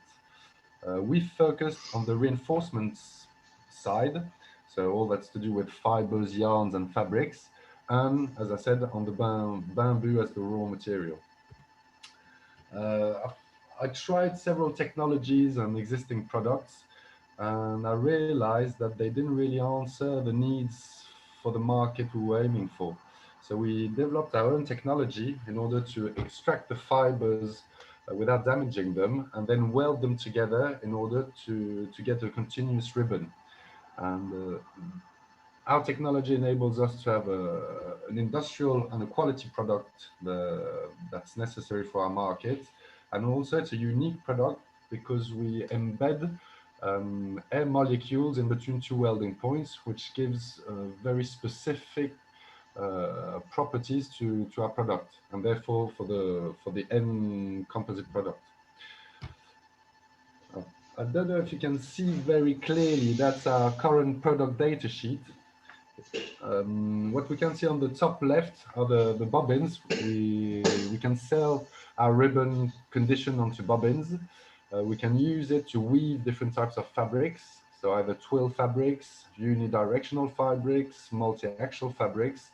And with our partners, we're also able to provide some composite parts, either panels, tubes, complex shapes, that can be, our materials can be worked with thermosets or thermoplastic matrices. It's a bit technical, I'm sorry, but it's just for the people who know my market, they might be interested to hear all that. And on the right of our product data sheet, we can see some data that was recovered by independent organizations that put forward that we have structural properties that are comparable to glass fiber products, but we're 4 times lighter than glass fiber, which can have major impacts on the different application we're aiming for. The second table shows results in terms of damping, with 3 times better than carbon fiber damping. And what's really interesting is where we get our peaks of damping is at the frequencies where carbon fiber becomes is the highest. We say the resonance frequency, which means that both materials combine quite well together. And we've also got, that's the third table, shows good results in terms of water absorption, which is quite important for all the marine applications. That's why, Butch, you'd better start buying our stuff soon. And the star at the bottom shows a study that was done to put forward the advantages in terms of sustainable development. So for those who know, it's called life cycle assessment. Just to sum up, there's an average of 50% gain in overall, and we can be 10 times better than glass fiber, which is the common material used on our market. So that was for the technical side. Sorry for most people who maybe are asleep now. Concerning our client overview, so we've nearly got 100 clients, most of which are in the sports and leisure industry. Yeah, I'm sorry, I didn't have time to translate the wording, so it's in French. For the all that's design and the furniture market, the marine market also, and we've got quite a few clients in the aeronautics, in transport, in the building industry, for wind turbine industry, industrial equipments, and the medical sector. So we are really providers of raw material. Our clients consider us as raw materials providers. Sorry. Just to make it a bit more interesting, here are a few slides with pictures of demonstrators or our clients' products. So you can see here quite a few products for the sports and leisure industry. So snowboards, surfboards, skis, kite surfs, and skateboards. These are a few products from the luggage and the interior design industry. Here you see products for the marine industry. So that's internal design. There's I forgot the word. There's the saffron, which is a very structural part. So that's and this part is commercialized by a client in series. That's it. And these are parts for the medical sector. So it shows really we can touch a vast range of applications. And the automotive and aeronautic sector. Here we can see a seat of a plane and different parts of I forgot the name in English. Never mind. I can translate for you if you like. La carrosserie. How do you say la carrosserie? The bodywork. Thank you, the bodywork. Thank you so much. Okay, so Cobratex is not only a product. We're 13 stakeholders, 3 of which are in the operational team. There's Guillaume Bevelot, who's a civil engineer, and he's in charge of all the marketing and the sales of the company. I'm Edward Sherwood. I'm a mechanical engineer specialized in robotics. And I'm the founder of the company, and I'm the CEO. And Jean-Michel Durand, who I used to work with before, he's an electrical robotics engineer, and he's the machine brains of the company. He's a real expert. So we're quite complementary and experienced. I just wanted to underline that we've got quite a lot of partners, and there's a major project, collaborative project that started a couple of years ago, where we're 8 partners, and the aim is to develop a new sustainable composite material made of bamboo reinforced, and that's where we come in. We're bringing out our innovation, and we're aiming at improving it significantly. Our partners are like Arkema, some big industrial companies who are developing some new resins, matrices that combine themselves with our reinforcement as well as possible. And then there's some technical lab like the Cirimat, who's improving the interface between the matrix and the reinforcement. Composite Adour and Mecanoide, who make the parts and test them in different properties, and Expleo, who's in charge of opening the doors of different markets. And this project's been supported by quite a few French institutions, and it's ongoing, and we've got quite good results. So it should help us as soon as we get to the end of it. And just to underline our real aim, we've developed a clean mechanical technology. So we're really aiming at making our industry cleaner. The fact we're working bamboo and the mechanical properties of our product enables the application to be lighter and therefore reduce fuel consumption for aeronautics or transports. It enables also to have materials that are recyclable or biodegradable, meaning that you can reduce wastes. And the fact we're creating a new industry and also supporting bamboo agriculture, this creates employment. The fact of supporting bamboo agriculture enables air purification and can be used for water purification. So we're really on an overall sustainable development ambition. That's what I was trying to underline.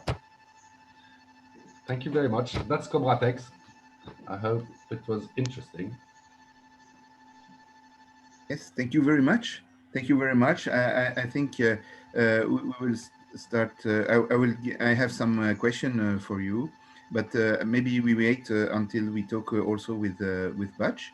Butch is going to open up also the area of application for composite material, and not only for boating, if I understood that. Good evening. Yes, well, it all started when I was designing a water taxi for Bangladesh. And somebody asked me if they could build these boats out of bamboo. And my immediate thought was, well, of course you can't, because bamboo is round and it's long and it has a lot of applications. Like it works really well as a mast, but if you're trying to make a water taxi, that's not really a great help. And there was, so obviously I said that it probably wouldn't be possible. Mind you, by then I hadn't even heard of Cobratex. So perhaps my reply would have been a little bit different today. But anyway, there was a bit of serendipity because I came across some work that was being done in Maryland University, where they took normal tree wood, you know, the stuff that furniture is normally made out of, and they subjected it to a chemical process, a thermal process, and a physical process. They cleaned it out with sodium hydroxide and took it up to a high temperature and crushed it down. And they got astonishingly high mechanical performance from wood. Now, they were academics who were doing this, and you could tell that they weren't, you know, they might be very smart material scientists, but they weren't great commercial people, because they felt that their best market was just in making armor plating for tanks. Now that's quite a limited market. What I was looking for is something that could be built into, could be made into boats. And I felt that applying the same process to bamboo, which is already 50% stronger than hardwood, would create a material which could be converted in the way that Cobratex converts bamboo. It could be made into a ribbon and perhaps woven, perhaps used as a unidirectional reinforcing. And we can make boats out of it. Incidentally, I'll probably be in touch with Cobratex as soon as we can get our fiber to work. But at the moment, we're still developing the technology, and I haven't got any publishable results yet. But I do think that this is a way forward, because it's all very well telling people that you've got to use bamboo because it's green, because it's good for the environment, it purifies water, it looks after the economy of poor rural communities in India and Bangladesh. But basically, industrialists want a material that is either better or cheaper than the alternatives. And I believe that we can turn bamboo into a material that will match steel or aluminium in terms of specific strength. And as soon as you're matching a material like aluminium or steel, not only in terms of strength, but also in terms of cost, suddenly the market becomes huge, because in these commercial people, they're basically not that interested in the environment as much as interested in their bottom line. They want to make their companies profitable. And unless we can produce a material that is attractive mechanically and commercially, we're not going to be able to make inroads as much as we want. I mean, I absolutely love the bamboo materials that are being made at the moment, but in order for it to go really mainstream, we have to look a little bit beyond using bamboo in its normal form. If we can get to this stage, the products will not only be stronger and no more expensive than a fiberglass equivalent, or even a carbon fiber equivalent, but also they'll use very much less resin. I don't know what the proportion of, I expect that Cobratex already has seen this, that you can reduce the amount of resin when you're using an organic product rather than glass. And any advance that we can make in this direction is worth pursuing, because there is a serious problem of pollution along our coasts, where people with boats that they don't want anymore. It's funny to think of anyone not wanting a boat, but there are people who buy new boats and other people who wreck boats and boats that go out of date and this sort of thing. And so you can't blame the people for wanting to build a new boat. And after all, if they didn't, I'd be out of a job. So I have to encourage that. But it is a worry that the ports are filling up with old wrecks. And I think one of the things that we have to do is to make boats biodegradable, and so that they can, what's this? Right. Professional polymers. Anyway, sorry, that's I'm getting distracted by Brian, but it's nice to see. The Philippines is just, we're working on some of these things, and I would love for us to continue the conversation. Well, yes. Well, I'll probably be working with Edward, and we'll try and get this sorted out. At the moment, we've just built an autoclave and a compression mill, and we should have some samples going in the near future. Unfortunately, I do have a day job, so progress is not as fast as I would like, but my day job is doing things like making electric taxis or electric waterborne buses, and doing all sorts of things which are doing in their own way. We're trying to help the environment in different applications. My partner is also involved in doing drones for monitoring the condition of the oceans, and so it's one element of a combined effort to try and do what we can to help our planet. But anyway, that's basically what I'm doing and what our aims are. So I'd love to get any questions that anyone might have. Thank you very much, Butch. Thank you very much, Edouard. Butch, I thought you were about to show some picture about the vernacular boating, or I do have some pictures. I don't know if I can put them up. It was more about the history of naval architecture. I actually teach history in a let's see, I don't know quite how to do this.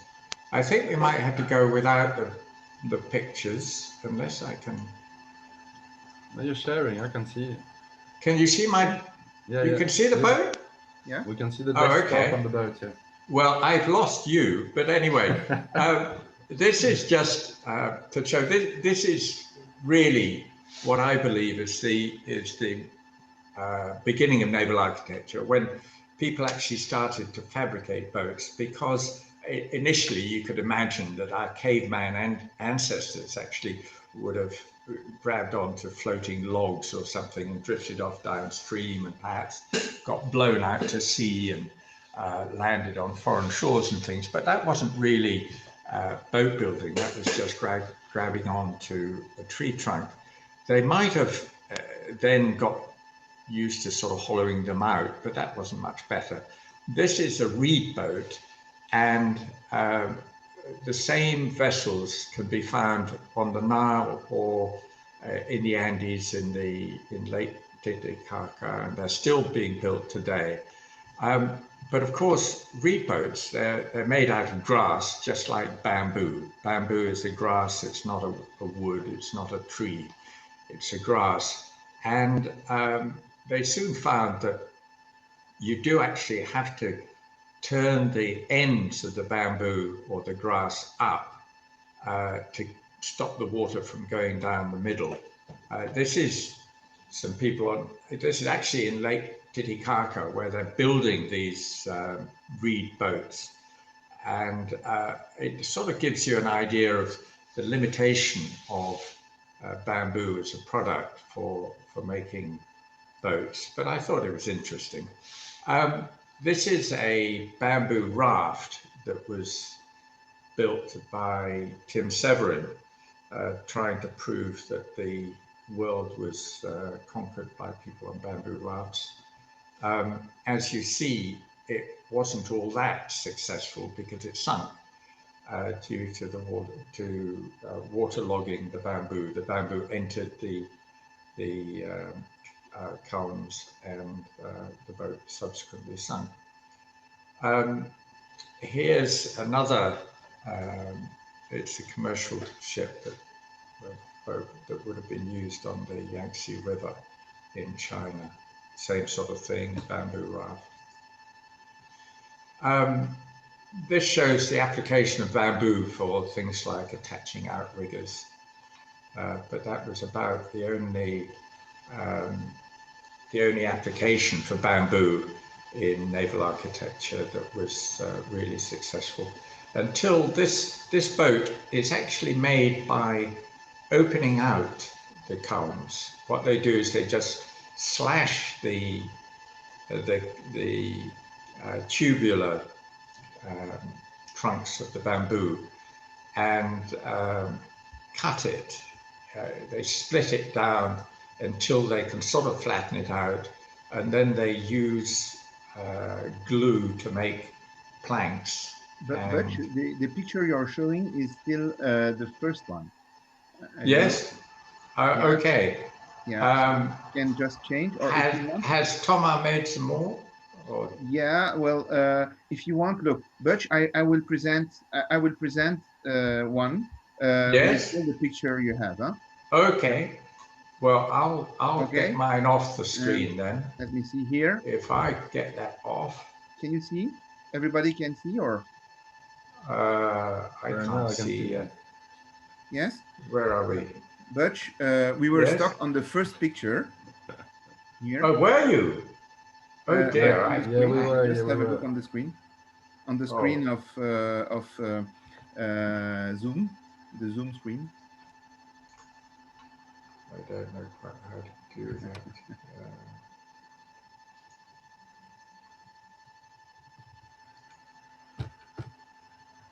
So the first picture was described, this is sure, and then here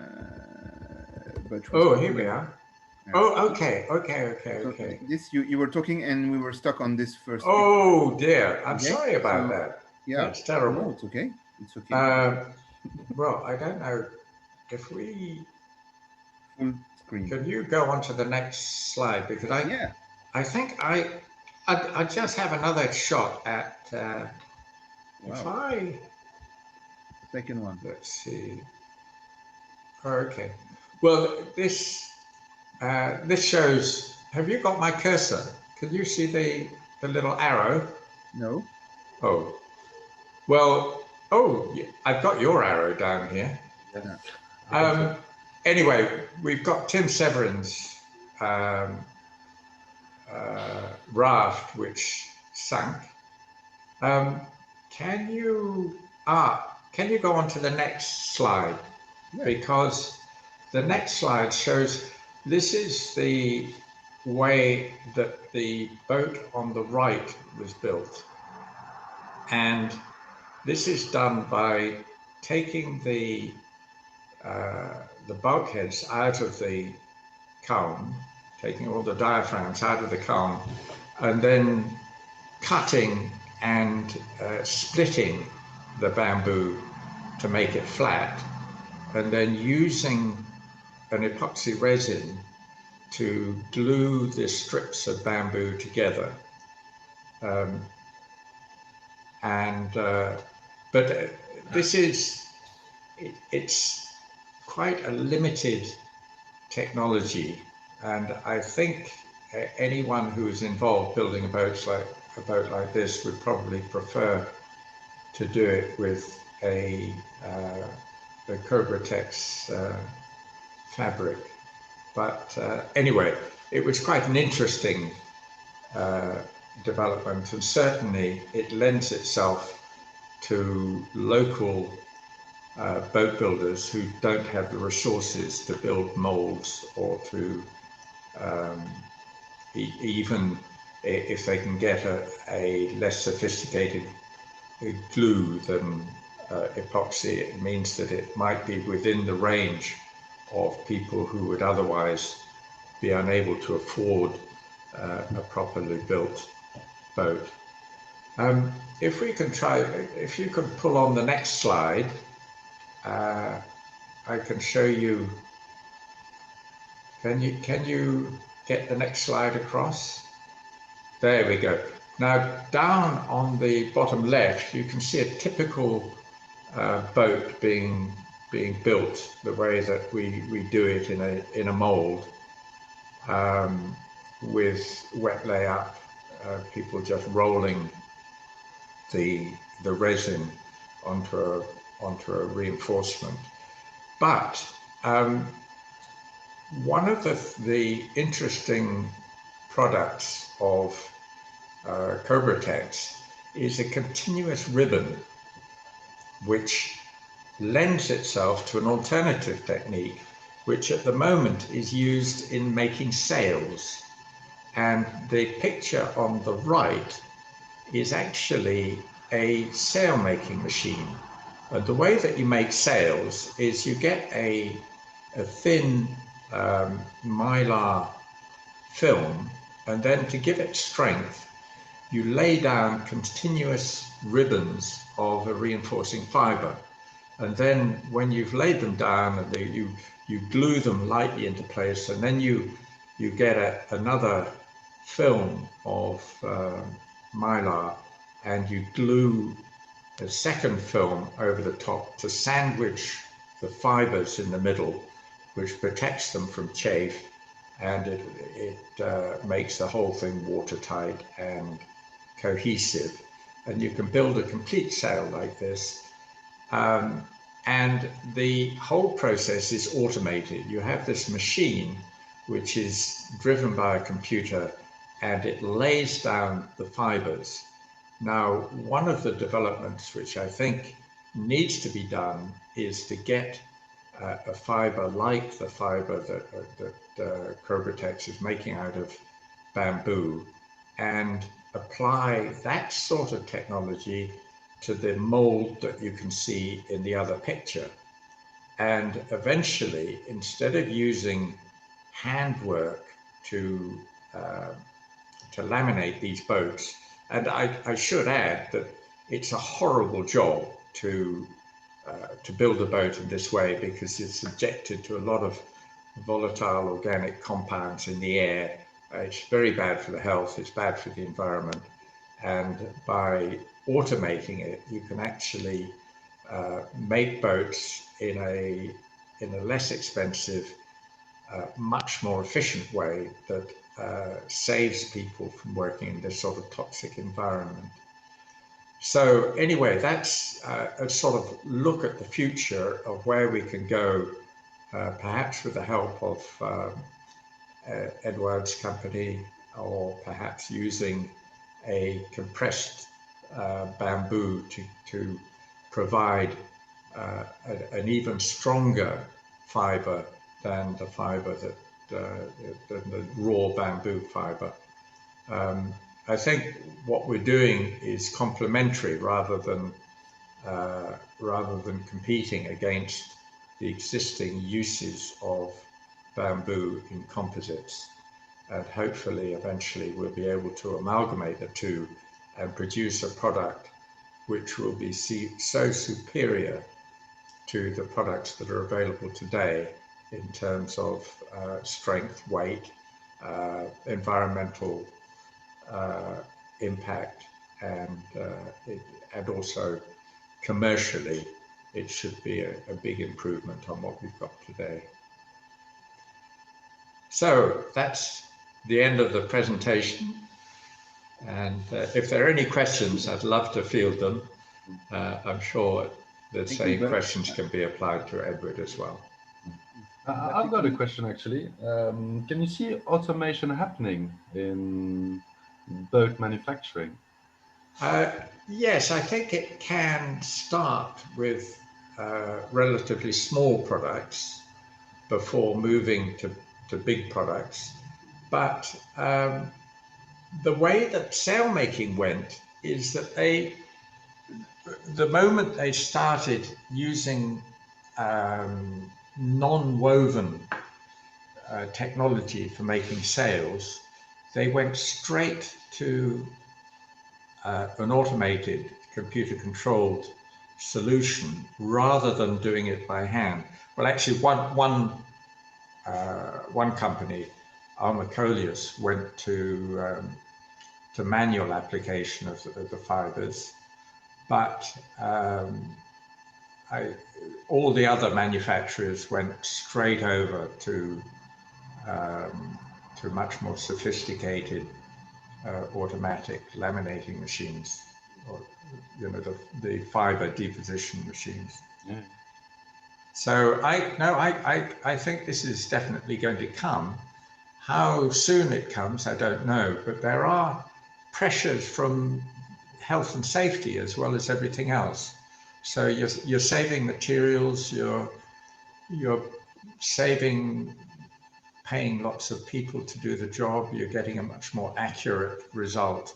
And from my perspective as a designer, it enables you to design a product where all the stresses in the product are addressed in a very direct way. You can align the strength, you can align the fibers with the exact way that the loads are being taken by by whatever it is you're building.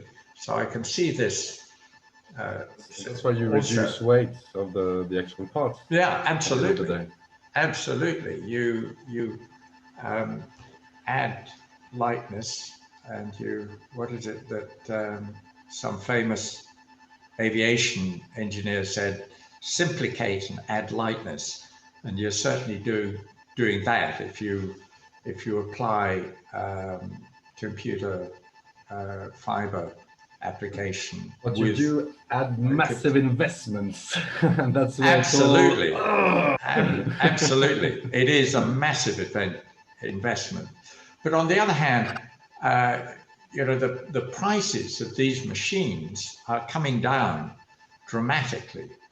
And although for pioneers it's extremely expensive, I think certainly after, when the technology becomes a little bit more mature, the prices come way down.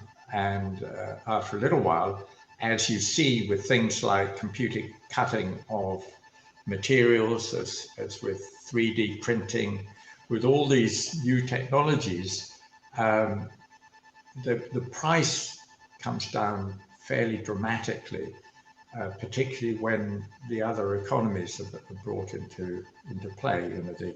As you say, the reduction in materials, the lightness, the health and safety, all these other things add up to an equation which becomes very attractive for commercial reasons, not just because people want to save the planet.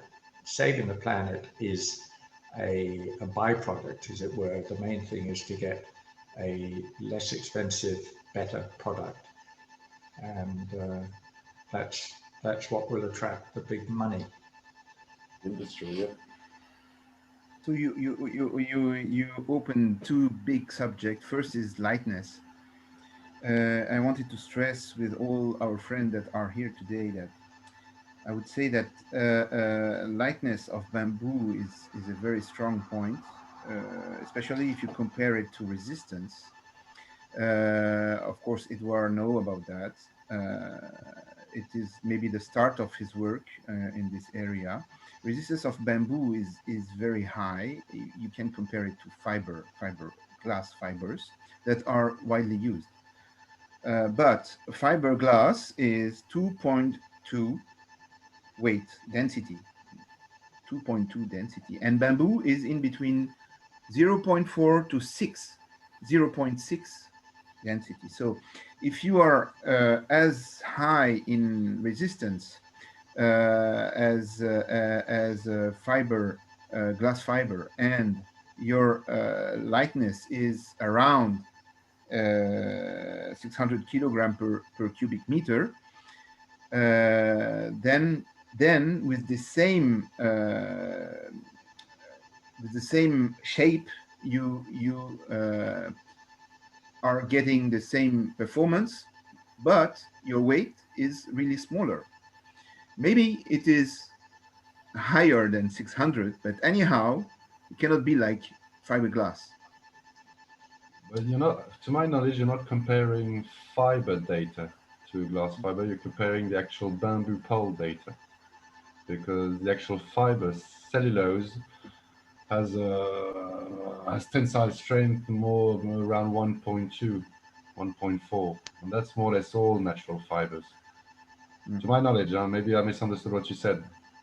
Yeah, I'm talking about when you compress the compress bamboo, it, okay. you're ending up around 1.5, 1.8, something like that.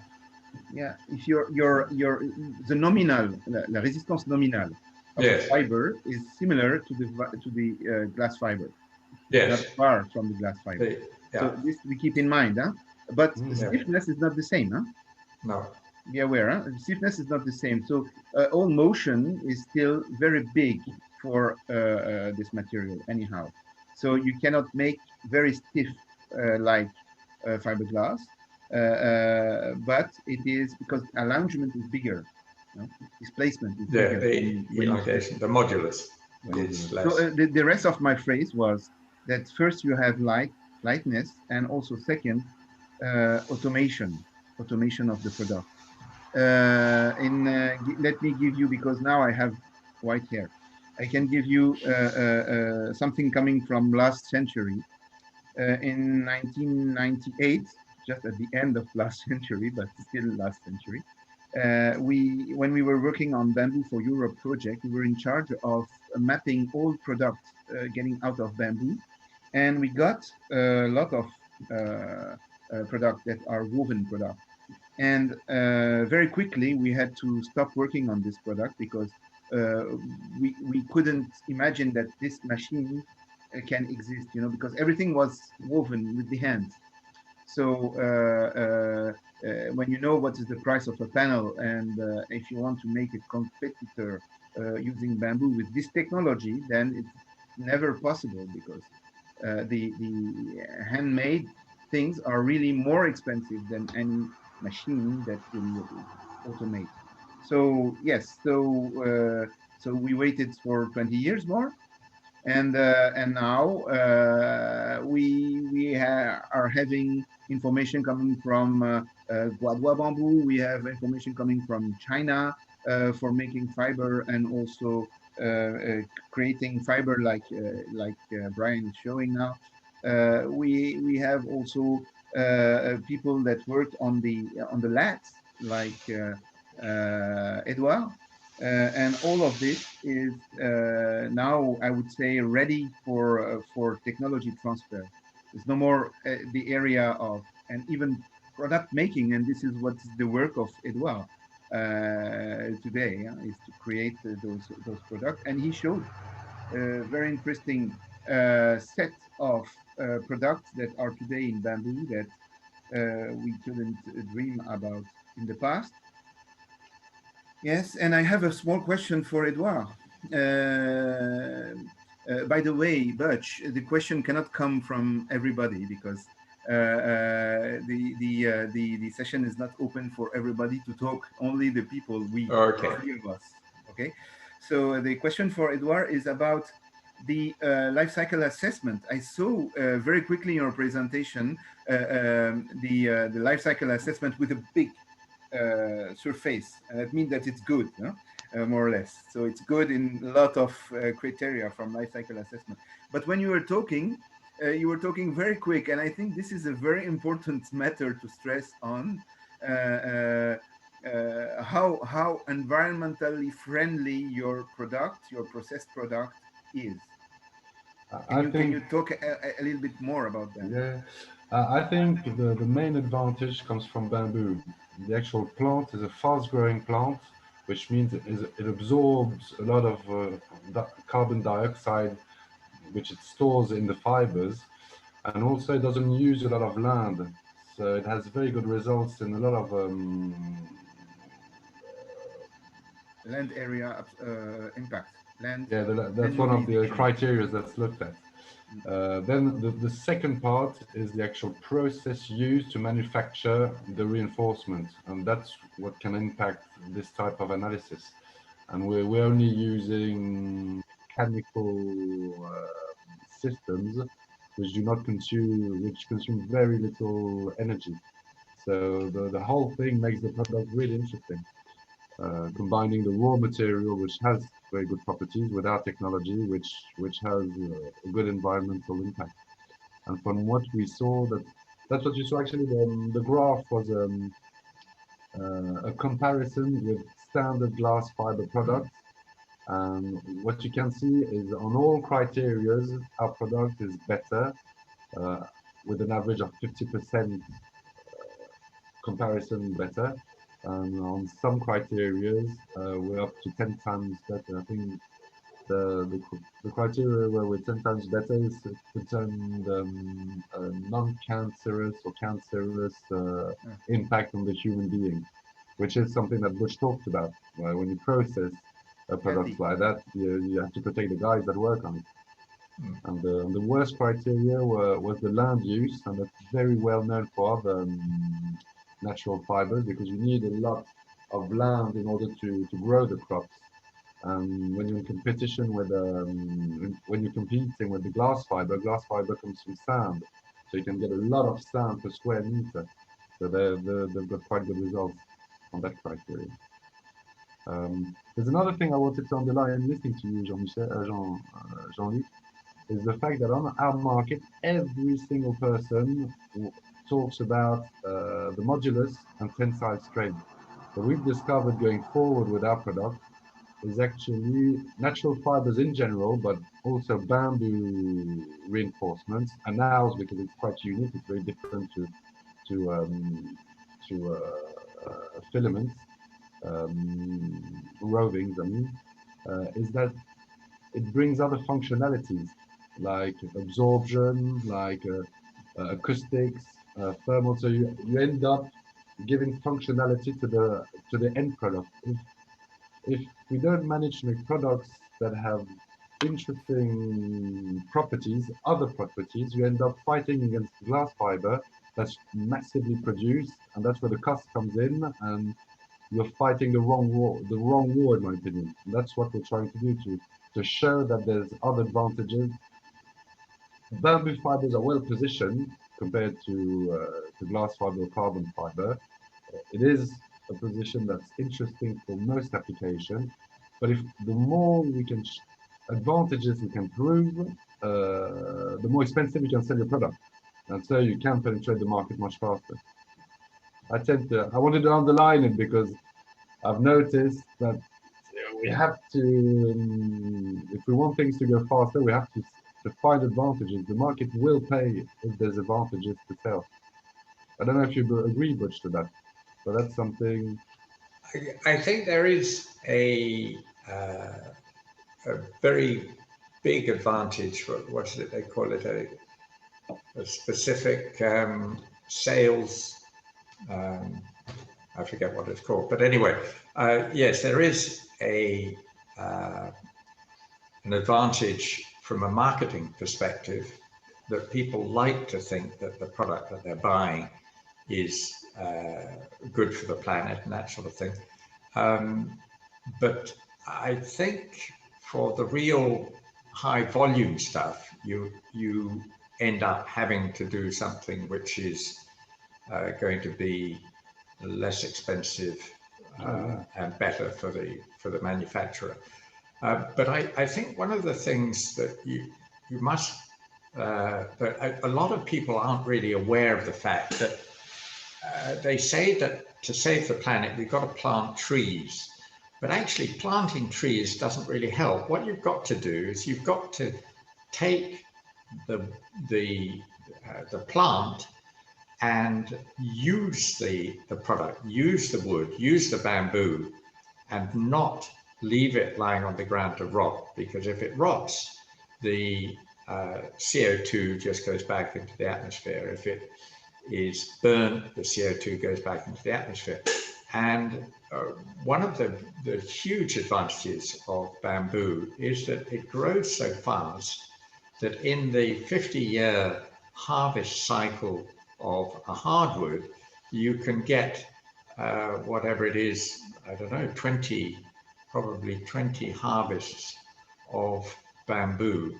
And so you are removing CO2 over and over again. It's not like a tree which takes 50 years before you actually remove the CO2 and tuck it away and plant another tree.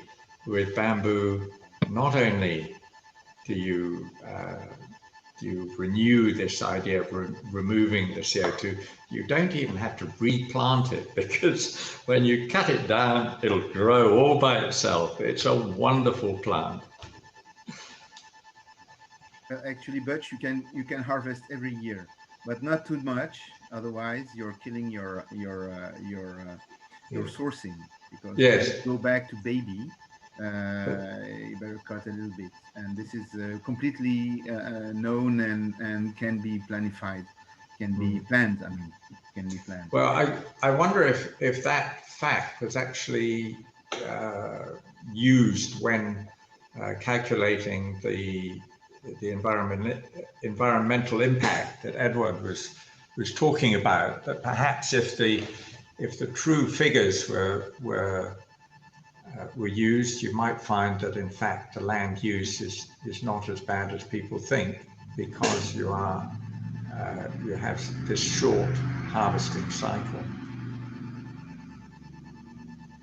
Yeah, it's like all data depends how it's analyzed. Yeah. But I'm pretty sure they don't take the time factor into the calculation. I'm doing that for high-rise building. I'm doing that for a very small cycle and recyclability, reusability, and so on in the wood industry. And every time we have to develop, really, we have to develop with scientists new impact factors to calculate, and then you have people running with results and showing it to everybody, but nobody agree with their results. So it's a big thing. Environmentally, aspects are very hardly comparable when you go for innovation, and then one day they agree all together, and then they do an indisputable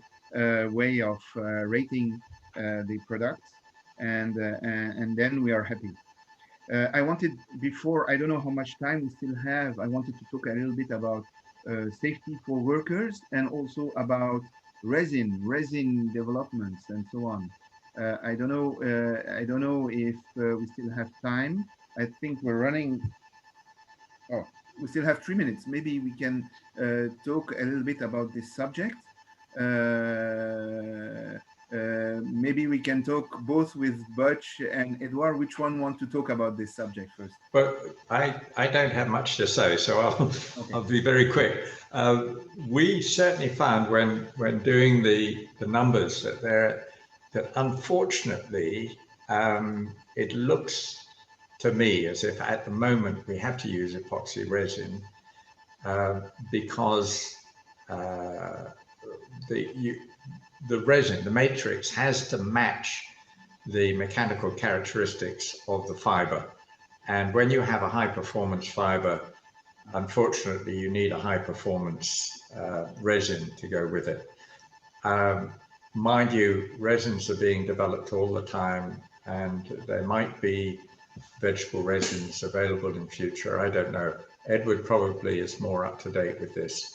But one of the things that I think is important is that at least with this sort of technology, the quantity of resin is down, even if we're still using this rather nasty stuff, epoxy.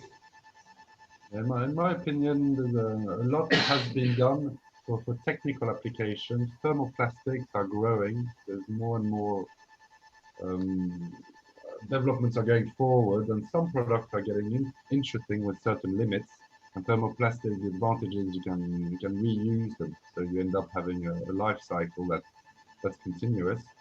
Bio-based resins are quite interesting. But from what I see, you'll never have 100% bio-based resin that's the technical resin, because there's limitations to anything. You can't make an airplane just with a piece of paper. You'll always need something that gives it what it needs. But to a certain extent, I think the percentage of bio-based is going up. I mean, the first few resins I saw are maybe 5 or 10% bio-based. Now we're seeing them above 50%. So I think we are going forward in that part. But I'm wondering is if someone's working with bamboo, trying to make some bamboo-based resins. I seem to remember having had a discussion with someone, but I've never seen anything come out. So there's some work for entrepreneurs. If someone wants to, if there's a chemist listening and wanting to develop some bamboo-based bioresin, I think that it would be interesting for us to offer a completely bamboo-based composite. Well, composite technology. Edward, you're welding your fibers together, aren't you, on your continuous one? I mean, could welding be developed into a way that you can use it for making three-dimensional curved parts without resin? Well, there is a use for the resin. It protects the fiber.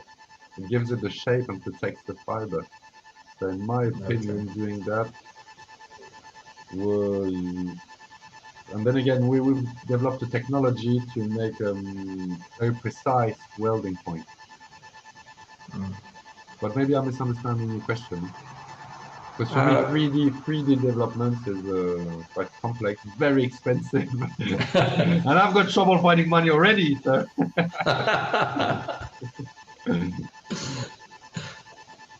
For the time being, I can give you a little bit of feedback from the wood industry. For the time being, bio-based material to make resin is always coming with a small problem.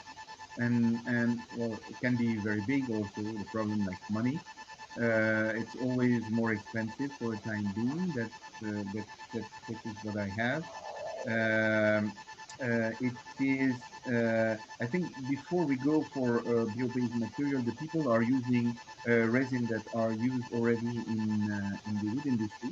And it is working very well. And last time when we talked, three of us, we were together with Eric Hazel, my colleague that is expert in chemistry, and maybe he's the one who told you that maybe the bamboo can be also a bonding material, can be interesting in trying to get out of it some chemical that can also glue. But this is done a lot with tannin.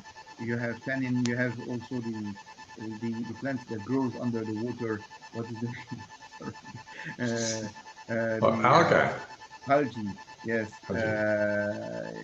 You have extract from those plants. You have also part of it that is used, and it's also a very good binder. Bio-based is still under development, and we're very near of getting zero impact glue in the future, but it is going to be, I would say, more expensive. And today, industry, if you're running an industry and you want to turn into a bio-based resin, then you have to turn up your heating maybe. So this is very expensive for you. because then you have to glue with a higher temperature, and this is tons of gasoline more to heat it up.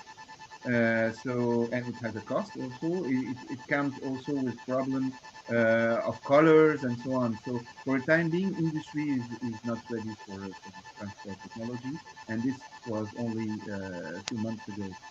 But still, lots of researchers are working on this subject, and there is an Italian, French scientist in that area that is giving a lot of results. He's retired but still working on this area. Yeah. So I have no more questions. So if we are mostly more or less on time, Michel. Thank you. Oh, he's there. Hallelujah. Thank you. It's fantastic. You are very good. It was a very interesting session for me. I just have a small remark. We have to remember that on sequestration of bamboo, a large part of the sequestration is below the ground, by the horizon. Okay, thank you, because you were talking about the future, and it's very interesting. And I still do hope to have a boat to cross the Atlantic. It will be my next thing. I'll design it for you. And I'll supply reinforcements for you. I will handle the one. Wait. Thank you, Jean-Luc. Thank you very much to have led this session. Thank you, Butch, and thank you, Edouard. Thank It you, was Michel. very nice to be with you. C'était un plaisir. À bientôt, j'espère. Bye-bye. Thank you, everyone. Bye-bye. Thank you very much. Bye-bye. Bye-bye. Just mute. Well, thank you. Thank you all. And Michel. Yes, finally, I got the Yes. mic. So now Yes. I can now make a very nice introduction, because before we were waiting for you and you couldn't come. But I want everyone to know that this is Michel Abadi, a longtime friend, a wonderful bamboo ambassador, and the president of the World Bamboo Organization. And he's put together a wonderful panel from France. Thank you very, very much. Merci beaucoup. Thank you, And Suzanne. Thank you I for doing and preparing this session for this World Bamboo Day. Yes. It's honor the World Bamboo Organization, who started the World Bamboo Day 11 years ago. Bravo. Bravo, bravo. And there's celebrations going on all over the world, not just on our channel here today, but many events around the world. And it's very comforting to know that people are taking notice of bamboo now. So I want to thank you, Butch. I have never met you in person, but it's nice to meet you virtually. Edouard, bravo. I'm following you for a long time now, and it's really great. And Jean-Luc, you always seem to be a great moderator, bringing all the points together. So thank you very, very much. Before I introduce the next team, Michel sent a little video. He maybe forgot. So I'm going to share my screen. We're going to just, yes, we have to. Let's see. Oh, yes. Oh, what did I do? Where Yes. did it? It's in Gascony, in my family house, where I am making a bamboo cart for kids. Yes, but wait one moment. Nephew and niece. Wow. Yeah, but I need to make it a bigger screen, and I'm having a little trouble myself here. Let's see. Oh, Here we are. yes. You get to see all the other parts of my dirty laptop, or are we just seeing Michel? Let's see. Go back. But I don't, here we go. I'm sorry. No, I try again. Hello, my dear friend of bamboo. I'm sorry. This year we don't meet. But next year, I'm sure you'll be in Taiwan for the 12th World Bamboo Congress. Until then, I wish you a very great World Bamboo Day. See you soon. Bye-bye. Au revoir. Au revoir.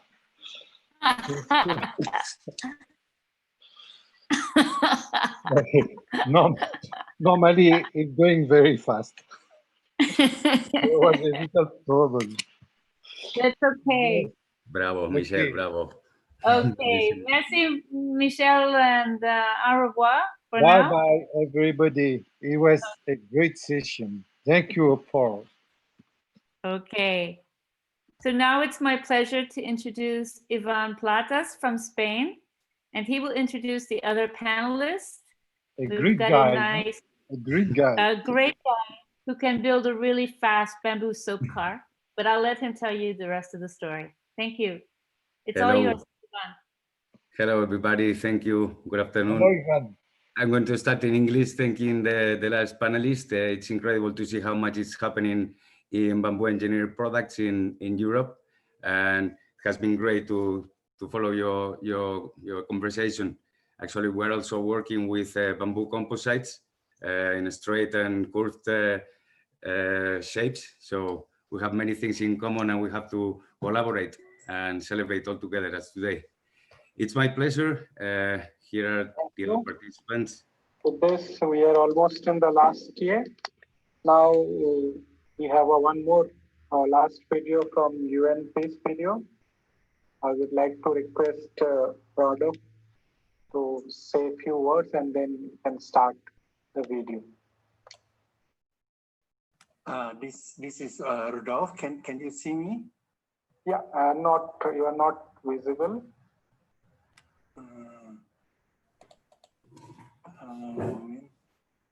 I think I already set it on. We can hear you. Can you hear me? Okay. I thought the video will be played by your organization. Is that correct? Yeah. Okay, yes, please. Just go ahead. Just start the video first, and then I will give some speech later on. Okay. Nibu, can you start video? Meu, eu pedi 10 vezes pro cara. Eu tava no meio da apresentação e fazendo graça. Falei, Lucas, sai. Não sei. Ele sai da frente, Meu, eu tô no meio do evento aqui.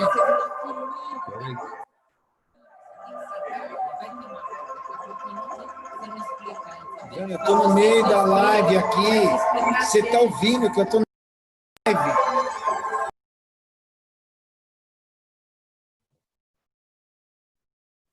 Hola.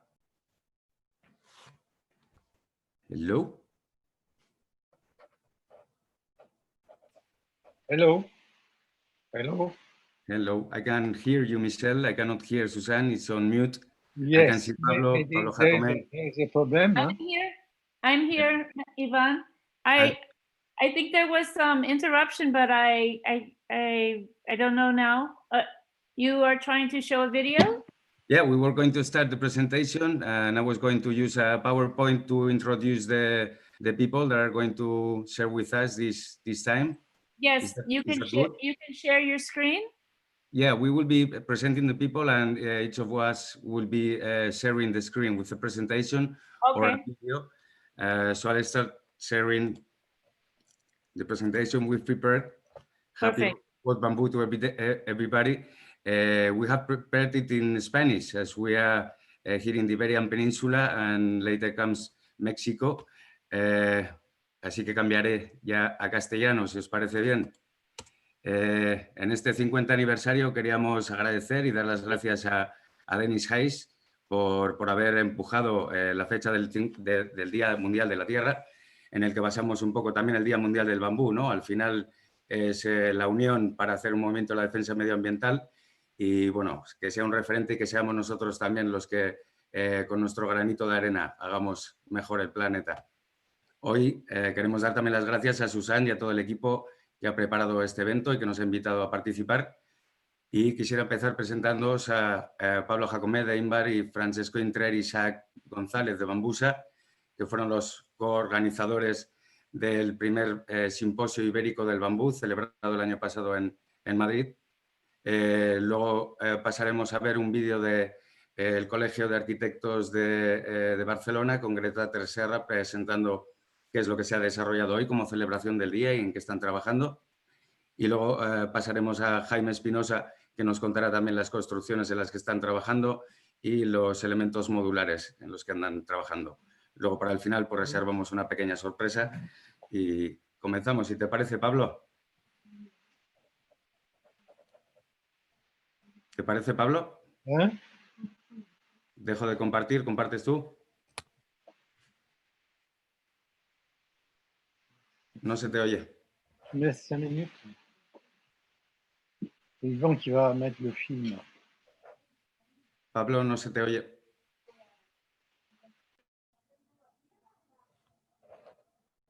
Buena, que hicimos una prueba antes de sonido. Isaac, ¿vosotros sí os podéis oír? ¿Podéis? O sea, tampoco. No, no lo escuchamos todavía. Ah, pero a ti sí, a vosotros sí escuchamos. No sé si queréis cambiar y empezáis vosotros y luego volvemos a él, ya que vamos a hablar todos dentro del simposio, o esperamos a que vuelva a conectar. Esperamos un momento, a ver si lo resuelve. Ok. Cosas del directo, ¿no?